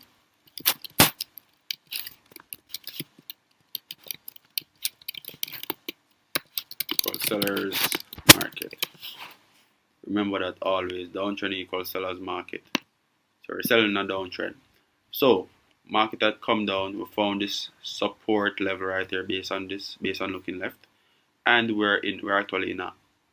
actually broke this trend line. Cool. We broke here, and what we needed to do was wait for a retracement. Then we would have pushed up. I'm actually checking my trade. I'm actually up 2,727 right now.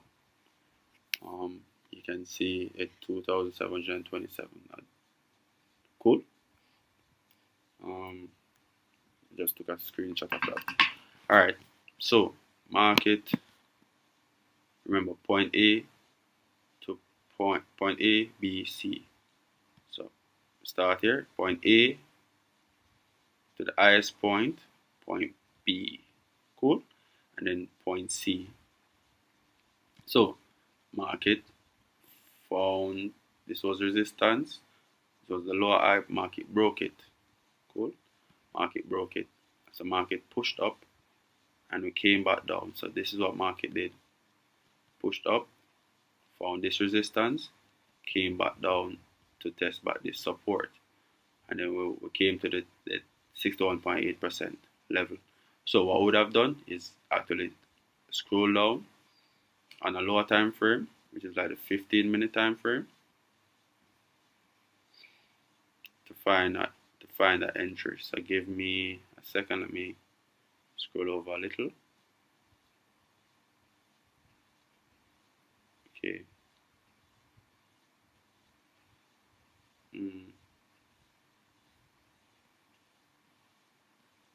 Alright, so here we are. Cool. So this right here is gold. This one right here is golden. Reason being is that we had a huge ass bearish, we had a huge ass bullish pin bar right here because we had weak rejection. Cool. So weak rejection all the way down. Even though this candle is great, we had huge ass weak rejection, and then price made a bullish engulfing pattern. So engulf 1, 2, 3 prices. Cool. 3 candles were engulfed, which is right here. Cool. So would have entered here. I've entered right above this engulfing pattern. That's where our entry would have been. Stop loss would have been right here below. So 61.8%, and then would have targeted back the high point.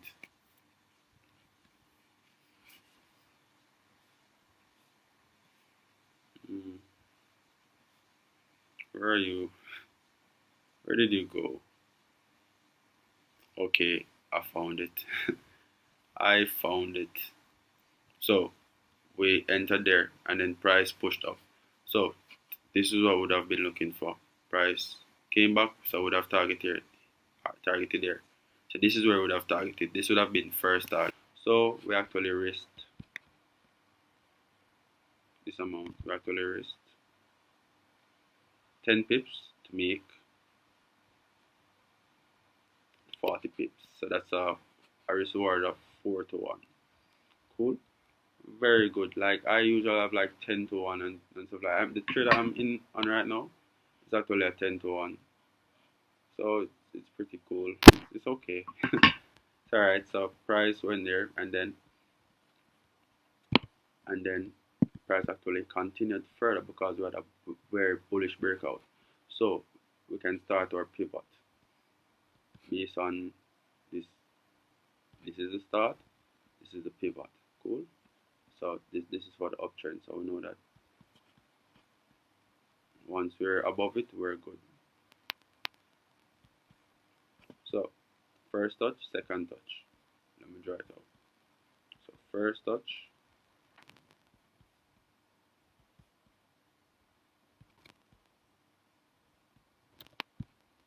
So first touch, second touch. This is the second touch of the trend line, which is confirmation, push up. Cool. So this was negative 27. This was the first target. Then the second target would have been negative 27, which is this level right here. This is why price kind of retraced back to this prior resistance turn support now. And then we found bullish candles again. Then price pushed up to complete this negative 61.8, and then price actually went all the way back up to the top. That's what market normally does. It goes back to the top of it. Well, I can't say it always does that, but majority of the time it does that. Just follow structure and take profits at your zones. So this was a zone, this was a zone, this was an indecision area right there.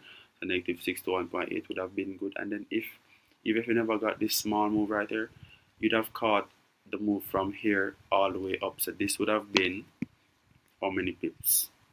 Don't be greedy. If you're greedy, you'll lose money. So this would have been 90 pips.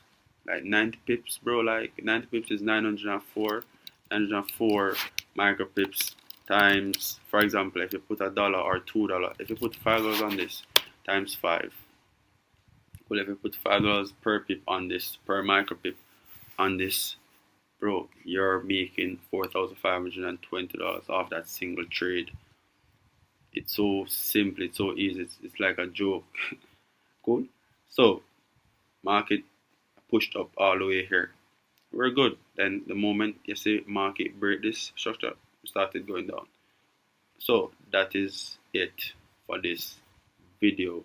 Remember, each new leg you want to start your fibs at each new leg to the next leg. Cool, meaning price broke here, found resistance, so you want to draw it from your support to your resistance, measure the retracement for continuation. You want to go in the direction of the trend always, just like here.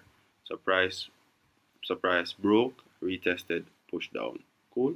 So broke, retested. You drew your fibs from here to here, retested, then price pushed down. To I would have taken profits here. Cool. First set of targets would have been here. Then yeah, if price went through, that would have been cool.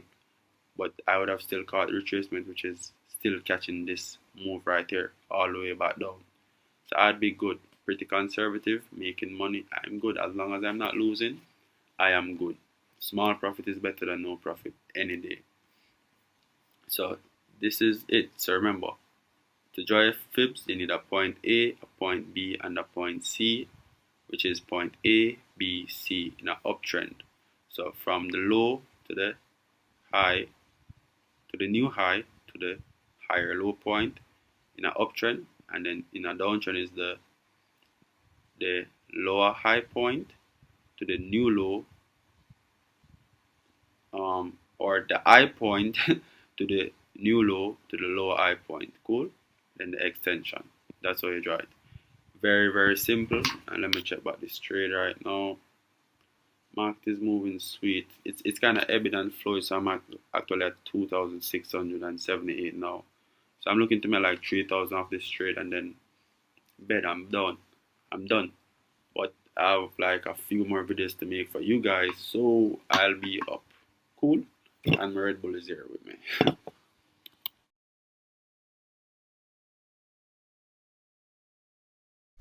Based on everything that we're doing so far, let's actually put it together to see what we can get out of our analysis. These are everything. Alright, so downtrend, uptrend,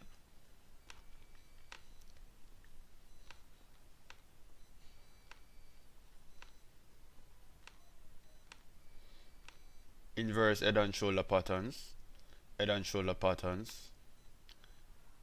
double tops, double bottoms,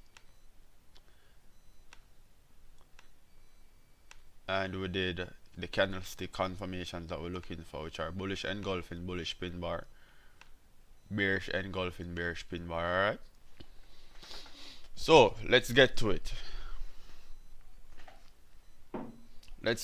Okay.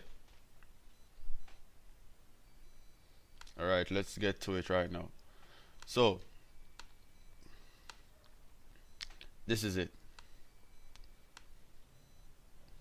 We're analyzing on the 1 hour chart. Okay, now based on us analyzing on the 1 hour chart, we saw that this is just a retracement of the daily chart. Okay, let me show you why I said that. This is just a retracement of the daily chart. The daily chart met support very aggressively, and then it retraces. It's retracing to find a Fibonacci level or a level of confluence to continue the push down. Okay, so currently we're at a daily zone right here. We're at a daily area right here, based on looking left.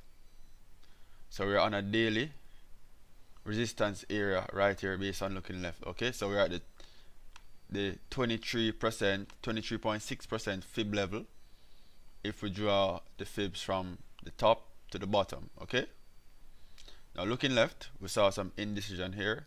This is a FTR pattern, a FTR continuation, which is push, base, push, or rally, base, rally. This little area right here is the base. We had a small candle in the middle, and then we had some resistance here, so it acted as support right here.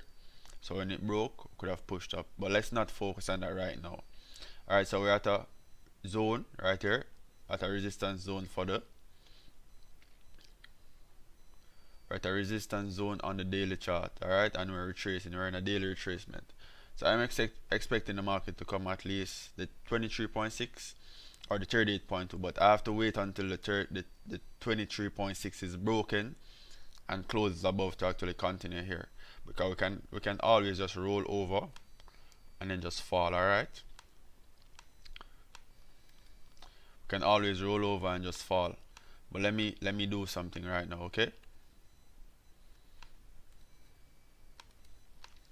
Okay, so this is it. This is the leg. It's a push, so A, B. Alright, so if the market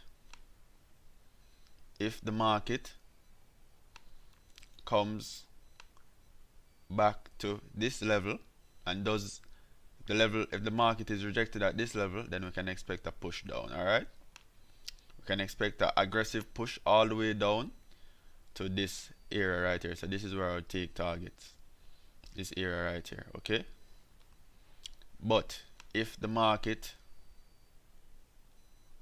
comes back all the way to the 38.2% level, which is the market did this. Alright, 38.2, which is in line with this previous resistance, previous support turn resistance. Alright, my target would have been from here. So this is A, B, C, D. My target would have been here. Okay, my target would have been on this level, which is a negative 61.8% retrace, which is a negative 61.8% extension. Alright, so my target would have been here. So A, B, C, D. This is on the daily. So A,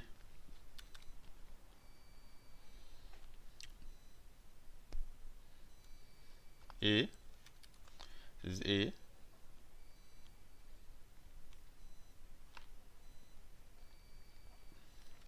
B,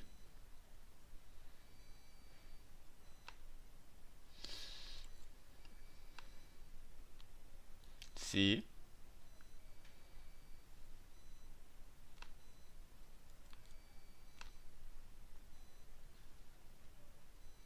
D. Alright, D equal target, C equals retracement,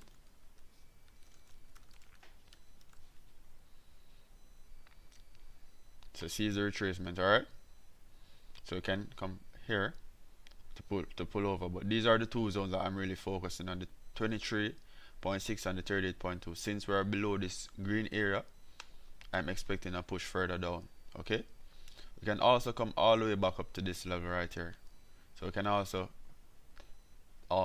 push up above this level, this previous resistance, this previous support.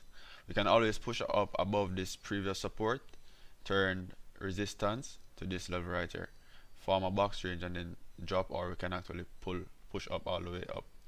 Alright, market can even come back to this 100% level. Alright, so using the Fibonacci tool,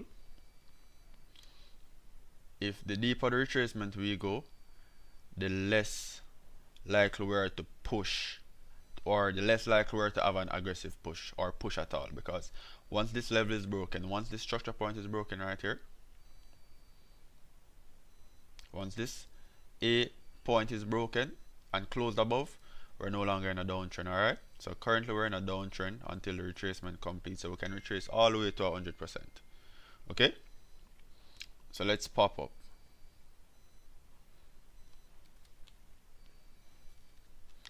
And the deeper the retracement is, the more the trend gets exhausted. Okay, meaning, and this goes back to what I just said, meaning the trend is less likely to push.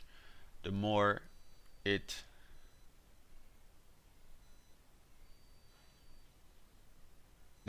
retraces, the less likely it is to push. Okay, to continue the push. Alright, the more it retraces, the less likely it is to continue a push in the original direction. Okay, so let's go to the 50% level. So copy the A to B and pop it right here. Alright, and it's the target is at this level right here. Okay, so this is if the market comes to the 50% level. Now if the market goes to the 61.8% level, I'm expecting a push down to this level, which is below the, just a bit below the negative 27. Okay, now if the market pushes to the 78.6, I'm expecting the negative 27. Okay, and this is all based on the push. Okay, the initial push. This is all based on the initial push. Alright, and then if it goes to 100%, I'm expecting the market to come back to the 0%. This is a double top formation. Alright, so that's what I'm expecting from the market if it does that. So this is it.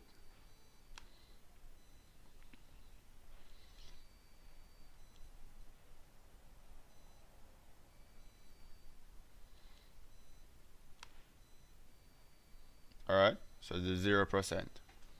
Okay, so this is what I'm expecting from the market if it does that. Alright, so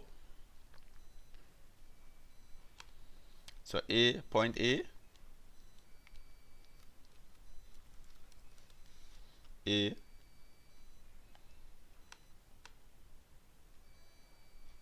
point B,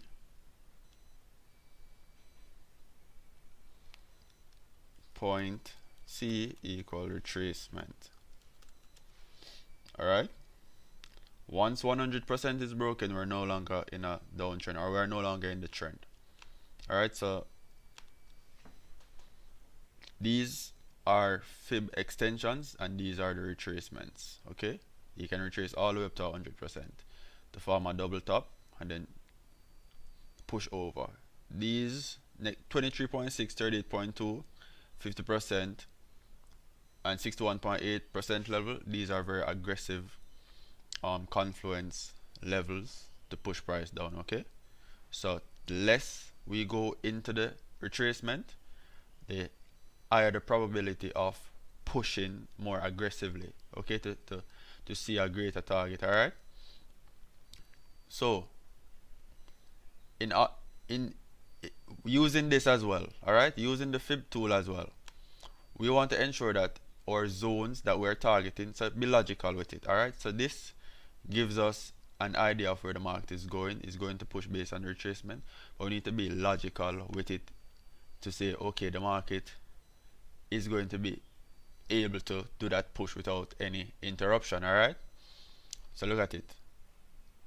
We want to look based on the extension points, we want to look at support and resistance zones or areas at those extension points. Okay, so this is why we plotted these, and we want to ensure that they line up with the Fibonacci extensions, and we want to ensure that they line up with the Fibonacci retracement. Okay, so this can be a retracement level. This is a previous support turn resistance now, so and it's lined up with the 61.8%. This is also, and this is nearer, because this is above and this one is below, so we're looking at the nearest support and resistance. This is resistance now. Okay, so this is in line with the 38.2, which is a very aggressive, which will give a very aggressive push. Now this right here, which is this 106.785 level, it is in line, these levels, there are two levels there, so they're in line with the 23.6 level, which is very, very aggressive. Alright, so that is the idea of how to use Fibonacci. Okay, so that's the idea of how to use Fibonacci as confluence. Now let's put it with candlesticks now. Alright, we want to, based on the market coming back to our zone, Okay, so based on the market coming back to our confluence zone, so these support and resistance lines, our previous support and resistance, are confluence zones. Okay, so based on the market coming back to our confluence zones, we need to look at the candlestick formation around that area so that we can do our entry correctly, so we can get a proper entry, a high probability entry for the market to work in our favor. Remember, the market is just about probability. The greater your probability is, the better it is for you. In terms of the greater the confluence is, the better it is for you. So if you say, if this is a downtrend, which is, it is a downtrend, and we say market come to this fresh support turn resistance area right here, and we form some bearish engulfing and bearish pin bar at the same time, wow, that is sweet. That's just sweet. That's Christmas. I'm expecting an aggressive push all the way down to this new support level, okay, because it met resistance. Resistance was very aggressive right here, and it caused the aggressive push down using the A B C D extension, okay, or the ABCD method. So let me pop onto the 1 hour chart because I want to show you some of these on the 1 hour chart. You want to plot the fibs only on the 1 hour chart, alright, and you want to look for your, you want to plot the fibs on the 1 hour chart because I know how people are in terms of being annoyed at getting being annoyed at staying in trades for too long. Like, I get annoyed so much of staying in trades for too long. I don't like staying in trades for too long. I like to just get in and get out, and I'm good. Okay, so I want to actually do some examples using the 1 hour chart. The 1 hour chart is a good chart to work with. You know, you work with the 1 hour zones. You notice this is just a retracement of the daily push. Okay, so I actually bought the retracement back to this level right here, and I was looking to buy all the way up here, but market did not break. Market just retested this area right here, and it's actually tumbling over right now, but it might actually pop up, okay, because we have this huge bullish candle right here. Alright, so the market might just pop up, alright, as long as this level right here is not broken. As long as this level is not broken, we might just pop up, alright. Okay, and you notice every time frame has a different trend. Okay, so this wasn't a downtrend, then the market changed to an uptrend on the 1 hour time frame. This is the 1 hour retracement, so this is why it's an uptrend. Okay, but the overall trend is bearish. Alright, so what you want to do is wait for some double top formation to change structure, double top, or a break of this low to change structure to say, okay, we're going back in a downtrend because the original trend is down. Alright, so we want to wait for a break, retest to push further down. Alright, that's what we want to wait for. So even if the market comes all the way up here, we want to wait for break, retest, then to push down. Okay, you don't need to be getting wick entries, you know, but wick entries are nice. So let me go through some stuff with you right now, okay, based on using fibs. Okay, alright, so market was in a downtrend. Market met support right here. Okay, market met support right here, so market pushed down. Okay, met support, rallied, formed higher low point, then pushed up. Okay, you want to focus on the main move. Alright, then pushed up. So this is a double bottom, okay, with a higher low point right here.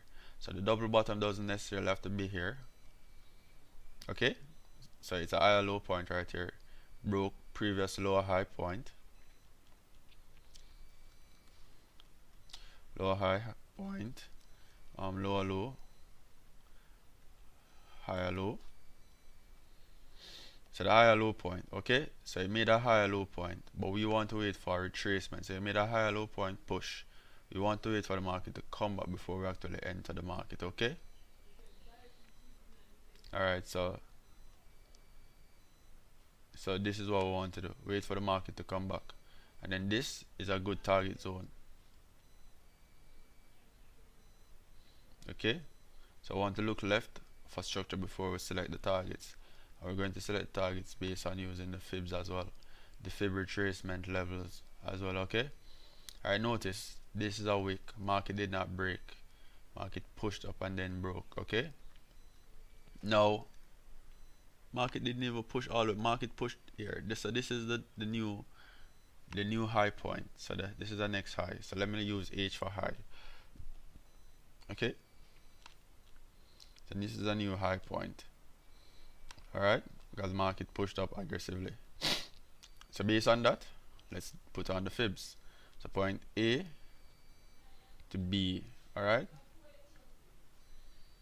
point A to B.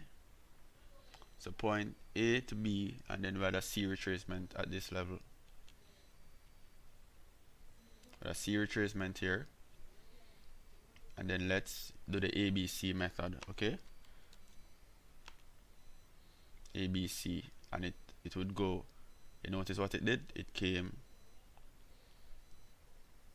right here. Alright, then it tumbled over a little before pushing further up. Okay, but our target would have been here, so it's okay to take off a little bit of your target before, you know, based on structure. There's no issue with that. You know, it's actually better. Like, to get 80 or 90% of your trade is better than not getting any. Okay,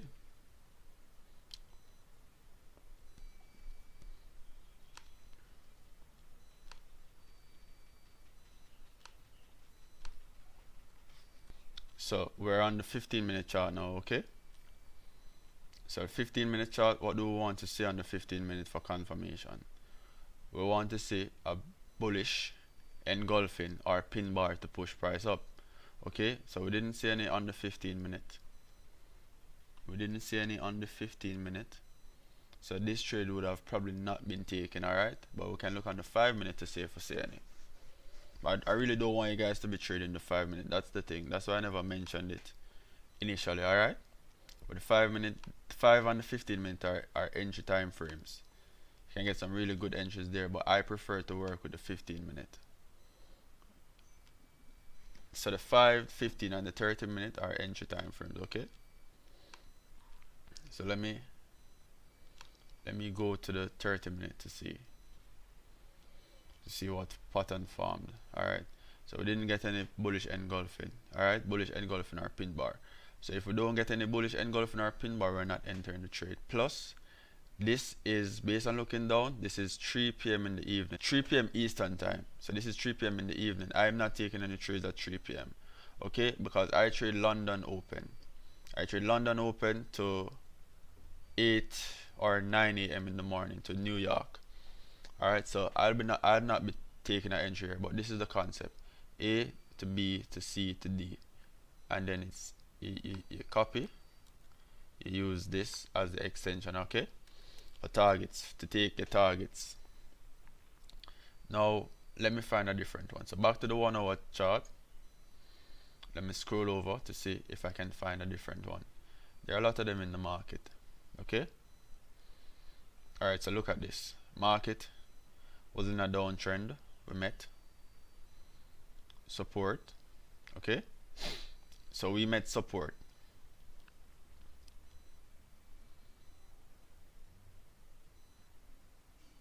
Alright, so we met support. Market made a higher low point here.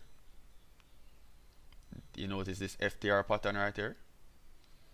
Push, pull back, push. So this is a really good support level right here.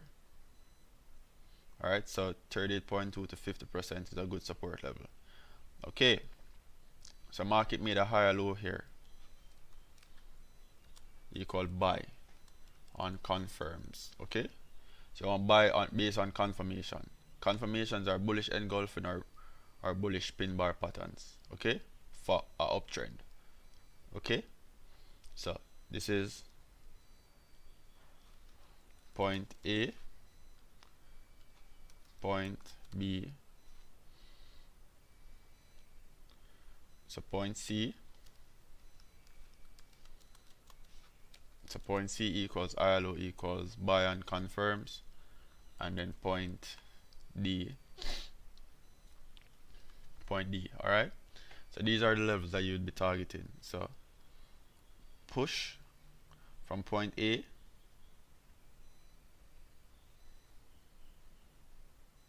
to B, then we had a retracement to 38.2. so we want to find the lowest point for the retracement, okay?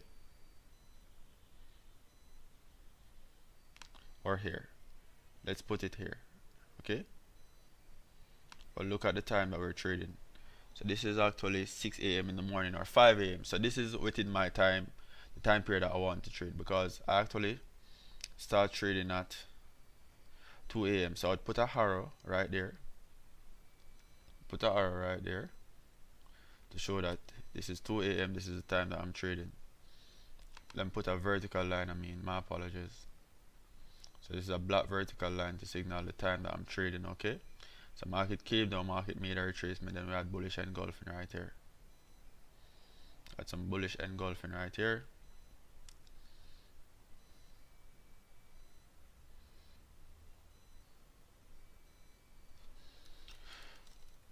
We had some bullish engulfing right there. I'd have put on my targets based on the close of this bullish engulfing pattern. If it closed above the body of this previous bearish candle, I've put on an order right there.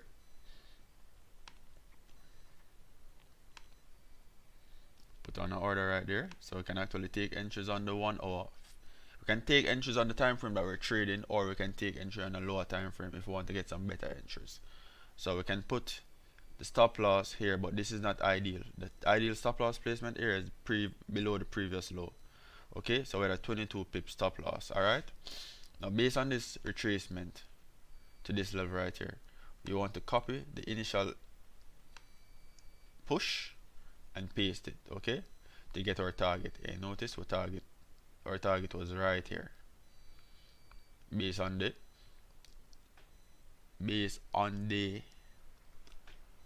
38.2 fib retracement. Alright, so our target is here, okay? So point A, B, C, D.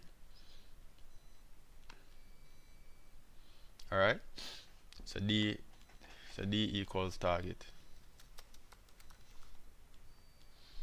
Okay, so let's actually, so this is it, all the way up,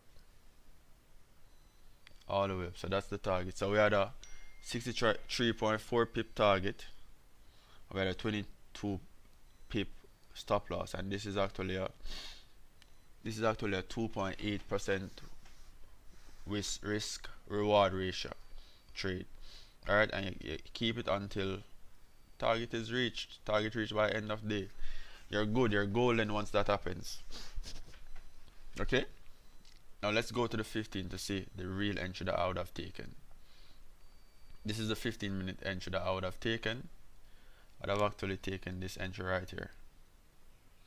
Alright, this bullish engulfing pattern right here, I would have taken that entry.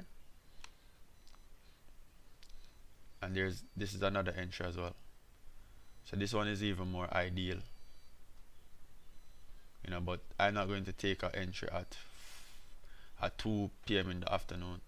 I'm looking for entries only at 2 a.m. to 9 a.m. in the morning. So my entries usually come like at 3 a.m. or so. So you notice market pushed, came back and was bouncing around, but we still did not break support. Okay, these wicks weren't broken below, so pushed up. Alright, so let's put the target here. It's at 65.9 and we had a 15.2 pip stop loss area. Alright, so the 15.2 pip stop loss area. So that's for the uptrend. Okay, I want to do one for the downtrend now. Alright, so this is one for the downtrend.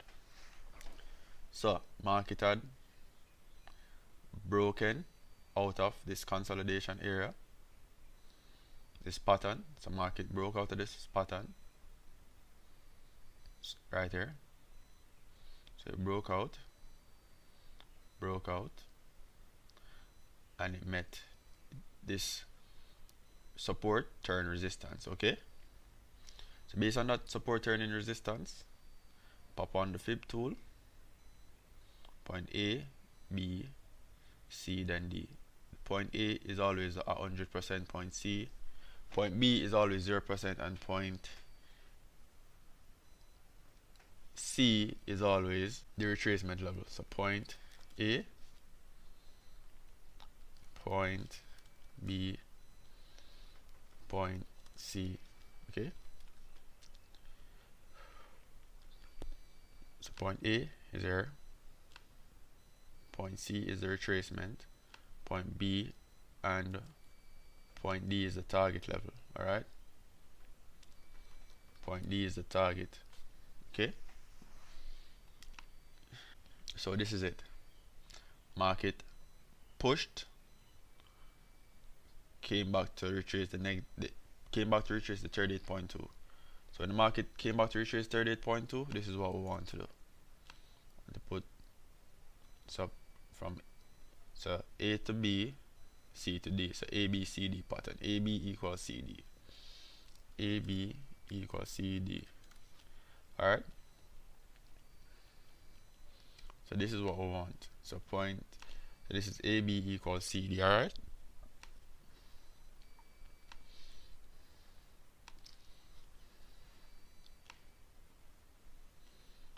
C equal lower high equal resistance.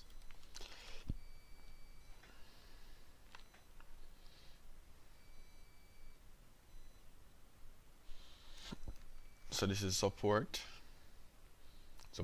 turned resistance. Okay, so support turned resistance right here to push price down. So before we actually enter there, so we haven't taken our entry yet. What time of day is this?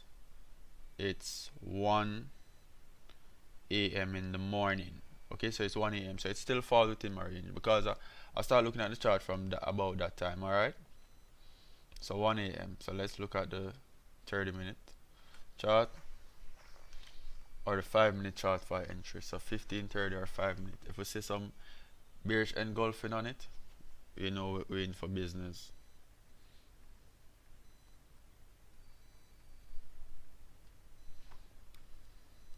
Okay, there's not enough data for this right here for the 5 minute. Okay, so let's pop on to the 30. Let's go back to that area, which is here. Okay, let's go back to this area. Alright, so market made an aggressive bearish engulfing. So this is still a bearish engulfing. It broke, but the ideal entry would have been here. Okay, it's a bearish engulfing. This is the C, so we could have taken an entry here, but this is not an ideal entry. So I want to put it at the close below this point right here, which occurs at 2 a.m. Put the stop loss above the area, above the high, which is a 33 pip stop. I want to put our target. I want to put our target at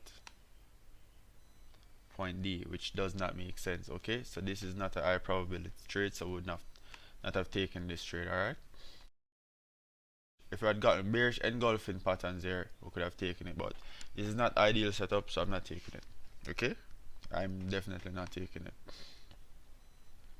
I'm not taking it, but we could though. This is why. So look at it.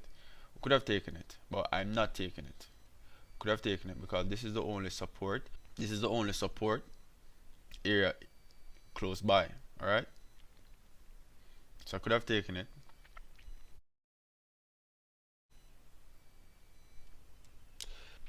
I could have taken it down to this level. Okay, because this is free space right here. Free space equal free money. Okay, so I could have taken it down here.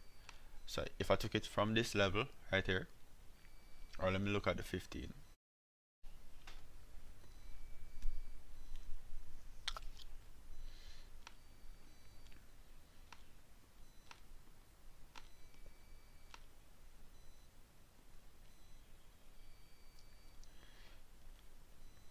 Alright, let me look at the 15, okay? We saw FTR pattern, drop, base, drop. I remember I showed you how to enter on a drop base drop before, or a rally base rally. So you want to enter at the low of this point on the drop base drop.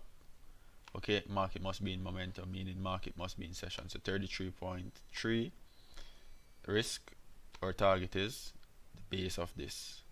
Okay, so 33.3 to gain us 53.8.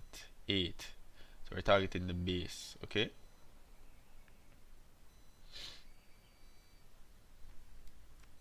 so we're targeting the base of this previous support. Okay, previous support being met again. Alright, so even though the fibs gave us target from here to here based on the extension, our real target is based on the zone. So you want to ensure that the fibs line up with your zones. Okay,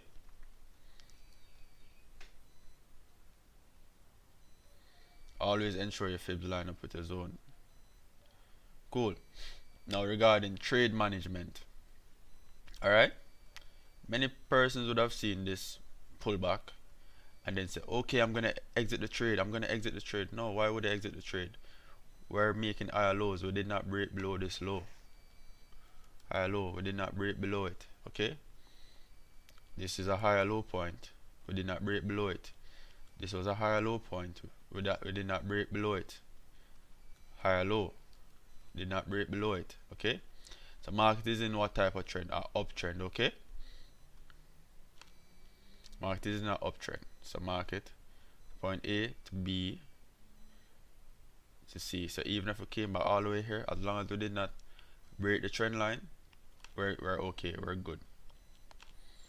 So I'm seeing pin bar pattern right here. I'm seeing this at previous resistance turn support, pin bar to push price up. Okay,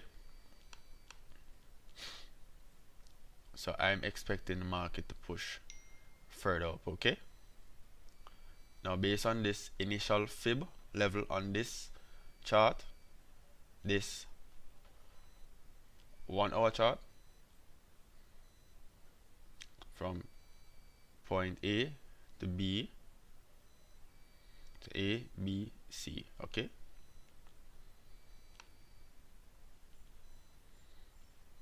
so point C equals higher low equal retracement. So this is how you do trade management. As long as the trade did not break a structure point, you're good. So this is trade management for uptrend. So higher low point is 38.2. So point A equals higher low equal, so point A equal higher low, so point B equal higher high. We're making an uptrend. Higher high, so we're at this resistance level. This is why the market tumbled over a little. Okay, now point C equal target. Okay, remember this is just a retracement of the daily chart. Okay, so points, this is just a retracement of the daily chart. So we really expect the market to tumble over and back into structure, but we need to see double top patterns here. If it was in a downtrend, we would have needed to see double bottom. Okay, if the main trend was down, you would have needed to see double bottom, but given that this is an uptrend, we need to see double tops. We aren't seeing any yet, so we're not doing anything. We're not exiting our trades. Alright, so this is it. So we had a retracement here, so point A to B to C. Okay, so copy, paste. Okay, so we're heading to the negative 61.8% level, which is in line with this previous resistance level. Okay, this previous resistance area, right here. So we can take profits here. That's the ideal profit taking level. So this is 4.8 pip risk. I'm sorry, let me not do that. Okay, let me pop down to the 15. So this is where I would have gotten entry. Would have gotten entry here at the close of this. Stop loss is below the structure point right here. This is the previous structure point right here on the 15-minute, or this was a structure point here, but let's use this, which is more obvious. Okay, targets are placed at the negative 61.8 since it's the extension. Alright, so our target would have been here, which is in line with the, it's actually 7:45 a.m. in the morning. Okay, so back to the 1 hour chart. So this is it. So we had a 2.21 profit in terms of risk reward. We had a 20.7 pip stop loss. We had a 45.7 pip gain. So we're expecting the market to push up. So we had an aggressive push. We're expecting this to continue up to this negative 61.8% level before we see some tumbling over. Okay. So that's what we expect. The max target is actually this region, which is the 38.2 on the daily to continue the trend down. Okay, so this is how you do multiple time frame analysis. You use higher time frame and then you wait for the lower time frame to come back into structure.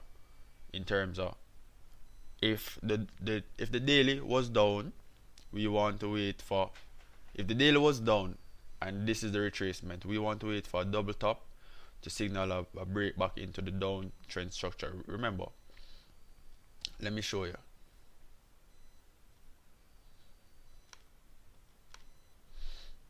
Remember I showed you guys this?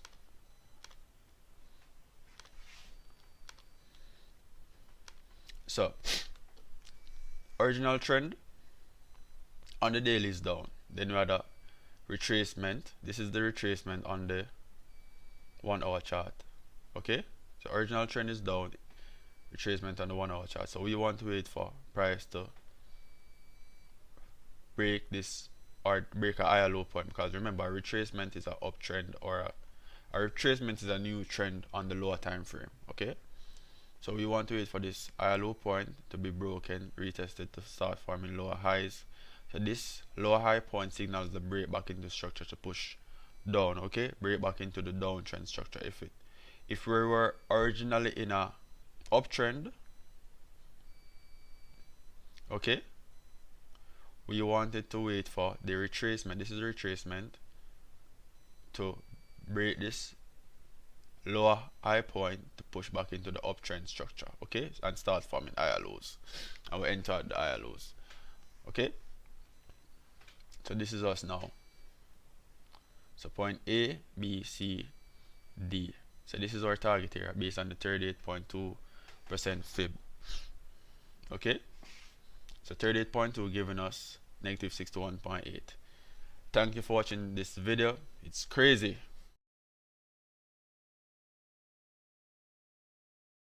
Alright guys, risk management. Cool. Now, risk management is just a thing, or a thingy. You can call it a thingy if you want, but risk management is just a thing or a method of managing a trade so that you don't lose too much money. Cool. Or you don't lose too much money. That's as simple as it gets. You don't want to lose too much money, so you would have a predefined risk amount that you are willing to risk per trade. It's similar to like gambling at a casino. You probably go to the casino with like 1,000 US and you only want to risk like probably 2% of that 1,000 US, right? No more. So 2% of that 1,000 US is probably $20. Yes, it's $20. So you don't want to risk more than $20. Cool. Once you lose that $20, you're out of the trade. Now this is what risk management is. Risk management is just based on your predefined stop loss, risk amount, based on the initial capital that you have. So this is it. Step 1, identify a percentage of your account that you are willing to risk. The ideal percentage is usually 2% of your account balance. Now the formula is the percentage risk, which is like probably like 2% to 5%. I personally risk 10% because I'm very aggressive with my trading. So you can probably risk like 2%, 1%, 5%. It depends on your personal preference, but you don't want to risk too much of your account. You know, you don't want to blow your account, especially as a beginner. So the formula is percentage risk, which is like 2% of your account balance, equal the risk amount per trade. So that's the amount you're willing to risk per trade. For example, if this was 2% and your account balance was $1,000 US, you would risk $20. Cool? Now step 2, identify the entry and the stop loss placement area.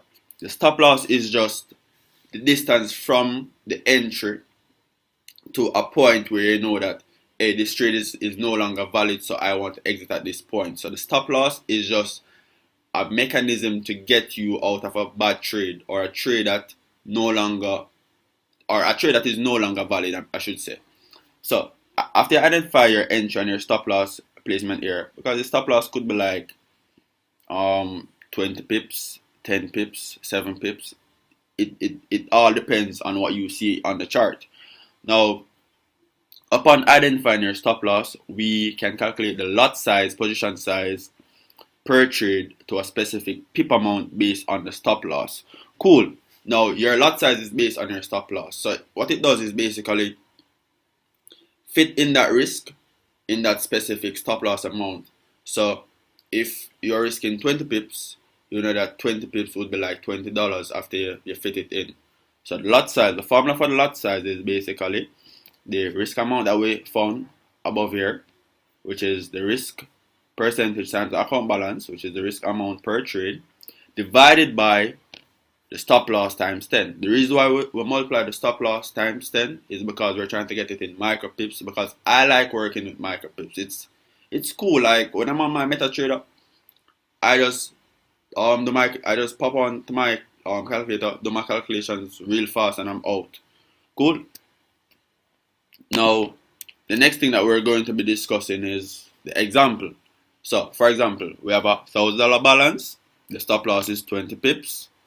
The risk amount is 2%. So the risk amount per trade is 2% times $1,000, which is $20. Now, the lot size, which is what we're going to put on the MetaTrader app. Let me show you. Give me a quick second. Let me show you this. Alright. The lot size goes in the middle on the MetaTrader app. Right below like market execution or sell limit, buy limit, all of those stuff.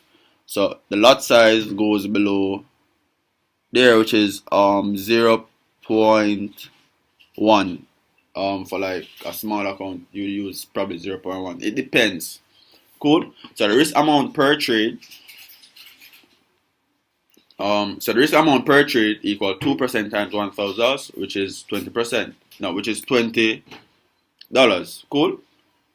Now, step 4, the lot size, which is $20 divided by the stop loss, which is 20 pips times 10. 20 times 10 is $200. It's 200, not dollars. 200 micro pips. 200. This is 200 micro pip. Cool. So $20 divided by 200 micro pip, which is 20 times 10, is 0.1, which is what I just showed you. So if you have a $1,000 account, you should be risking 0.1 per trade to risk $20 per trade. Cool. So you can risk that $20 to make like $40. Cool. So 20 pip stop loss, to make $40, you would have a 40 pip or a 400 micro pip reward target. Now let me show you that on the chart. This is the example. I want to enter a short position. Cool. Shorting meaning the market is going down. Alright. So I put my entry based on the 30 minute. I put my entry right here. Which is, I put my entry at, alright, let me do this. I want a 20 pip. I want a 20, which is a 200. This shows micro pip. So I want a 200 micro pip entry. No, I want a 200 micro pip stop loss, and I want a 400 micro pip on the 400 micro pip target. Cool. So this is it. So this is it. So, and you see that we have a low, like we have a lot of room. We should not have put our target this far, but this is it.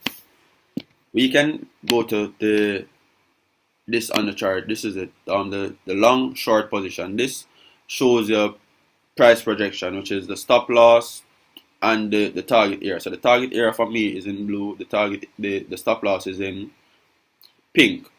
Cool. On the regular chart, you would probably see it in red and green, and then it's the opposite for a long position. So this is a short position. The opposite would have been for long position. So you notice the blue is above and the red is below, because you're entering here for price to go up. So the more it is in blue, the better it is for you, because blue is reward. Cool. All right then. Let me do this. All right, so 20 pips. We are risking 20 pips, bro. Like for this position, 20 pips is probably too much. So let's go here. Let's put it right here. You can do the projection before. So this is the prior lower high point on the 30-minute chart. Put it right there. We'll get our entry right there. Right there. And then we want to target the next support level based on looking left, which is right here. Cool. So we are risking 8.2 pips to make 33.7. And if you eliminate the point, this is 82 micro pip to make 237 micro pip. Cool. If you eliminate the point. So this is it now. Let me do this right here. So account balance is 1,000. All right. Risk amount, risk percentage equal 2%. Risk amount equal 2% times 1,000 US dollars. All right, everything is in US dollars. You know, someone even asked the other day if I'm making like when I said 1,000, or if I said $500 a day, they would be like 500 Jamaican dollars. I was like, no, bro, like no. You get me?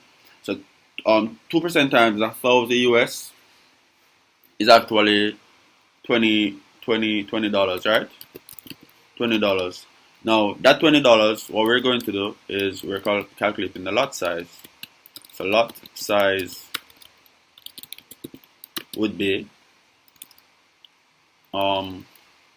that this $20 divided by, we need to put the stop loss amount. Stop loss in pips would be 8.2 pips, right? So this would be the risk amount, which is the $20 divided by 8.2 pips times 10, because I want to get it in micro pips. So 8.2 times 10 is 82.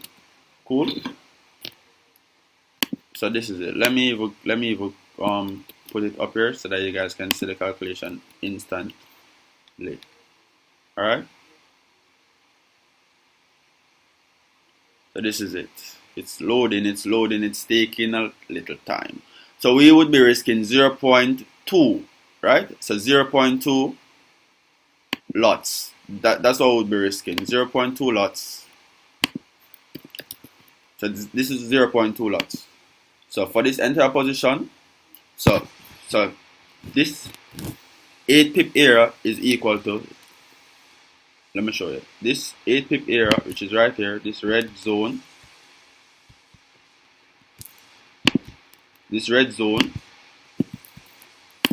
I can say red stop loss zone equal to 0.2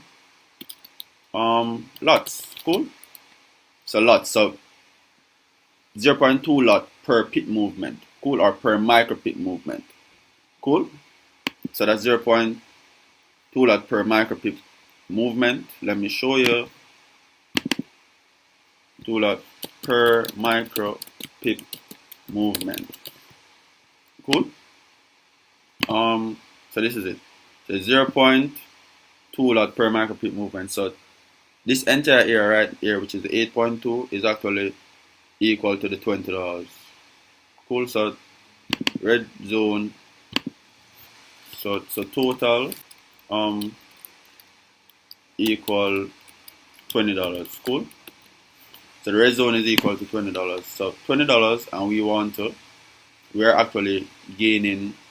If this trade should push to or take profit, which is right here, we should be gaining 33.7 pips, which is 337 micro pips. Cool. So 337 micro pips. So the lot size. So the risk. Let me show you now. Risk. So loss. So this is loss, which is 8.2 times 10. 8.2 times 10 is, that's the market pip. Cool. 8.2 times 10 times 0.2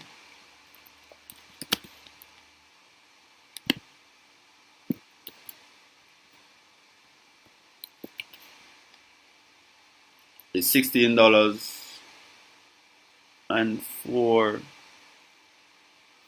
I think I never did anything wrong. Let me go back. I never did anything wrong. I just never utilized this full thing, which is I never utilized this full thing, which is right here. Let me show you.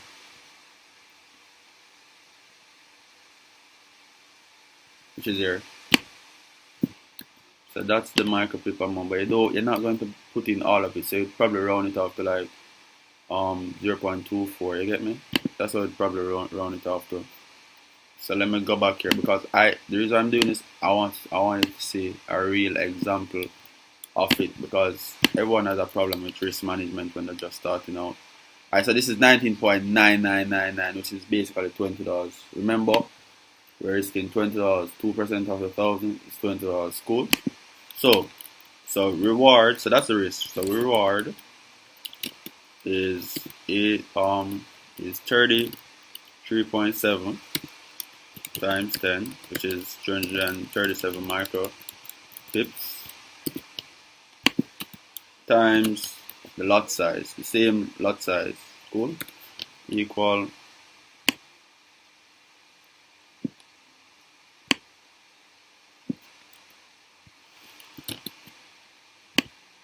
times the same lot size, and this is equal to $82. So you'll be making $82 just by risking $20. Cool. And that's what it is. So this is 82 USD, and this is 20 USD, and that's how it is. That's how simple it is, bro. So reward. So for each micro pip movement,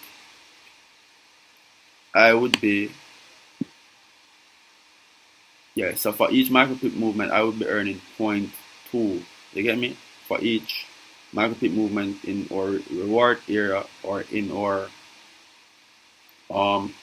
stop loss area. You get me? That's how simple it is. So if you need another example, hit me up in the group or something. But like, that's just the essence of risk management. I never needed to go through all of this with you, but I just wanted to, because like, I like explaining stuff to you guys, so you guys understand it to the best way possible. Now look at this. I created this to make it so simple. Ignore leverage, ignore all of this above. So only focus on the ones that are in red, which is first the risk percentage, account balance, risk amount, cool, and available trades, as well as stop loss in pips, and the lot size or the position size. Alright, so okay, and this is the micro pip amount. It's right here. Okay, so this is it. Started off with 1,000 US. Risking 2% of your, this is here. This is the 2%. So you use that 2%, that's $20. So this is how you use the file that I'm going to send you. So this is $20. You're risking $20. So that $20 is basically that amounts to 50 trades for that 1,000 US, which is 1,000 divided by the $20 that you're risking now. Cool. So you have 50 trades to mess up. Cool. Now your stop loss is 20 pips stop loss, or in this case 8.2 pips. Cool. So that's 8.2 pips, which is what I just calculated earlier, which is 0.24 0.24 for the lot size. Cool. So you're risking 8.2 pips, and this would amount to 0.24 in terms of lot size. Cool. So you're actually risking 0.24 per pip or per micro pip, depends on how you calculate it. Now, in terms of profit, I like to keep it standard micro pip. Cool. So we're making 337 micro pip, or 33.7 pips, but we're using micro pips, so it's 337. So based on that, for this trade we're making 82.20 US dollars. For the overall 50 trades we would make 4,109 US dollars. Cool. And then the balance would be 5,109 because it's added to our initial capital. Alright, so look at this now. If you messed up 50 trades and you profited off 50 trades, so mess up, profit. So say you have a 50 chance of winning or losing. Cool. So you profit off 50 trades. So your profit would be 0.24 times your profit would be the lot size. Well, the mess up, I'm doing the mess up first. So the mess up would be 0.24 times 82 micropips. Cool. Times 82 micropips. This is pips, we're working with micropips. Cool. So this would be lot size times the stop loss area. Cool. Times 25, because you're losing 25, you're winning 25. Cool. So this would be a negative. Your profit would be the lot size times the micro pip, which is 237, times the amount of trades, which is 25 that you're winning. So you're losing 25, you're winning 25. At the end of the day, if you lost 25 using risk management, you would have lost only 500 US dollars. And if you won 25 out of the 50, you would have made 2,054 US dollars. Cool. So that's it. It's just that simple. Just that simple. If you had a losing streak of 25 trades, like you're losing $500, and then on the next 25 trades, if you have a winning streak of 25 trades, you're making 2,054 US dollars. Now, total would be the profit minus the losses, which is $1,554. They still make 150% on your money.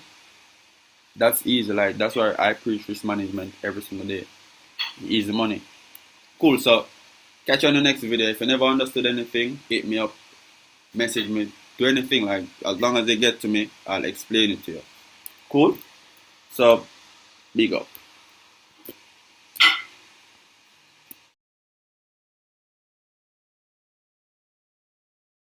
Let's discuss risk management. Okay, this is my favorite topic to discuss because I have so much experience. I lost so much money when I just started just because I never followed these rules. Okay, I was over leveraging. I was going full margin gang every single day. Like, I used to see some people on my Instagram, or I used to see some people on social media on a whole throwing on some high lot size, and I'm like, boy, I need to be throwing on those lot sizes as well. You know what I did? I threw them on. I lost a lot of money. I always blew an account.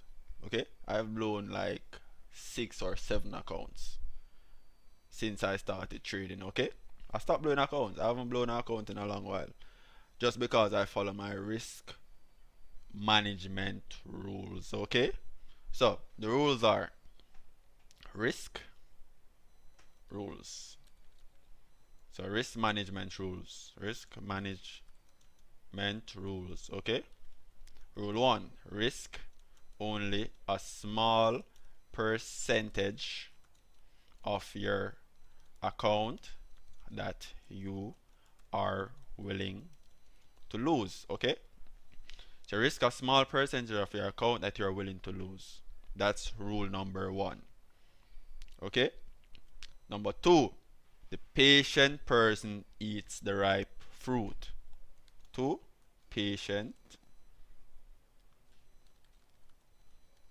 The patient person eats the right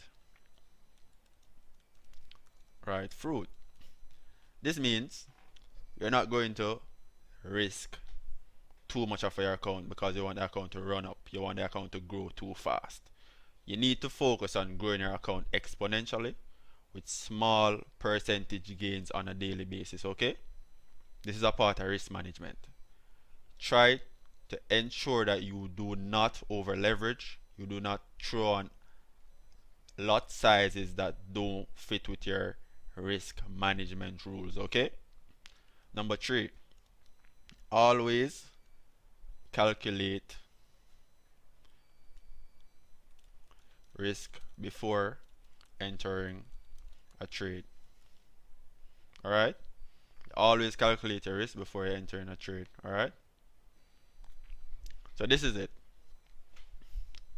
Based on the rules, in order to be a successful trader, this is all you need. Now let me show you how to calculate your percentage risk in terms of lot sizes for doing your trades. So calculating risk. So the first step in calculating risk is identify amount you're willing to lose, which is a percentage risk. Okay, it's a percentage risk. Step 2: identify stop loss amount. Okay, or stop loss in pips.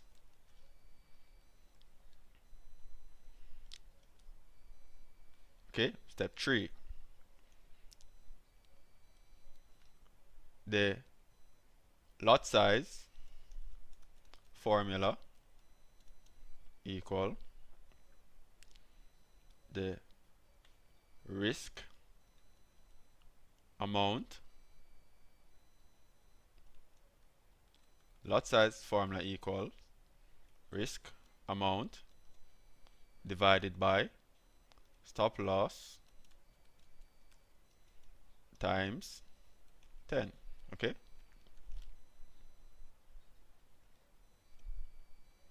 risk amount divided by, so the lot size equal risk amount divided by stop loss times 10. Now how do we get the risk amount, the amount that we're willing to risk? It's all based on the percentage that you decided that, hey, I'm comfortable risking. So this is risk amount equal percentage risk times account balance. Okay, so this is the formula. The risk amount is the percentage that you're willing to lose times the account balance, and this, you use this risk amount, you divide it by the stop loss times 10 to find the lot size. Alright, once you have found the lot size, this is the value that you place in the MT4, the MetaTrader application, when you're executing that specific trade with those criterias. Alright, with those stop loss criterias based on your entry. Okay, for example, this is it. If we wanted to enter a sell order in this trade, we'll identify an entry, which is this area right here. We place our stop loss above the high, and we realize that we're at a 13.7 pip stop loss. Okay, so stop loss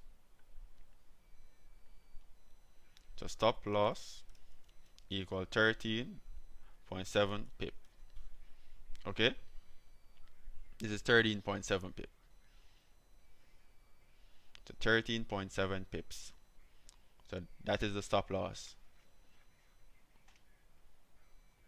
So it's 13.7 pips above the entry. Okay, so this is for a sell order. Now the second thing we need to identify is the amount we're willing to risk. So we're willing to risk 2% of our account. Risk percentage equal 2%. Alright? So we're willing to risk 2% of the account. Now the risk amount is equal to 2% or risk percent times account balance. So what is our account balance? Account balance is equal to 1,000 US dollars. All right, account balance is 1,000 US. In this example, you can have whatever account balance you want. So risk amount is the risk percentage times the account balance, which is 2% or 0.02 for 2% times $1,000, and this is equal to $20. Okay, so you're risking $20 per 13.7 pip stop loss. All right, now the lot size equal position size. Okay, the lot size and the position size are the same thing. So the lot size is equal to the risk amount divided by stop loss times 10. Okay, the reason why we times it by 10 is that we're calculating it as micro pip. Micro pip is easier to work with. So lot size, so the lot size, the result is lot size equal 20 US dollars divided by stop loss, which is 20 times 10. Okay, equal 20 divided by 200. Okay, so 20 divided by 200 is 0.1 lot per